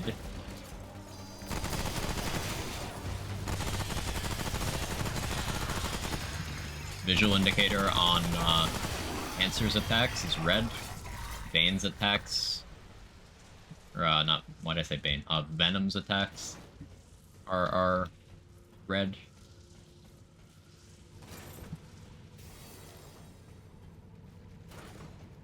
A lot of red.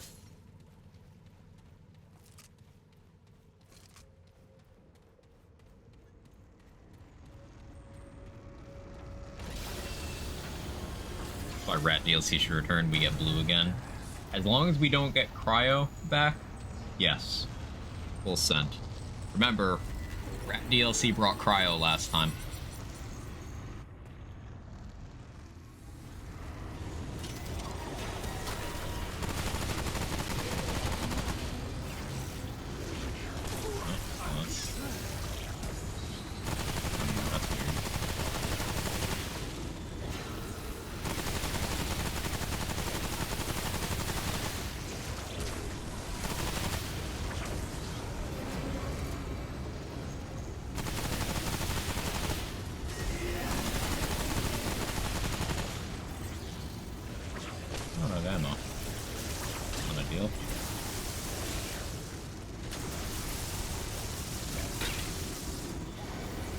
Of course your Ellie resists. I'm gonna have to ammo box here.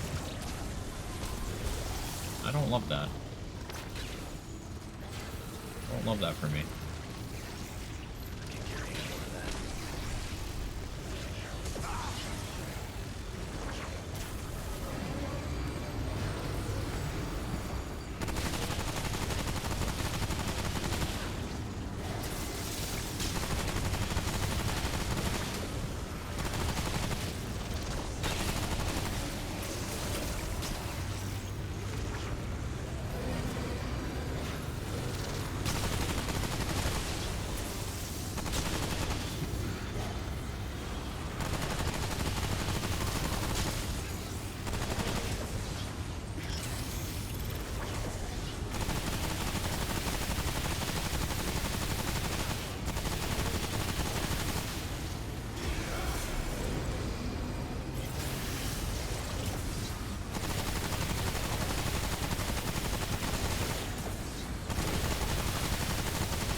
Considering how they changed corrosive, I don't think I should be bad this time to balance. No, I just mean the status effect.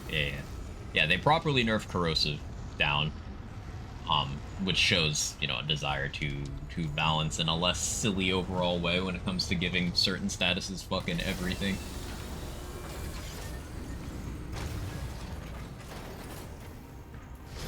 Ever got a Waller modifier in these corrupted bosses? Once, yeah. The one from the Jester, I got Waller on that.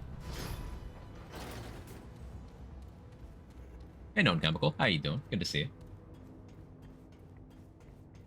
I've been chilling. We've been experimenting with big ammo memes today. Challenger, Gunslinger, and holding the trigger down.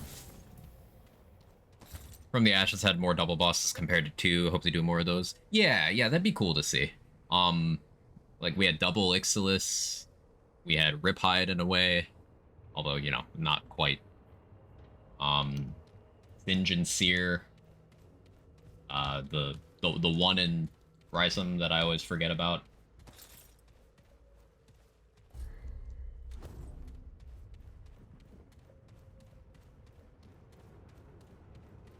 Yeah, there's some cool ones. There's only the ones that drop the bandit mutator, right?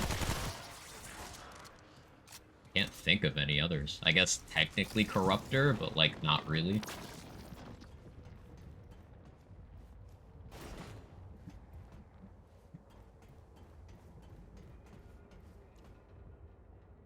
I'll be right back. I gotta pee.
Still remember Tan jumping to his death. Funny as shit.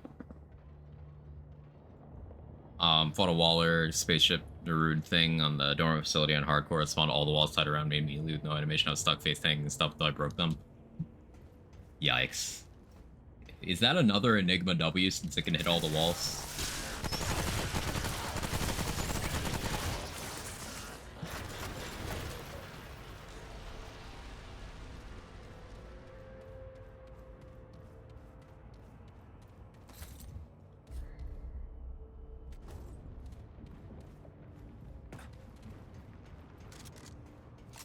Playing the longevity game with Annihilation, Apoc, run with Hardy, and Thick Skin. yeah, that'll take a while. I really dislike Thick Skin.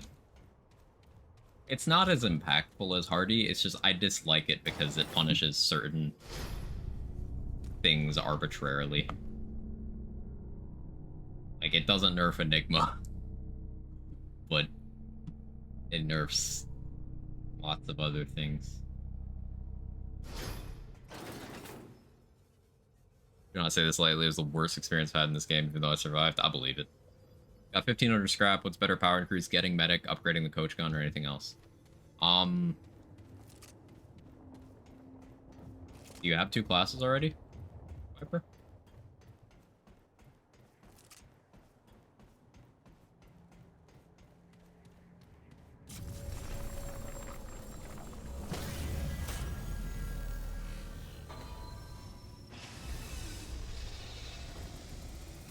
No, only one? Get medic. Especially early on, having the healing puddle will relieve pressure on your Dragonheart count. And then you'll also be getting triage from leveling up medic.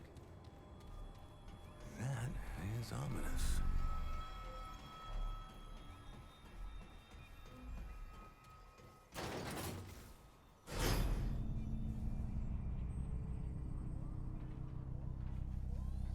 This is looking good.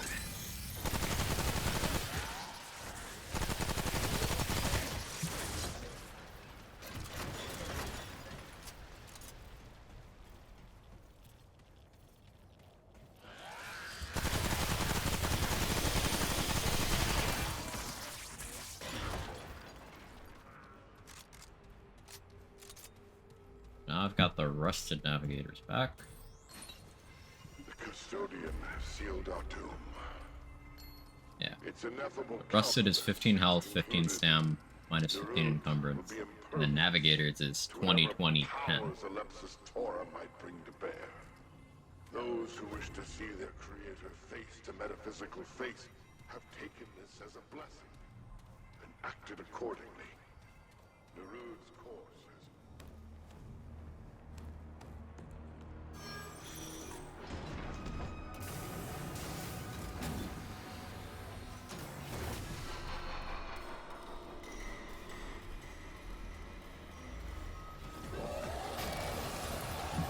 Acquired, Hog.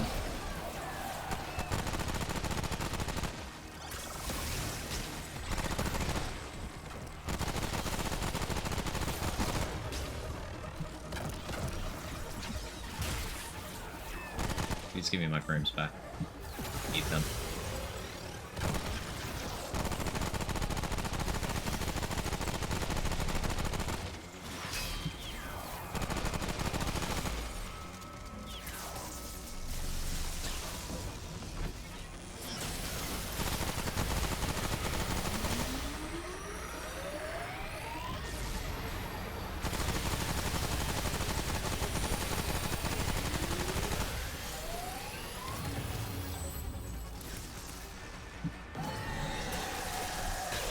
Party is a little bit annoying here, but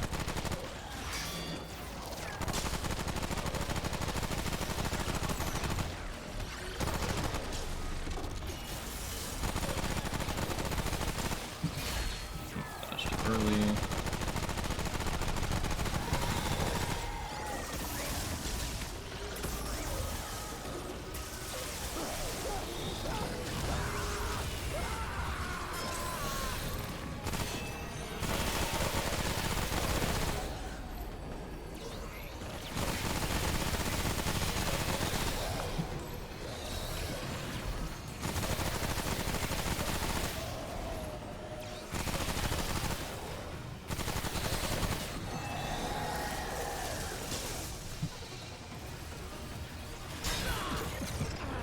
Timing on that sucks.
Forgot you had that attack. Memory issue.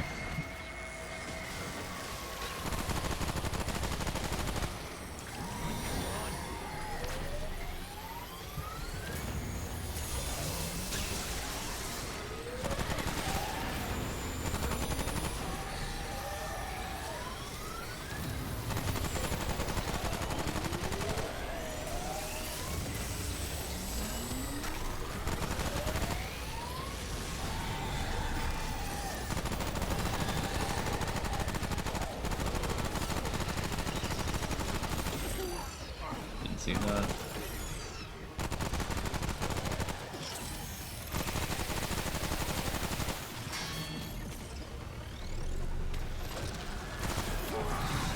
Ooh. Forgot you had Skullcracker.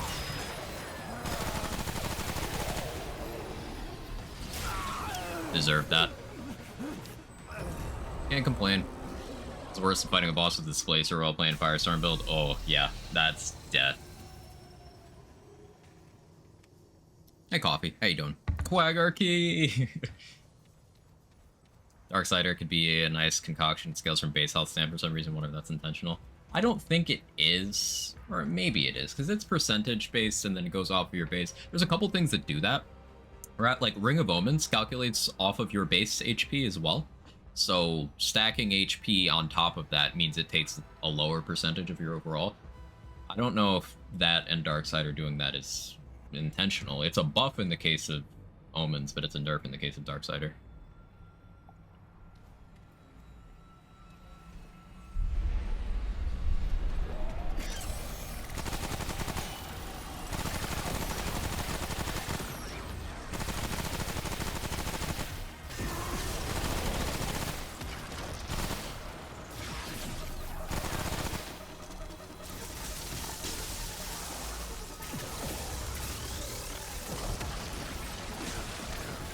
That did way more than I was expecting.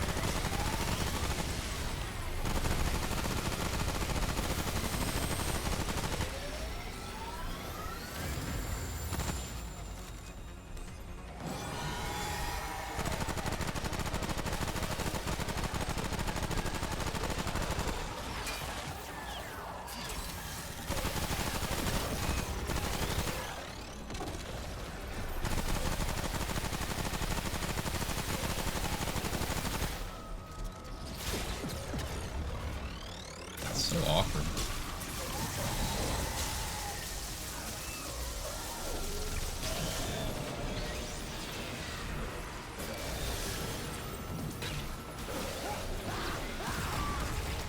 Interesting timing.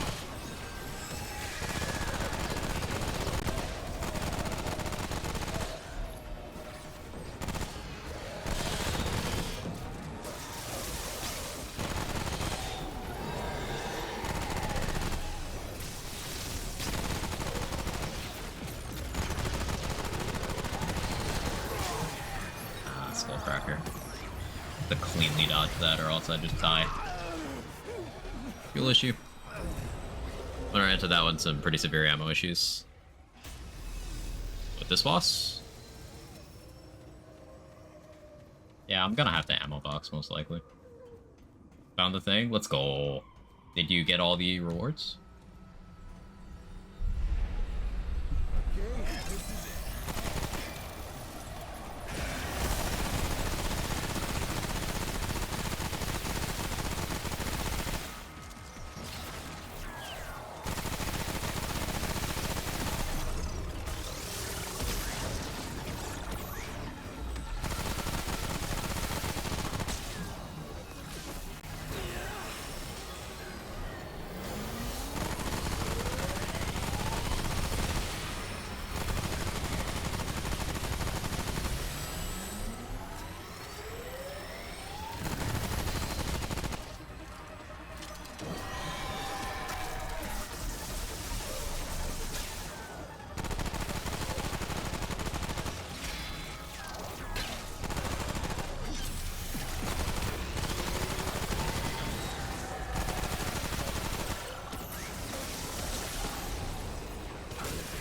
Timing on that's so slow. Devious. This boss has some tricky dodge times, at least for how my brain works slowly.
What's the hitbox on that? Hello?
Ammo box here.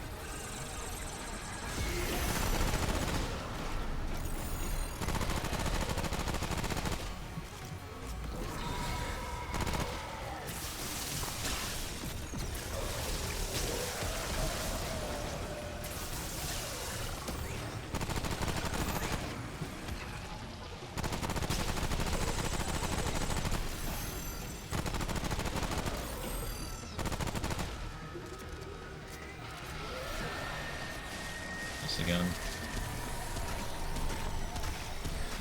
Whoa. Okay.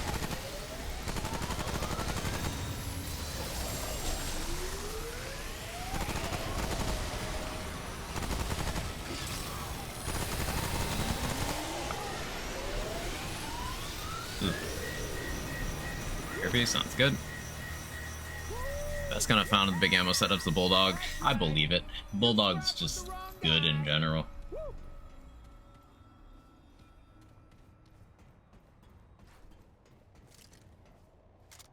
Okay, the smoke dodge actually worthwhile?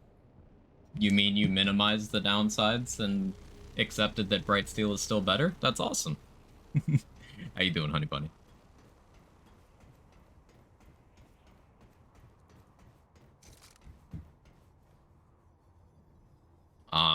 Challenger starter, it had Drain. I tend to be alright with ammo on some builds. Silverback doesn't really have many reserves. Yeah. So true, but yes. Hey, I'm glad to hear you're feeling some value.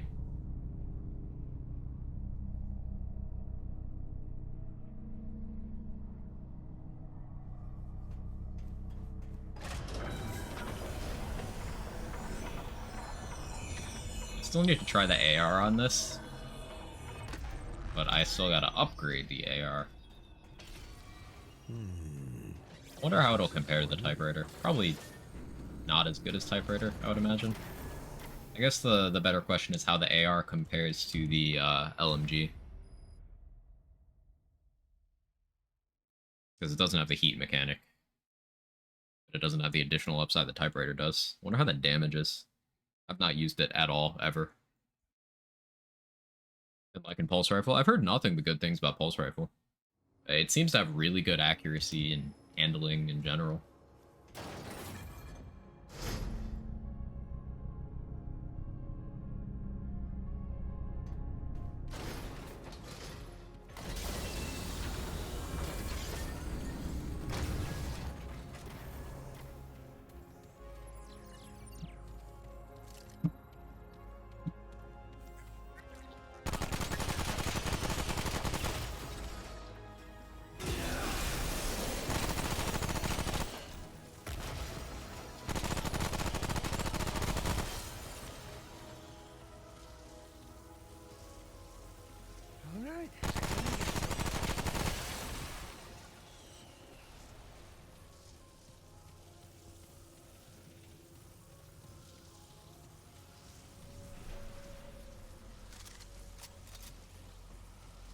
I want to try Rupture Cannon, big ammo.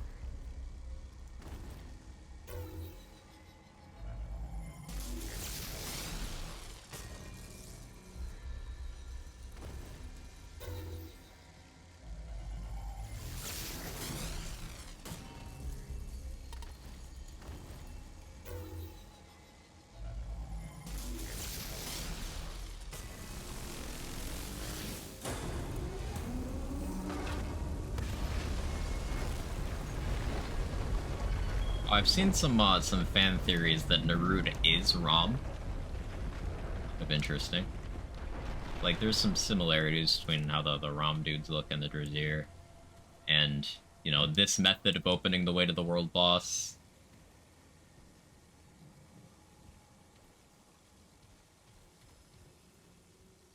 Food for thought. It definitely feels like a sequel to ROM at the very least.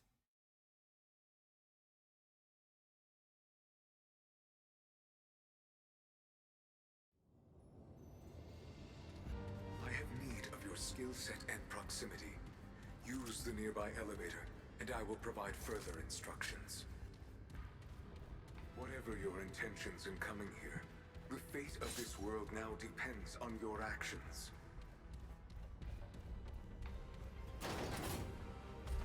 Okay, so we won't need Enigma here. I'd go Rupture Cannon. For millennia, the Drazier sought answers to a simple question. Are we alone? Nerud was built to answer this question. I was built to care for Nerud. Talratha led Nerud through the currents of space and time, to the origin of energy in all its forms, to Alepsis Tora. The anomaly was unlike any on record. Massive in scope, purpose. Started with Invader and on tour and use Fitness, Grey Health Trait, Regrowth, Triage, Tranquil Heart. Extra iframes for Invader is actually invincible pretty much from grabs, like it happened to you. Of course, you can still get hit if you stop dodging. And so, don't do that. It's Invader's chart compared with Wormhole. Yeah, that seems like a solid concept. Maybe a Soulbinder cheese? Of course! Of course! But Talratha was overruled. We'll already have an accurate sense of how the build does in the first half. If I struggle to get there, then, well, I would struggle in the second half too. Unmaster is also a fun meme with Bulletstorm since it comes full auto. That sounds like a good time. Yeah, to try that. Ties that bind. Yep, ties that bind moment.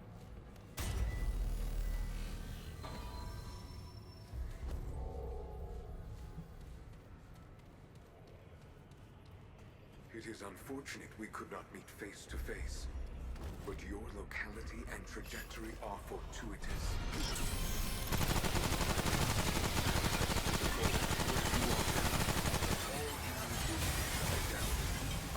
Frames. I need you.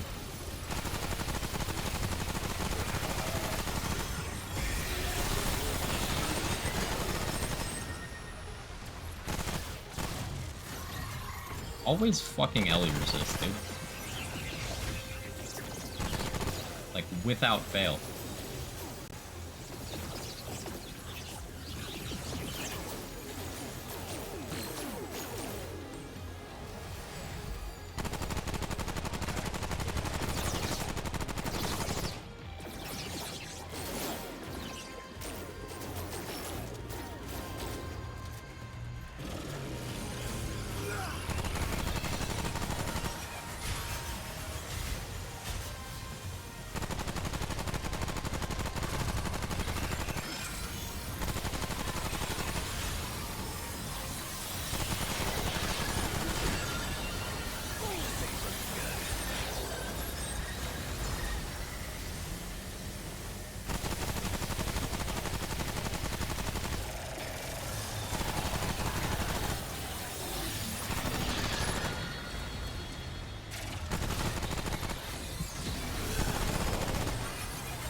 Be done consistently? Yeah.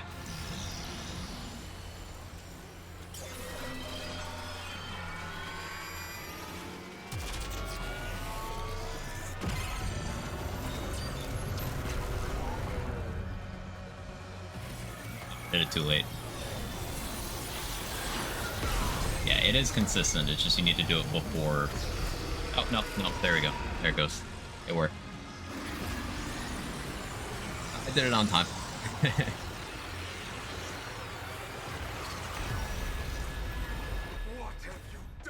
It could even be the game running like a kill effect on the little hands things. And as we know, the game just uses actual damage numbers instead of that. So there's some variety of it's killing off something it doesn't need for a mechanic anymore, but that's counted as your damage and goes through.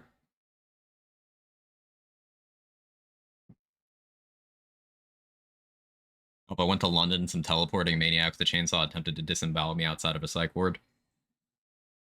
Brexit working as intended.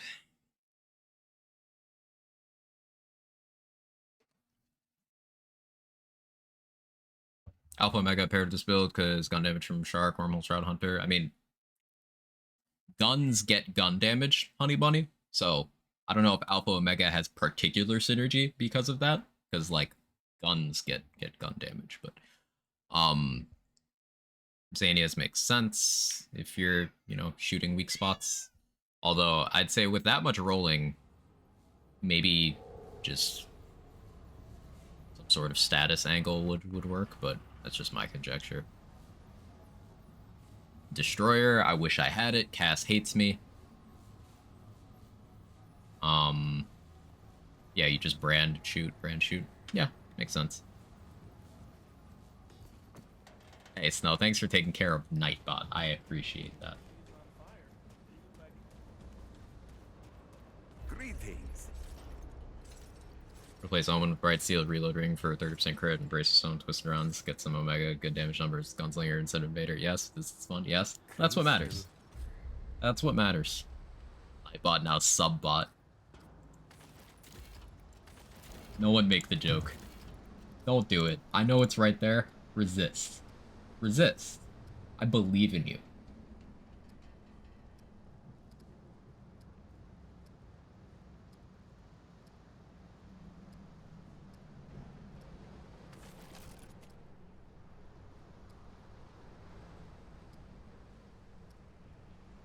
Figuring out which mod I want to work on next. I think a dervish for melee turret stuff. Farewell.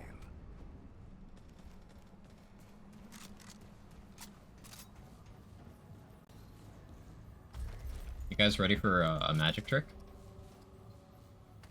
The trick is, Cass isn't gonna have any new rings. It's my favorite trick. Hey, Amazing.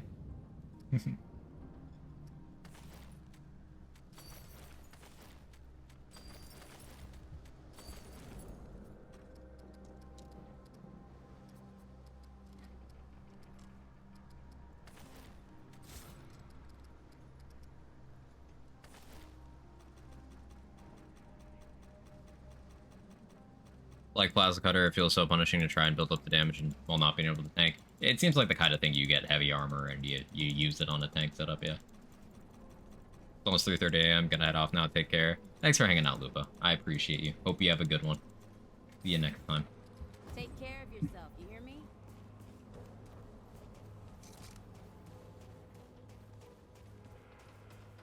Yeah, I think the issue with Cass, Honey Bunny, is like for some people she just gets stuck. It's like it's not an issue of her inventory rolling over. It's just it's not changing at all.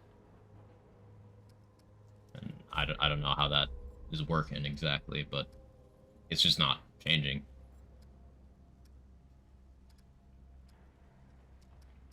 Let's see, what weapon did I need to work on? Huntmaster? Do I own the Huntmaster? Not even sure that I do. You know where to find me. Brabus. You have more guns. I definitely didn't buy all the melee weapons. Now it. Yeah.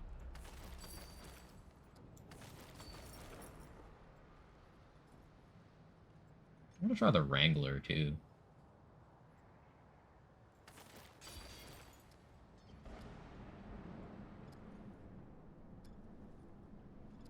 I want to have all the guns. We'll spend upgrade money just having everything. Yeah. Watch your back. What is Alpha Omega? I'm gonna use its mod, turns into a crossbow. And for the Root Team Invader. I mean, it's a pulse rifle.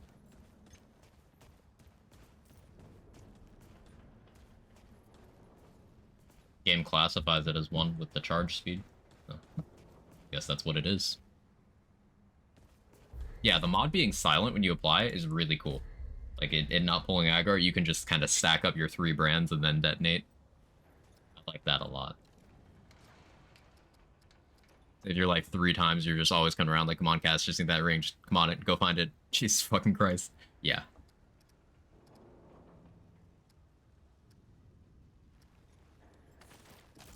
Yeah, I guess we start on AR since that's it's most pressing to test.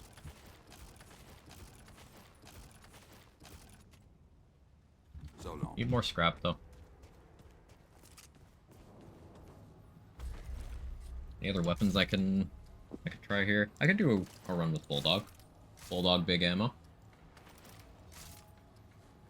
Twisting Wounds corrosive rounds is something tried and true on Bulldog for me.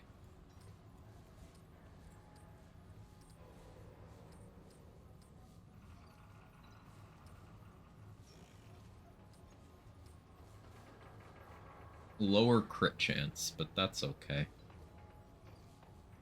It hits enough times that it's fine.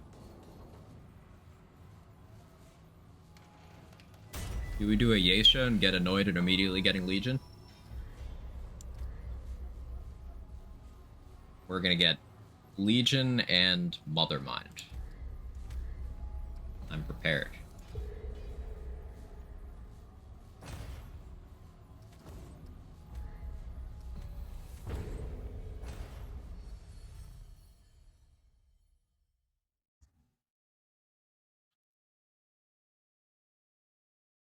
Holy shit, it's 3:30.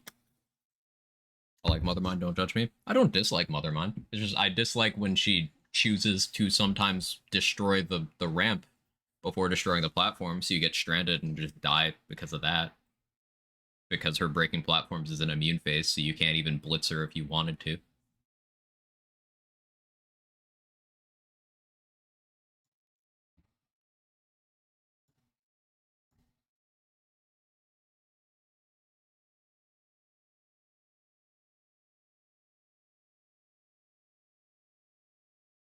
Judges. Get him, Ewok.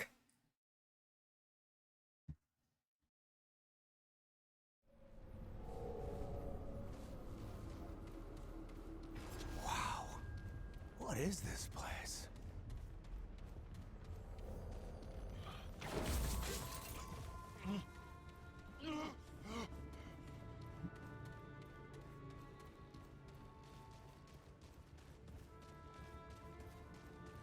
Between Remnant and Baldur's Gate having memory problems, I've been restarting my PC like 2 to 3 times a day, which is crazy for me because I'm a guy who goes weeks without restarting his PC.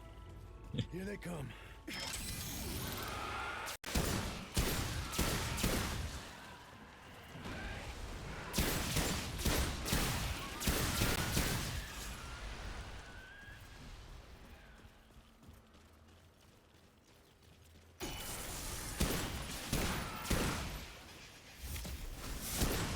But like, once I get to this level of stutter,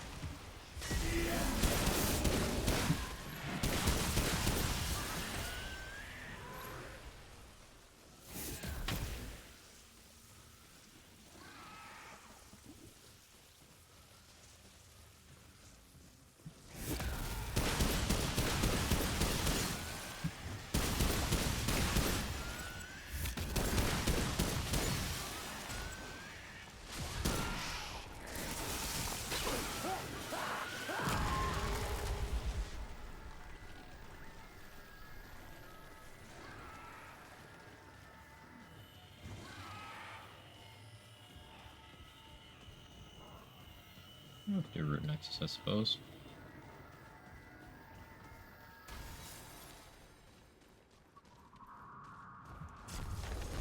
I'm a native scrap. Not efficient, time-wise, but I'm gonna do it anyway. What do you mean in combat? With whom? I see.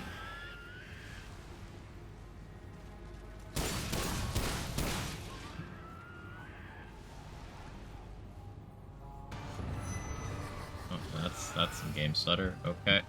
Oh, hi. You just kind of appeared. Hello.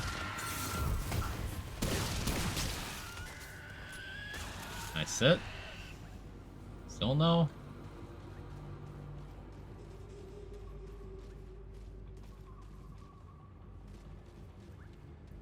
It's like Mother Mind just because the best strategy I could find to avoid taking damage from her is a dodge roll backwards while hugging a wall and not moving to the gunk on the platforms. Yeah, you stand still a lot of that fight.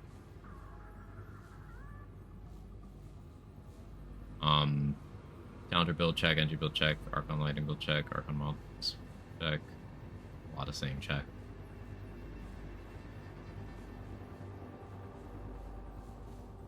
Oh, you're trying to make a build for each class? Let's see.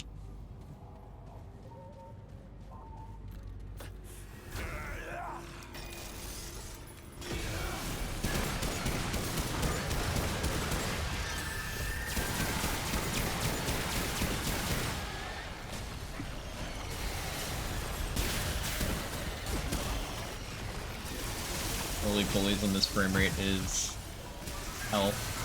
R is and am.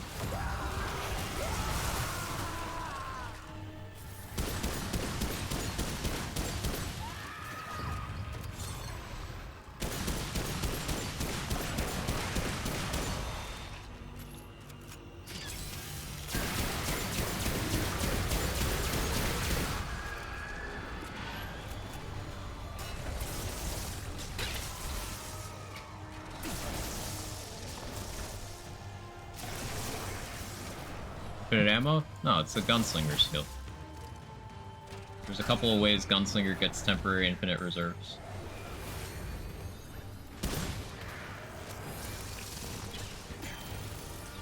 Just be a gunslinger. I'm honored by the accusation, though.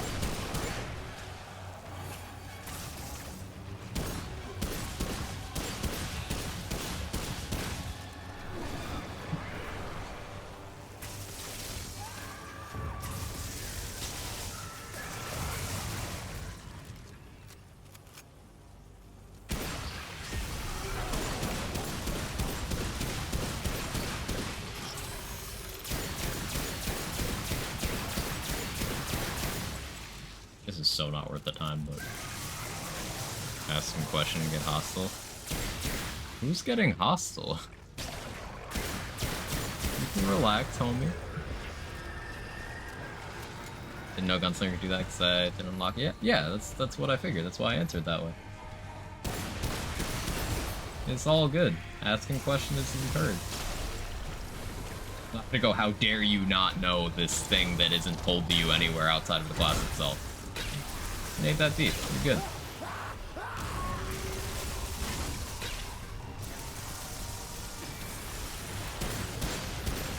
I can show you the skill card if you would like me to after I'm done with this encounter.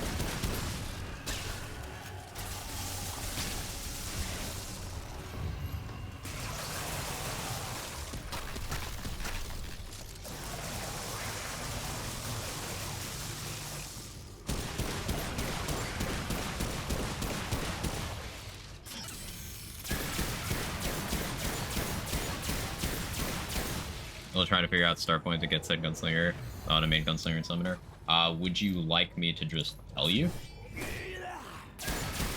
Or do you want a hint, or are you just trying to figure it out on your own? Honey Bunny, sometimes people don't want to be told. Ask if they would like to be spoiled on things. Consider it.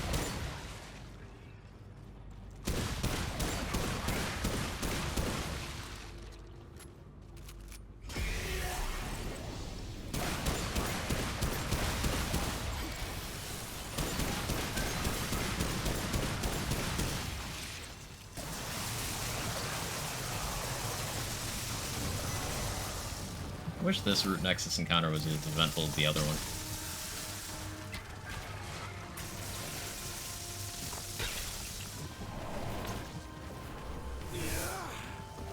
Wow, does World's Edge not even hit you?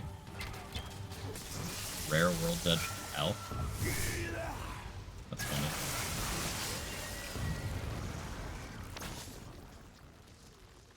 That's it. Busy things though. Always happy to answer questions and stuff.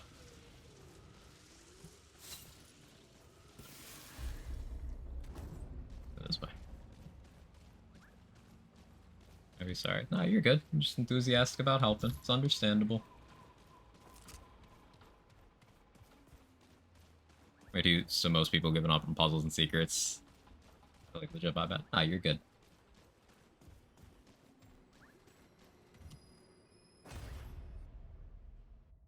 Got a crappy version of the Root Nexus. Had to restart my world in lower levels, so I was doing everything too high, so I needed the difficulty to get gear and moving up. Yeah, I did most of my gearing in Veteran. Like, I skipped Nightmare basically entirely. I've done, like, 3 Nightmare adventures total. I just kind of got most of the items I was after on Veteran, and then just moved up to playing Apoc full-time. And that's been the best experience for me.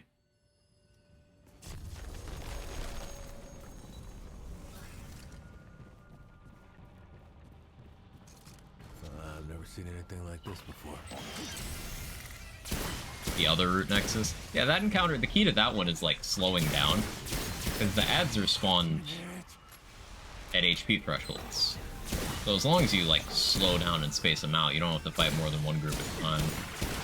It is sometimes fun, though, to see how many you can take on at once.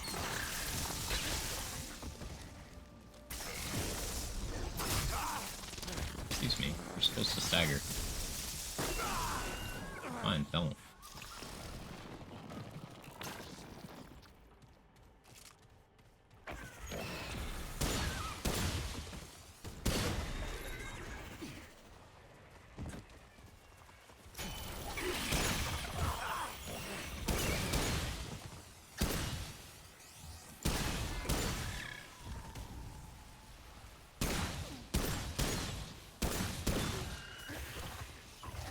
Didn't want the random dude, you had to save. Yeah, that's the one I'm thinking of. Fun. Hey, sometimes if you get certain modifiers on that boss, it can get really hectic. Yeah, I feel you there.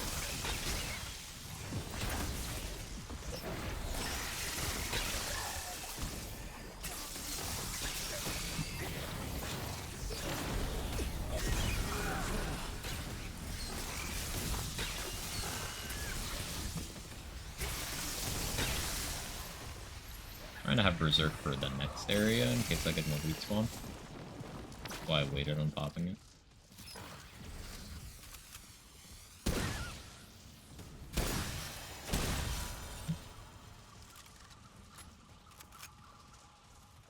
That was rough.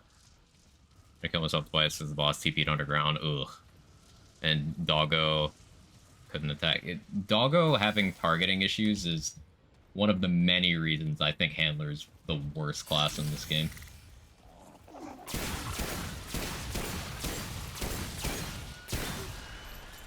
It's just frustrating.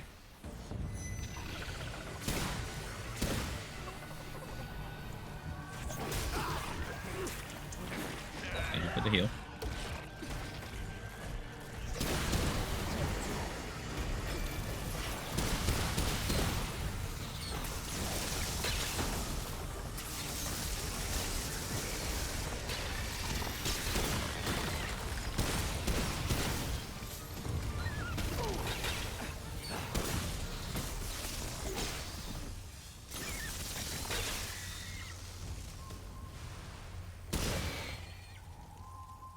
We hope crossplay comes soon so I can play with my friend. Crossplay would be nice.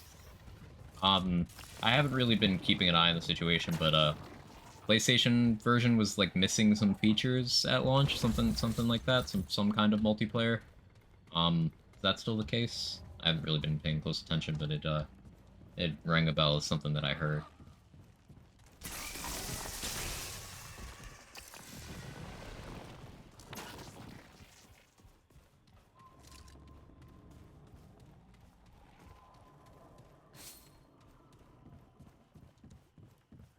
Handler do suck and I wait more buffs soon. At times what I miss. Nothing really.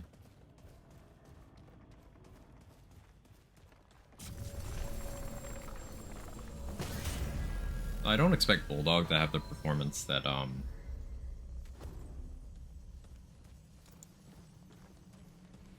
Typewriter had. I think it'll be okay. Handler's great at being worse at everything the other classes. Yeah.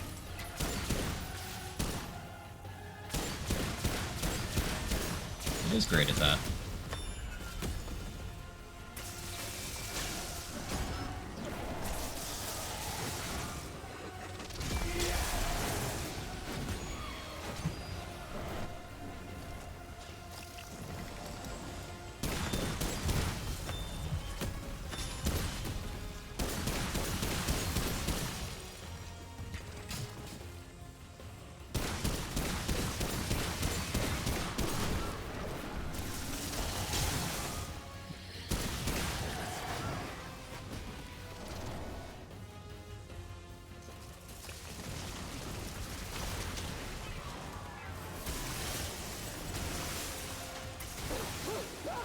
Oh, you get Berserk off that too? That's so sick.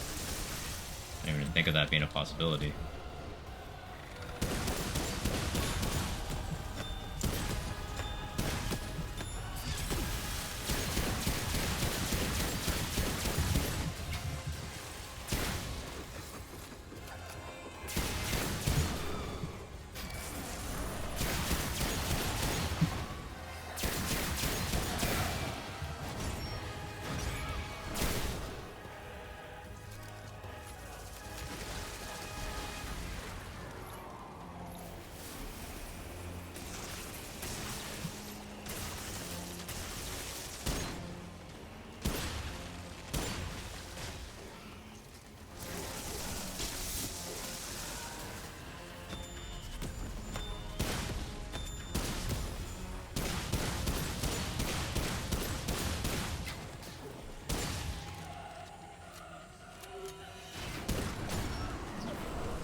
I'll be right with you, chat. I'm trying not to have to do a hardy boss fight twice.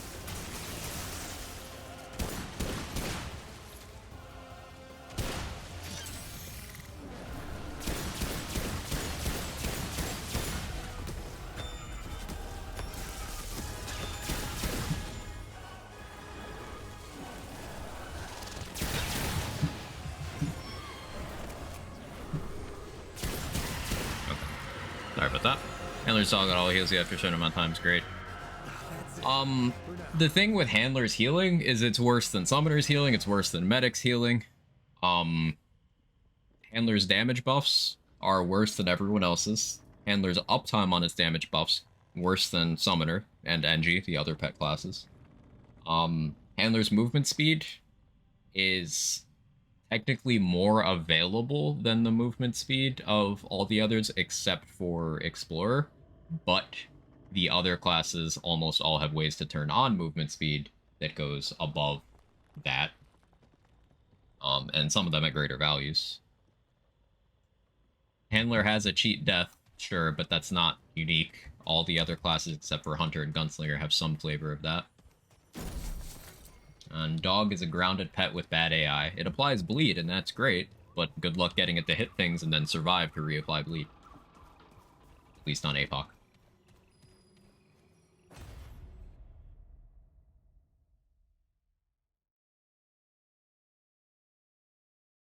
Especially, like, tell you if Handler's somehow great while being the worst, just elevates most other classes, like the best class, none are really per se, exception of Archon, Alchemist, Hunter, Gunslinger.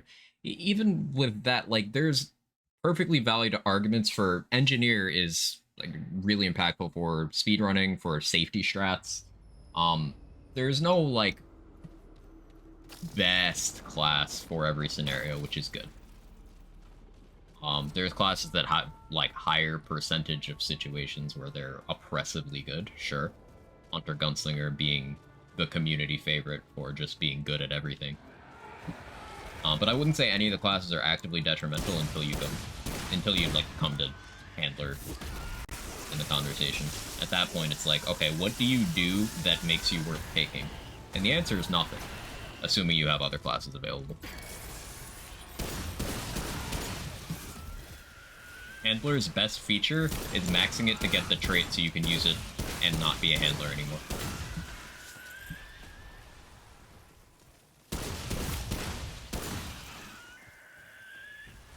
Meanwhile, Summoner has a trait that you take on everything else. Medic has a trait that you take on everyone else. Engineer has a trait that you take on everyone else, except those are also just good classes.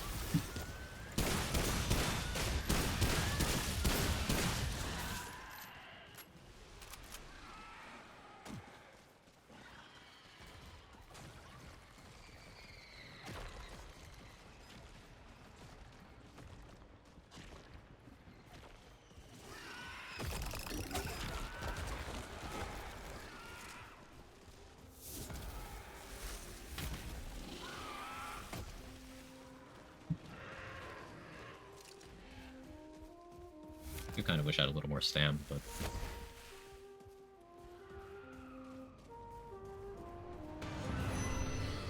oh well.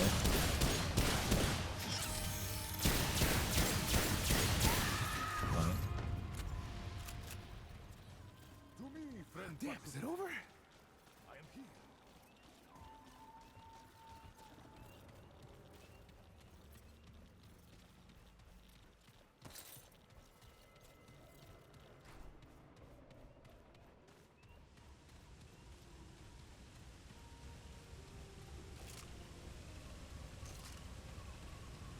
Still debating what I would actually want done to Handler.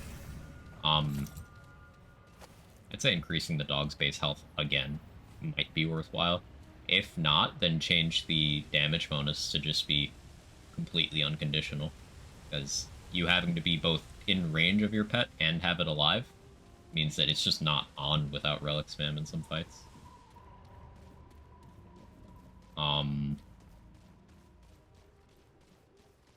Maybe increase the movement speed bonus to be distinct and memorable. The fact that it applies to teammates is pretty cool if your move speed is better than theirs, but the thing is, unless you're wearing move speed gear and have that, you're not faster than your teammates. It only gives them your movement speed if you're faster.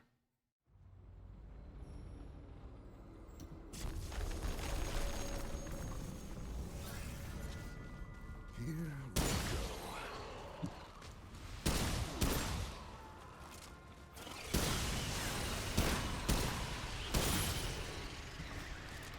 Chimney run, how you supposed to do without dying? So the purple lightning is above and below you. It doesn't actually go down the entire time. There's certain sections where it stops, and you're supposed to destroy some roots to open up your path. So if you're getting down to the point where it stops chasing you, then you're gonna want to look in that central column for some roots to shoot. That'll open up the way forward. And then once you get down to the bottom floor, just destroy some crystals to end it. Got killed by the electric zone? Yeah, for that first little section, you gotta move forward. Outpace it. You gotta descend so that it doesn't get you.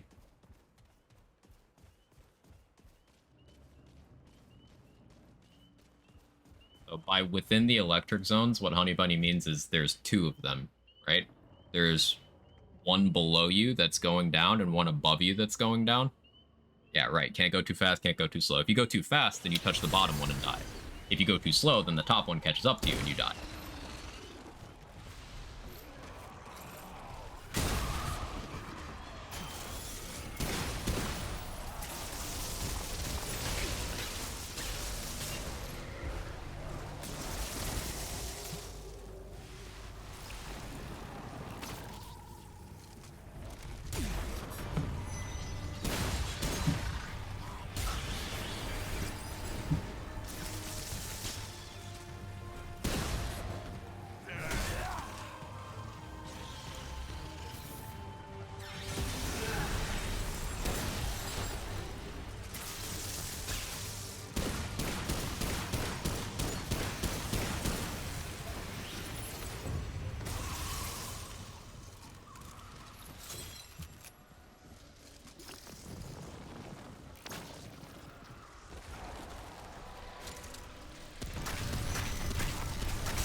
Power Creep's my favorite team perk. I'd love it if a class like shared its class perks with allies. Bonuses would respect 50%.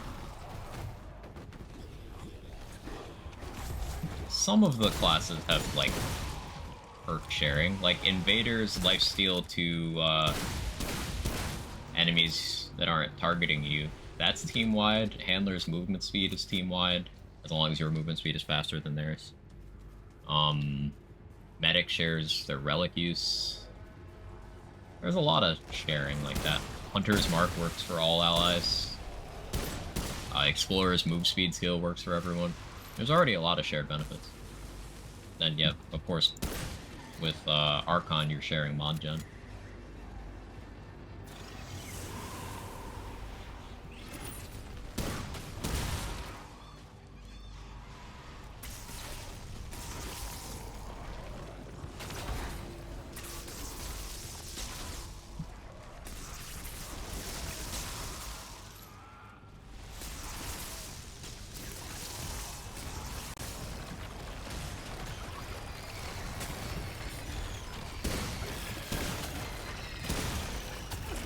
Let's see that one.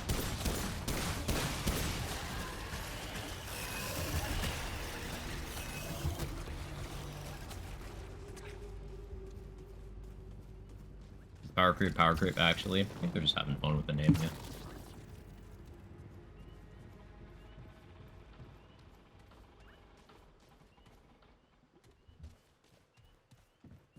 Hunter's Mark works with a team, but not so much Hunter's actual team perk. Let's see. Kills due to weak spots and crits increase ammo drops. That absolutely works well with teams. most gun builds are going to be either stacking a ton of crit chance or going for weak spots or both. So if you got multiple teammates playing gun builds, then that gives them ammo, and those would be the players who need the ammo. I think that works pretty well as a team thing.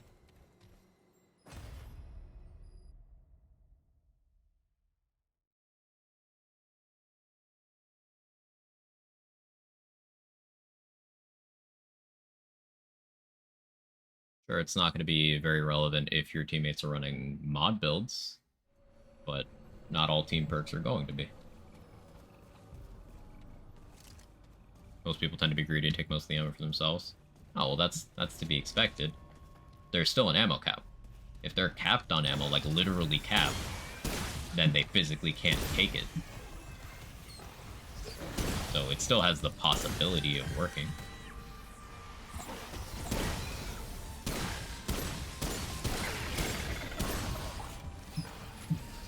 Like, here's how I'm looking at it. What's the alternative?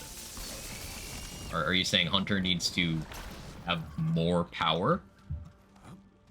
Or are you saying that extra ammo from using ammo isn't good? Because if you make it not ammo, okay, Hunter Gunslinger doesn't care, because Gunslinger has ammo stuff too. If you make it more damage, then that's buffing Hunter's damage. Which I don't think the game needs.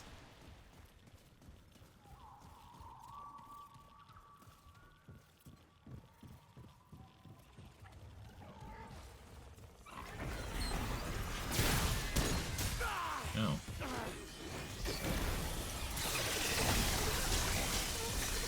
Bulletstorm Enigma is so crazy good.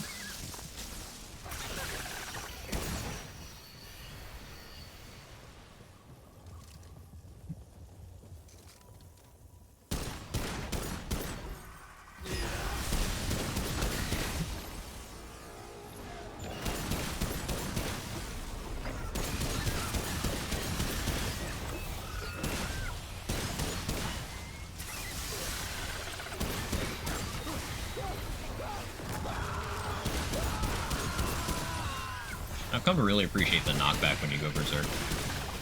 I wonder if that's melee damage. It's probably melee damage. Because activating Juggernaut is melee damage, right? Maybe it's skill damage, though. That'd certainly be weird and interesting.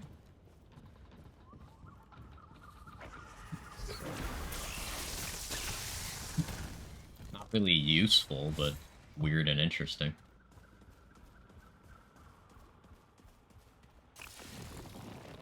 The scavenger type effect, picking up ammo's chance of generating ammo applies to allies. When ammo's picked up, get like 3% for your allies. That sounds like something that... Isn't there a ring that does that? Or an amulet? Or is it something similar to that?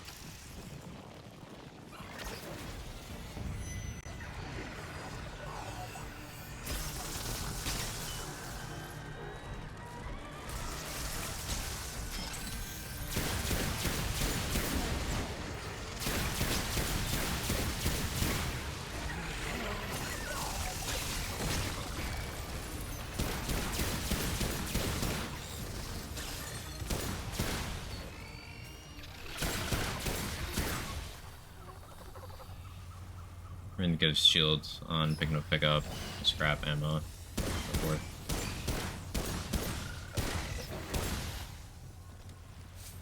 Yeah, and then there's amulet that increases total pickups. Another separate ring that increases total ammo pickups. Yeah, okay, it's a bunch of separate effects.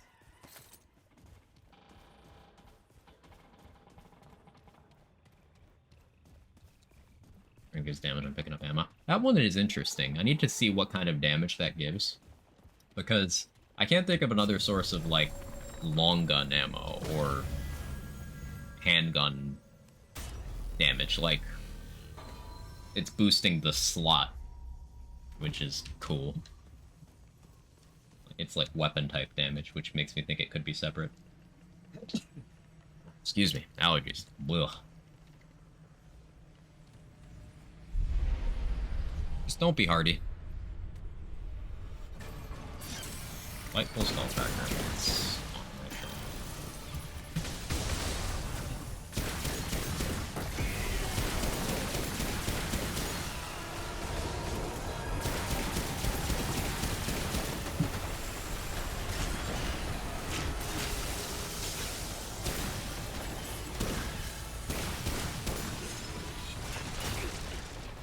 drop frames during that attack, because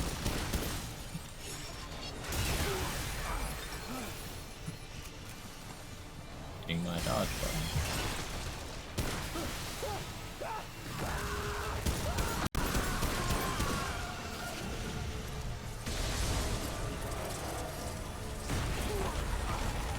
It's not me in that. Rude.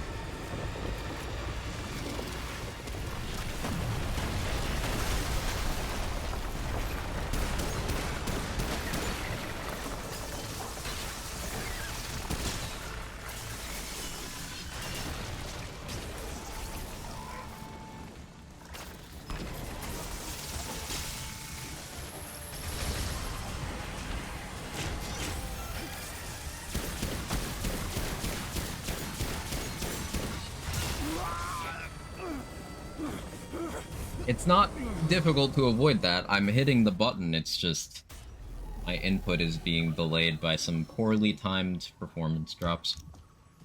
Sad.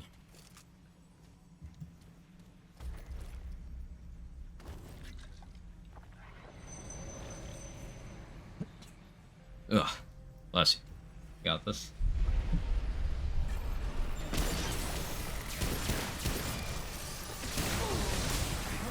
Not if I do that. Not if I do that. There's another one.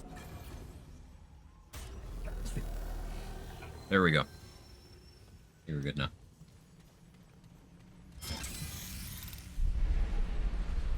Hey.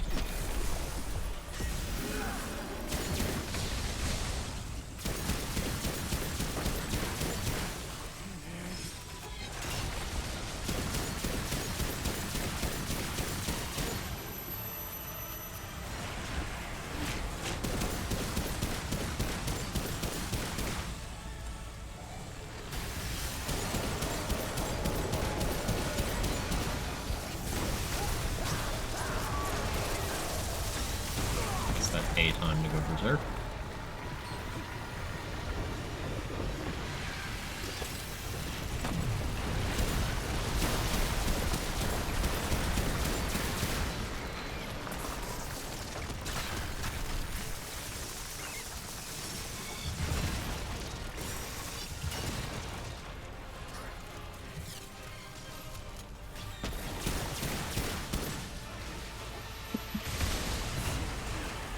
Sneezes, man. Gonna get me killed.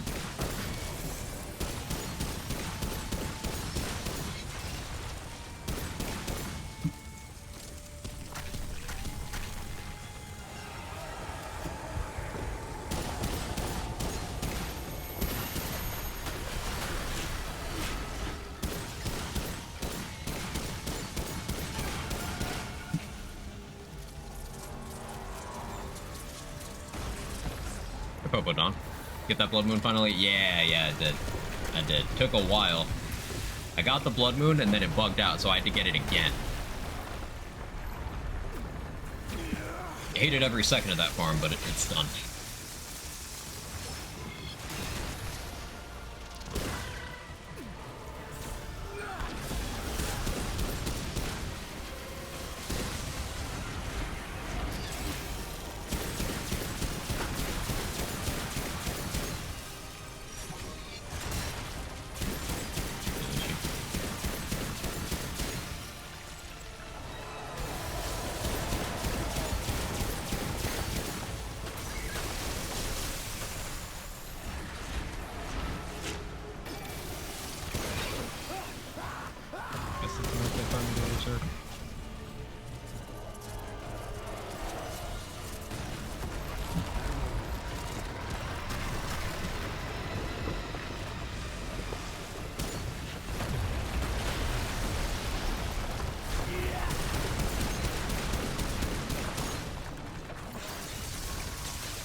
not too bad.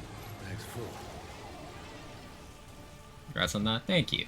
I'm very happy to be done with it. Blood Moon farming is one of my least favorite parts of this game. Feels too much like a looter, and as someone who plays mostly looters, I do not want looter mechanics in other genres.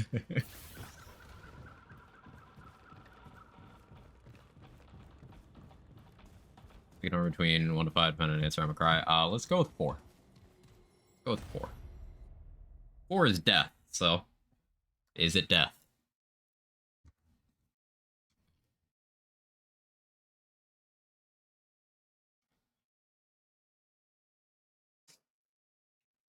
You bitch. Ah, I am that.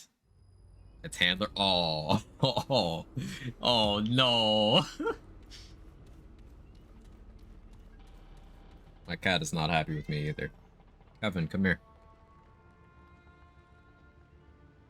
I think what's making my sneezing worse is, Kevin here is shedding a lot right now, and, likes to hang out over there where I have my fan blowing directly here, so it's just blowing the dander directly in my face.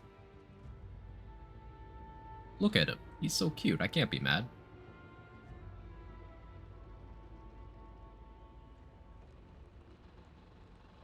How to level handler in a way that will minimize suffering.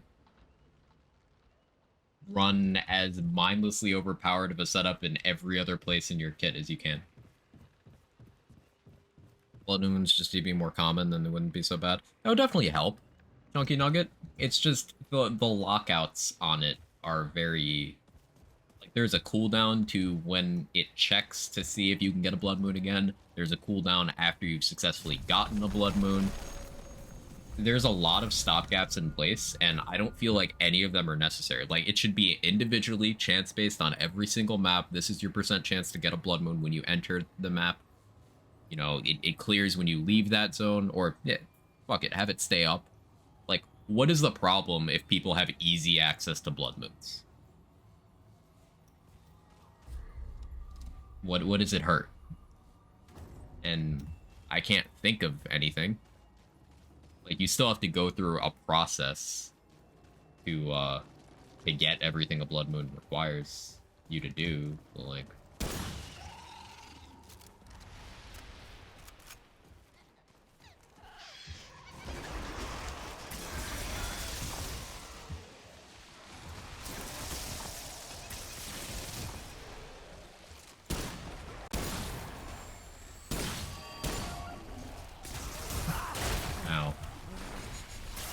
Dodgy's better if I had frames.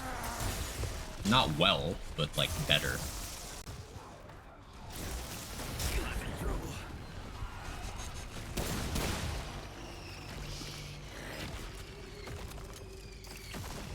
Keep a reroll. Can I get a reroll? Yeah, go with 2. Go with 2. Right on my head. Gamer.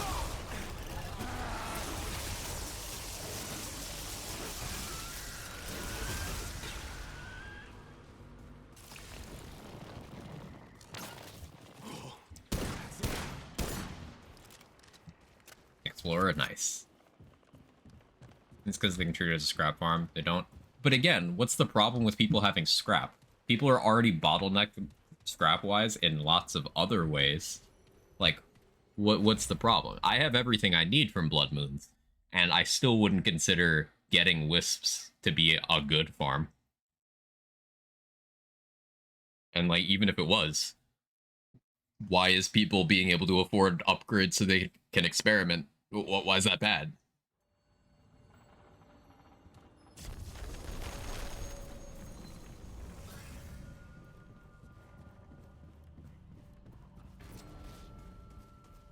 Because, like, before they adjusted the scrap economy and, you know, made reusable respec and all that, and made it cheaper to get your archetypes, and made it so you can get your unlocked archetypes more easily. Like, before they made all those changes, my first playthrough, we didn't, and this is 3-player co-op, we didn't experiment with guns. Beyond, like, our second world, we stopped experimenting because it was too expensive to regear. 2 members of the party ran Nightfall Enigma for 90%. And then I'm the weirdo who changed main hands a lot who changed long guns a lot, but I was always behind on power because of it.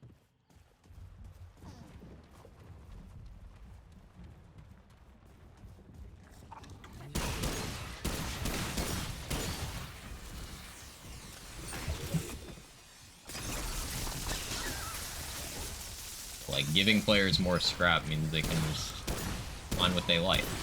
Now, I eventually found things that I like because I have like 215 or something hours in this game.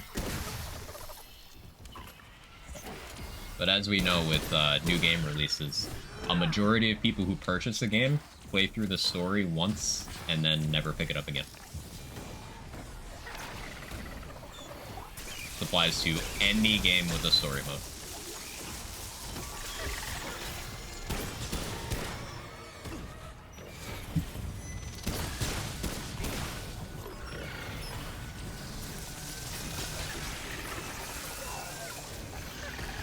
Remnant 2, you wanna table FPS, please?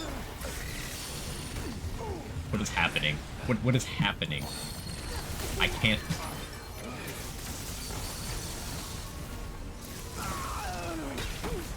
Okay. I guess there was an Archer Elite.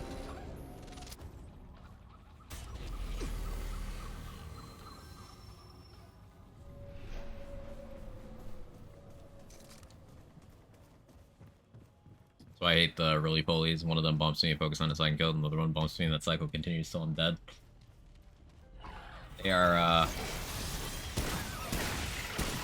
yeah. They swarm you. It's funny because in From the Ashes, you did not have to respect that enemy type at all.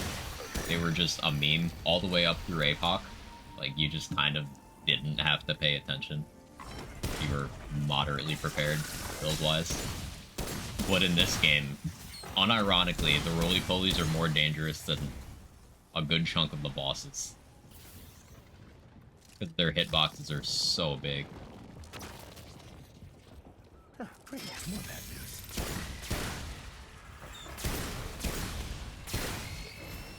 Our turn. Welcome back, Viper.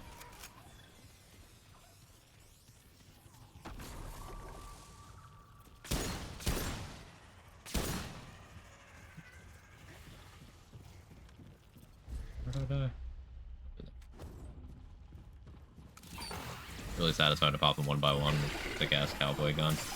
Even more satisfying to Enigma in their general direction and watch them all die.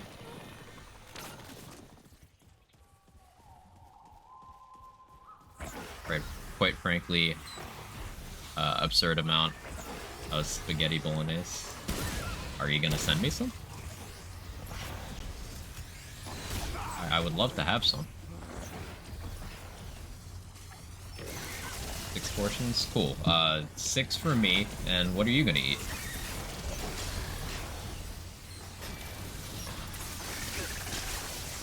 Don't forget to make yourself some food, okay?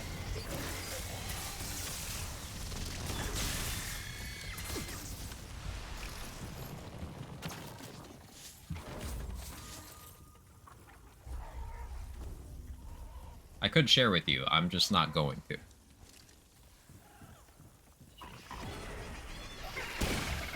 Hope that cleared things up.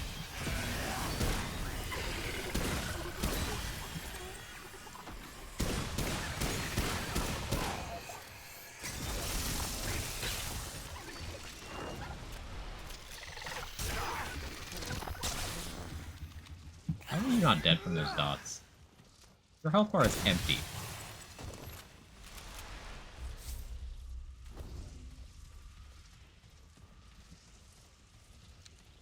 I simply say, nuh-uh.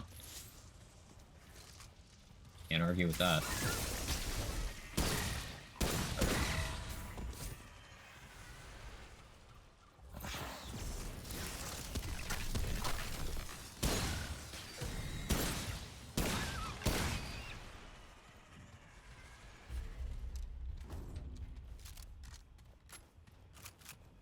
Sharing is caring, but who actually cares anymore? So true, bestie. How you doing today, JMLA?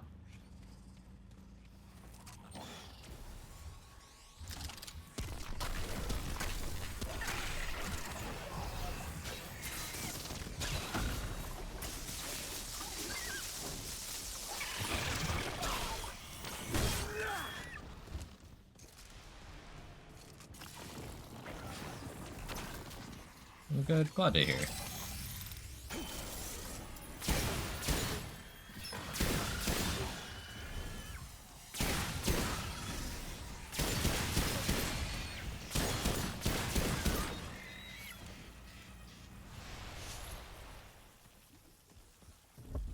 Works, I'm happy. Hi, happy.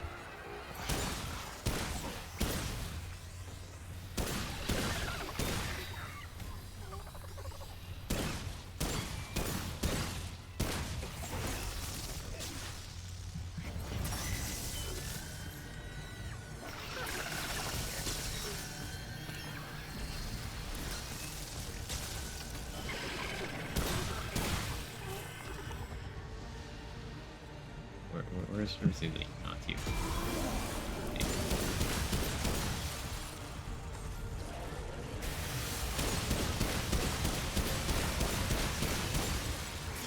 I do miss Glutton. His Glutton relic use is way faster than reloading. Regular relic use? I don't think it is.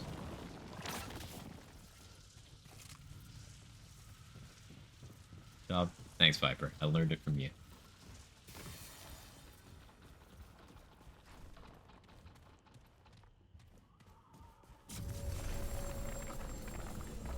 So this is the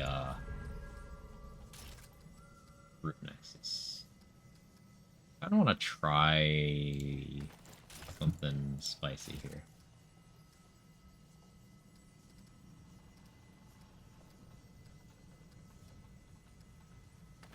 I want to try putting Big Bang on, then we're going to respec traits, grabbing Kinship and Amplitude.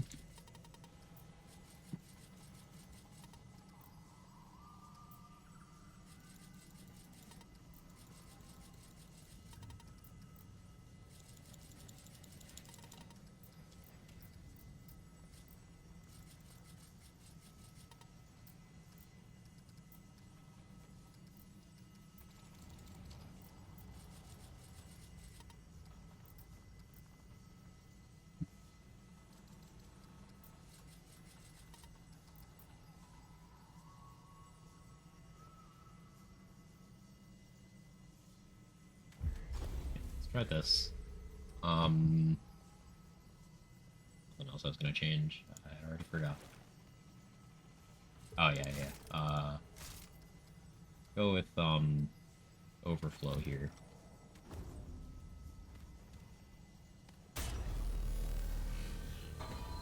You know, I lose the corrosive debuff. The crit chance, but Alliance. Shared healing efficacy of relics, and wonder if the healing over time for Tranquil Heart gets shared, which it does, makes me so happy. Yeah, this was one of the more high profile. Hang on, that's not supposed to do that. Things from launch week where Crystal Heart was being shared, and that's how people found out that Crystal Heart stacked. So Team Crystal Heart, that's what I unknowingly was abusing during our first group Annihilation clear. I was the medic just spamming Crystal Hearts, and everyone was like, why am I not dying now? That's why.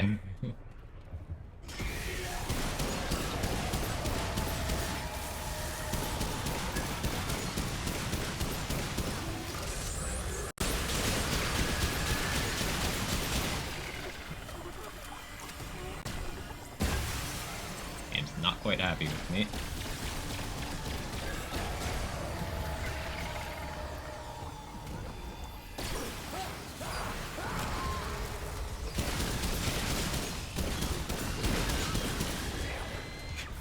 Remnant, please. Remnant, I need frames. Remnant. I can't dodge.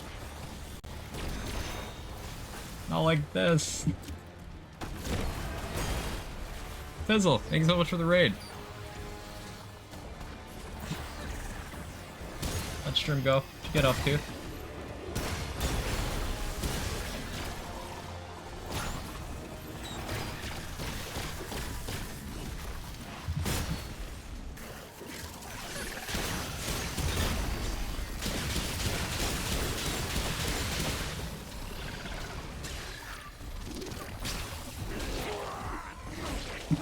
Your timing's so awkward.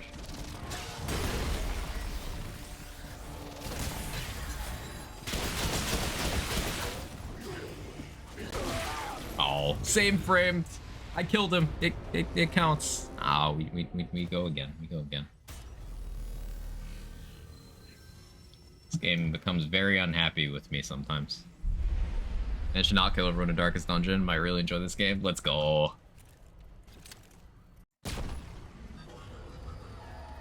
So much damage already.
Skill issue.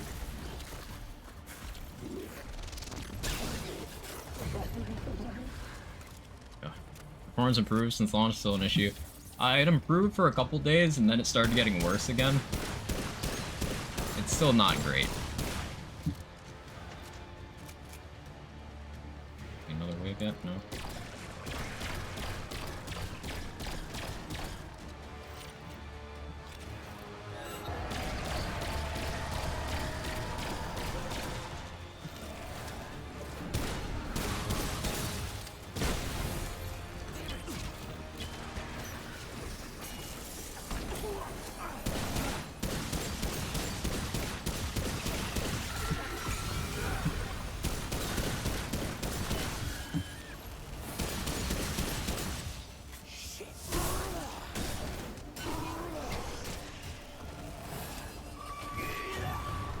Bleed.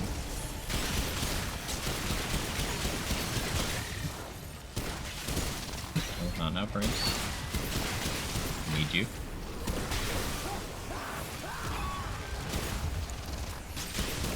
Definitely take the reserve, though.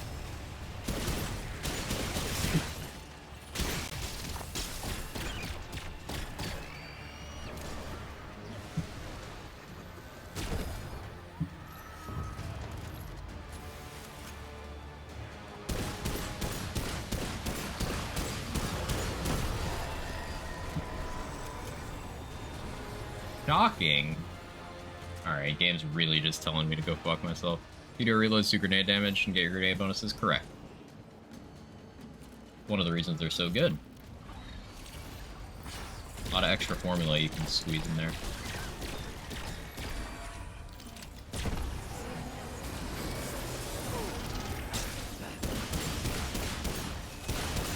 Regenerator as well.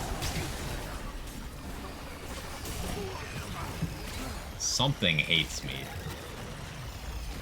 Oh, let me heal.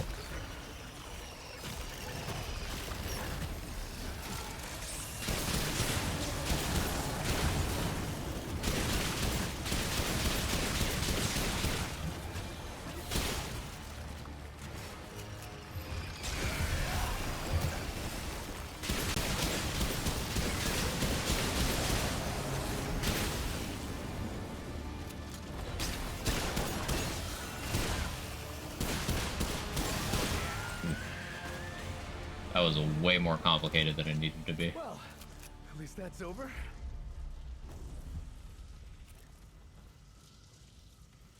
What did Civil do this time? I'm sure Civil deserves it. What did Civil do? I like Rose better. Debuff and the crit chance. Super big bang though.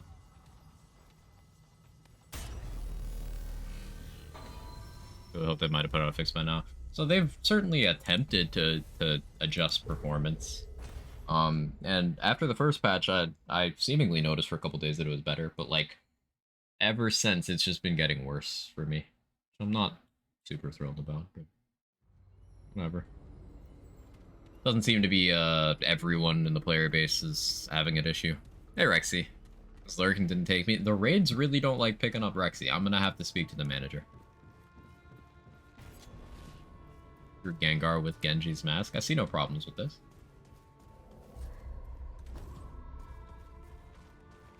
Here they come.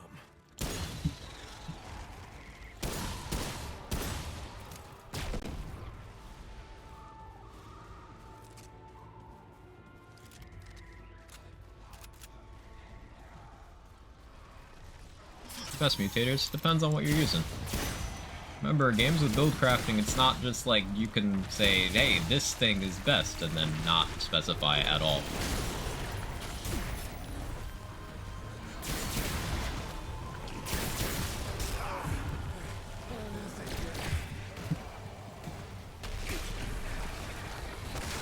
This is so toxic. Stop it, fucking roly-polies.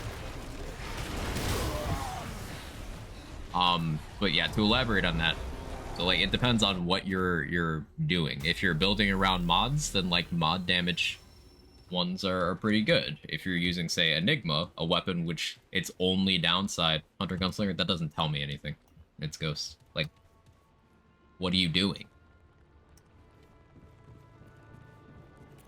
If you're using, say, Enigma, where its only downside is that the reload sucks, well then you'd be likely to go with extra mag size. If you're using a gun that you click weak spots very often, then you'd want something that interacts with weak spots, probably.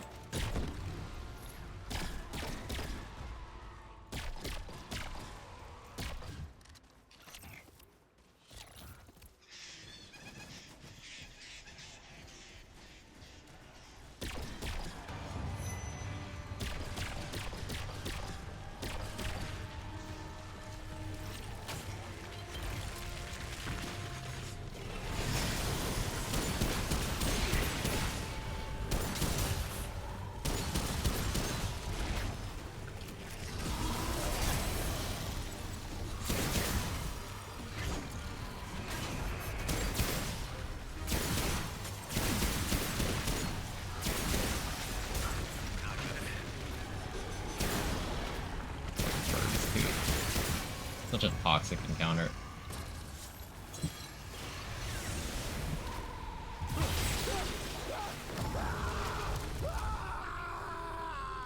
Yes, Berserk after the combat's effectively over. I see. Join Bandit, I think. Yeah, Bandit's really good. One thing you'll like about Bandit Viper is that it is, for instance, so like, let's say you shot this star shot at the feet of a group of enemies. You'd get a bandit chance per hit, per enemy. You used, let's say, Aphelion, which is a horizontal beam that pierces, chance per thing you hit. Deceit fires 2 piercing shots per ammo. So you got 2 chances per individual enemy, and you could potentially hit a bunch of enemies. Twisted Arbalest bounces between enemies. Bandit works on that. Real nice when you build into it.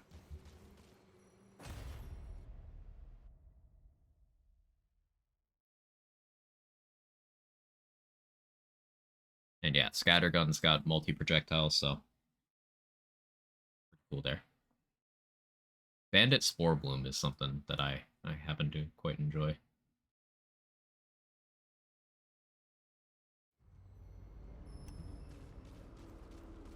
How many mag size increases are there in the game? Is it just Extender?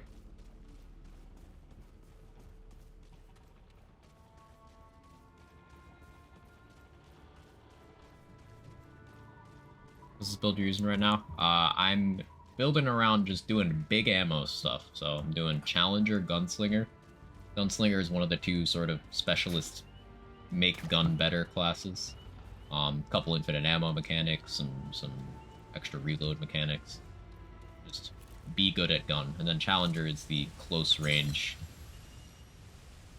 brawler type class, which has a skill that makes it so if you get enough kills in rapid succession with it active, you get a massive gun damage buff. So I'm just sort of holding a trigger down at groups of enemies.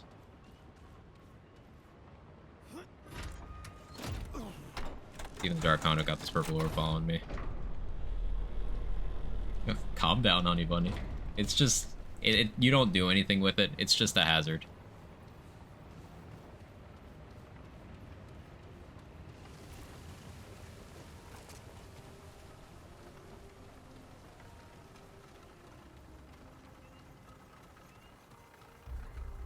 This looks important.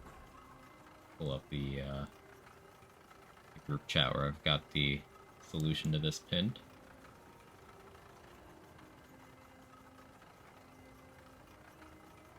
On Discord, you can do it. Not Remnant, taking up 92% of my CPU. Please, please, Remnant. Please.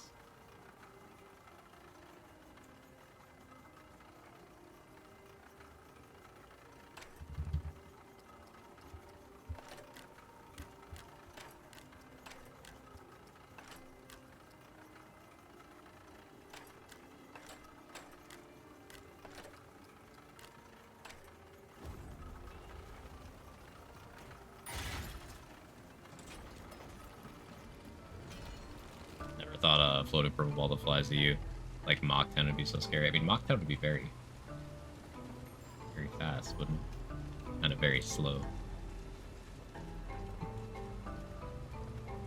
I got one hardcore honey screaming at me. I'm just casually jogging from it. Like, what's the worst that happens? You die? Nah.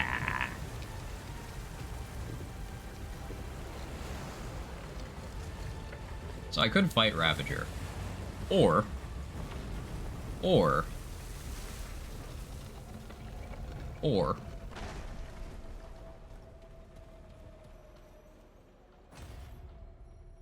That thing goes zoom, it goes zoom. It doesn't, though. It's actually extremely slow.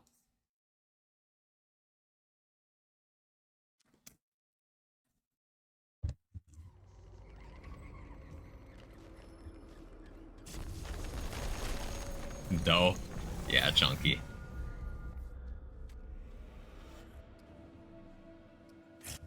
Hi, Ravager. Hi, bestie. Do it, come. Join me in glory. Okay.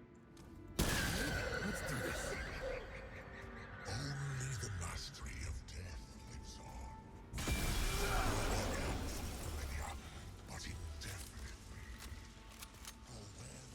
Starshot time, hopefully I've done this right. Yeah.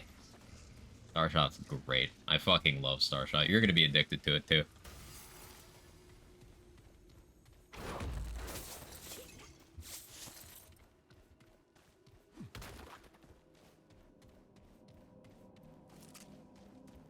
A secondary weapon slot in... Oh, there's a third chest there. A secondary weapon slot in, like, almost all of my builds is either Starshot or Enigma. Sometimes it's Nebula, and very rarely it's a Rupture Cannon just so I can throw a mod on it.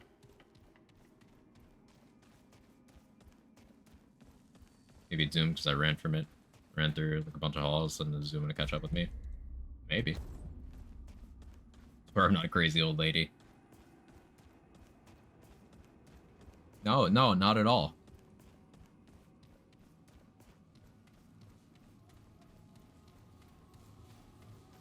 No, should have rammed me over 5 times for my playthrough. It's payback. It is payback. Number of times I've been killed by those things. Maybe the Ravager's right. Things could have been different. Love Enigma way too much. What's crazy about it, Chunky Nugget, is, and I'm gonna keep bringing this up. No, the Redditors of Remnant are not gonna live this down. There's still people complaining, saying, oh, Enigma's bad now. Like, what do you mean? 4 nerfs and a bug fix, and it's still unparalleled as a secondary weapon. Like, what do you mean?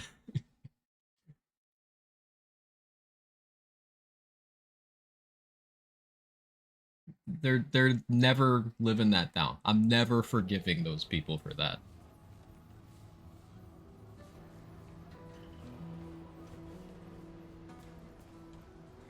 The memory leak has gotten yeah, I dropped a 5 FPS there for a second. They're delusional. It's crazy. Same people had problems with the Nightfall getting its one singular fire rate nerf that you can't really notice. Like, what are you talking about? Took those 2 weapons from S tier to S tier. Anyway, I gotta pee again, but I've been live for 6 hours, so I may as well call it. I do have to cook dinner today. So, I appreciate you guys hanging out. Thank you so much. Always a pleasure. More Remnant tomorrow, of course, since I've replaced my personality with being a Remnant 2 streamer. Let's see who's live. We could raid. Praying they don't nerf to death still. They have no reason to adjust it any more than they have. You know, it's not silly anymore. It's just really strong. Who's doing the thing? The pilot's over on BL2 Farm and Shams. D2H is playing Atlas Fallen. I have no idea what that is. Let's go raid D2H. We don't do that super often. I would like to, because he's good people. Oh, hi Felicia. Bye Felicia. So Damn It to Hell is a super cool dude. Variety streamer, plays a lot of different things, but also just like one of the most chill people you'll meet. Is just a good guy who does not shy away from having fun, which is a rare quality. So yeah, you'll enjoy the vibes over there if you haven't been there before. But highly recommend. One of my favorite lurk spots. It's just our schedules are incompatible because we have a lot of stream time overlap, but seriously, one of my favorite lurk spots. You'll enjoy it over there. Have a good rest of your day. I'll see y'all tomorrow for more Remnant. Bye-bye.